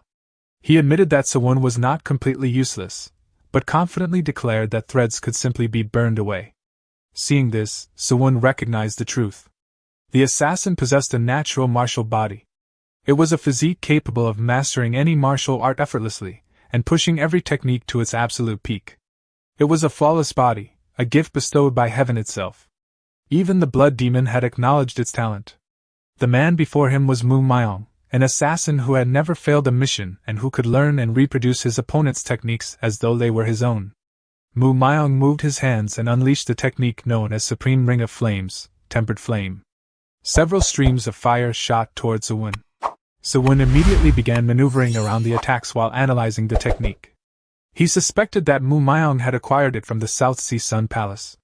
Realizing that keeping his distance would only favor his opponent, Sewon decided he needed to close the gap. He rapidly advanced while narrowly avoiding the relentless barrage of flames. At the same time, he threw his dagger toward Mu Myong. The assassin casually destroyed it with a burst of tempered flame. Watching the attack fail, Mu Myong chuckled. Everything was proceeding exactly as he had expected. At Sewon's current level, he believed overcoming tempered flame was impossible. Sewon continued moving through the battlefield using Heavenly Thread, while Mu Myong relentlessly bombarded him with fire techniques. The assassin concluded that even 1-point kill would make no difference. In his opinion, Sewon could not have mastered the technique properly if he had merely copied or stolen it. Then one of the flame attacks exploded violently. Using the opening created by the blast, Sewon instantly thrust forward with 1-point kill. The moment Mu Myong saw the attack, his confidence faltered. Its execution was superior to his own. Before the dagger could reach him, Mu Myong vanished. Sewon searched his surroundings in confusion. Suddenly, the assassin appeared directly before him. He seized Sewon's dagger arm and unleashed tempered flame at point-blank range. Flames engulfed Sewon's body. A scream escaped him as the fire consumed him. Seeing this, Mu Myong laughed mockingly. He remarked that the sight suited a petty thief perfectly, and demanded to know the true method behind 1-point kill. Then something unexpected happened. The flames surrounding Sewon suddenly vanished. Mu Myong stared in disbelief. Before he could react, Sewon slammed his hand against the ground. Countless heavenly threads burst outward and instantly surrounded the assassin. Sewon calmly asked whether Mu Myong had truly believed he had been defeated. A sense of danger filled the assassin's mind. Realizing the situation had become serious, he immediately tried to escape. It was already too late. The threads wrapped around both of his arms and restrained him. Mu Myong attempted to burn them away using tempered flame, but the threads refused to ignite. Looking more closely, he discovered freezing yin energy flowing through them. The sight left him stunned. Sewon advised him not to waste his energy. As Mu Myong studied him carefully, he noticed a blue glow surrounding Sewon. He immediately recognized it as innate core energy. Suspicion filled his eyes. He questioned whether Sewon intended for both of them to die together. Sewon calmly replied that such an interpretation would not be entirely wrong. Using heavenly thread, he retrieved his fallen dagger and directed its point toward Mu Myong's head. In his view, the conflict would only end when one of them died. For the first time, Mu Myong felt genuine tension. He realized that Sewon had completely trapped him. Yet just before the dagger could strike, Sewon stopped it. Mu Myong stared in confusion. Rather than attacking, Sewon instructed him to take the weapon. The assassin accepted the dagger but questioned Sewon's intentions. Sewon then drew his own dagger and explained. He knew that Mu Myong would only accept a challenge if the conditions were fair. Therefore, he intended to settle everything properly and determine who the true successor of the assassin sect was. Mu Myong dismissed the claim as nonsense. However, Sewon continued. Although their methods differed, Mu Myong should recognize the ritual they were performing. This was the assassin sect's succession test. The bond breaker. Hearing the name, Mu Myong froze. Sewon explained that the saying, "He who tied the knot must untie it," was only part of the meaning. The true bond breaker involved binding one another's bodies before attempting to strike and disable each other's limbs. That was the genuine succession test. Mu Myong laughed. He finally understood why Sewon had bound their arms together. Even so, he dismissed the story and advised Sewon to stop trying to manipulate him with old legends. Sewon remained unmoved. He revealed that he sought revenge against the assassin sect on behalf of his master, the Assassin Reaper. The moment that name was spoken, Mu Myong froze completely. Shock filled his expression. He asked whether Sewon was claiming to be the disciple of his deceased brother. At the same time, he remembered years of fruitless searching. Despite all his efforts, he had never managed to uncover a single clue regarding his brother's fate. Still struggling to process the revelation, he questioned Sewon further. Was he truly saying that the assassin sect itself had murdered his brother? Sewon calmly confirmed it. Mu Myong simply had not known the truth until now. As he spoke, Sewon recalled a memory from his previous life. During one of their conversations, Mu Myong had once confessed his greatest regret. It was not a failed mission or an enemy who escaped him. Rather, it was his inability to uncover the identities of the traitors sooner. He had bitterly lamented how deeply corruption had spread within the assassin sect. The organization had become rotten enough to sell out its own family. If he could return to the past, he had vowed to kill every one of the vermin responsible for his brother's death. Afterward, he had jokingly suggested that Sewon help him. Then, after a brief pause, he had laughed and withdrawn the invitation. At the time, Sewon had been far too weak to be of any help.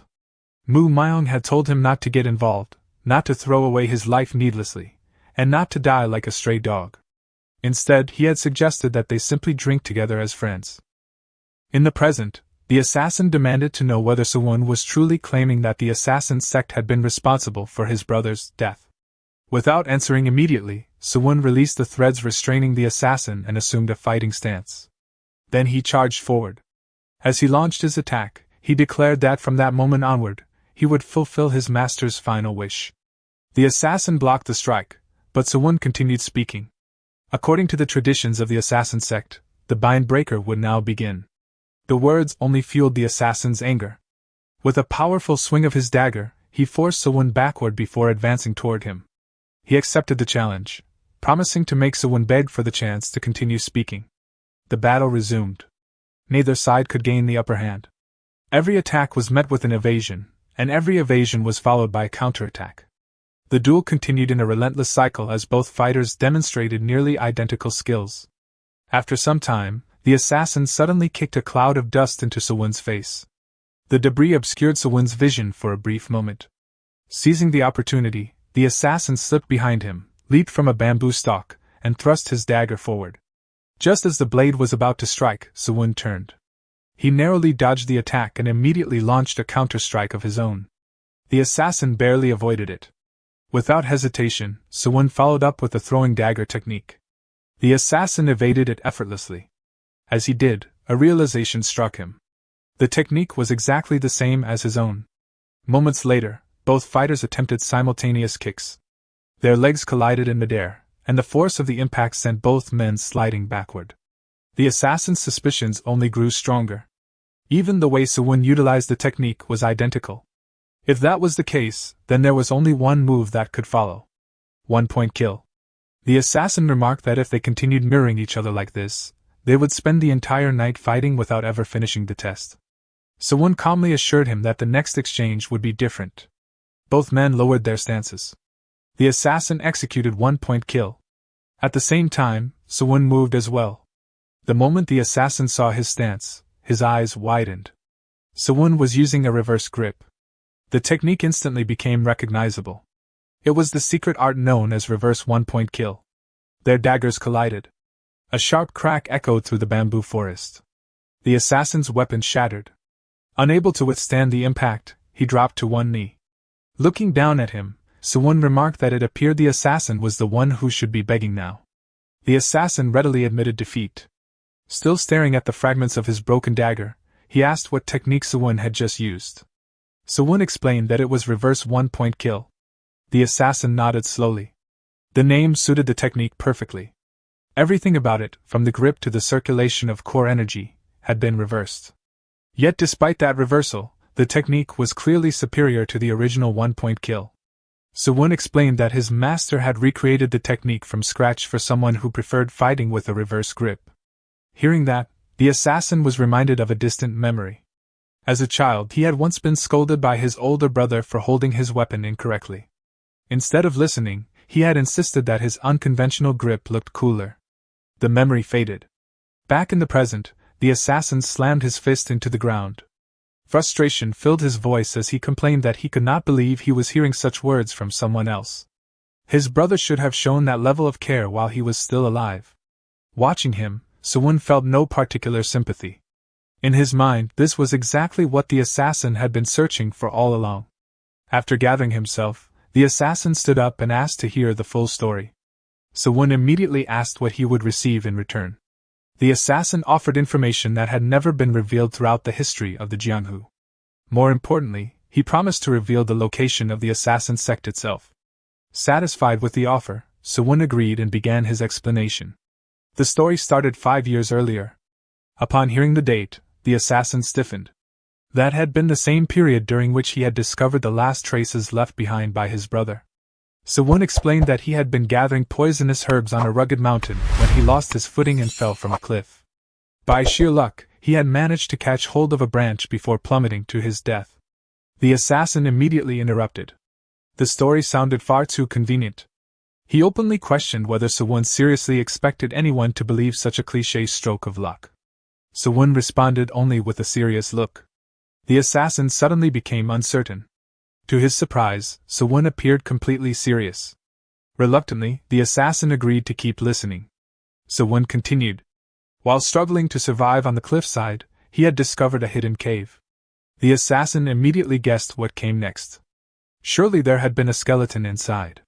Sewon seemed genuinely surprised by the accuracy of the guess.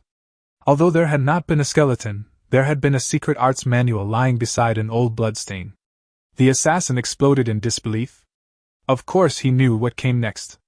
Even a third-rate novel would not rely on such an absurdly predictable setup. Sewon calmly asked whether he wanted the story to end there. The assassin instantly realized he had pushed too far. Growing nervous, he quickly apologized. Sewon turned away and remarked that if the assassin did not believe him, then there was no reason to continue. Panicking, the assassin hurried forward and grabbed Sewon's shoulder. He offered a sincere apology, and asked him to continue. Sewon finally relented. He warned the assassin to remain silent and listen carefully because this would be his last chance. The secret arts manual, he explained, had not contained martial arts alone. Written in blood alongside the techniques were the truth behind the incident, and the dying wish left behind by his master.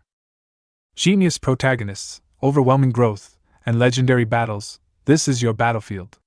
We're just steps away from 20,000 subscribers. Subscribe now and rise with us.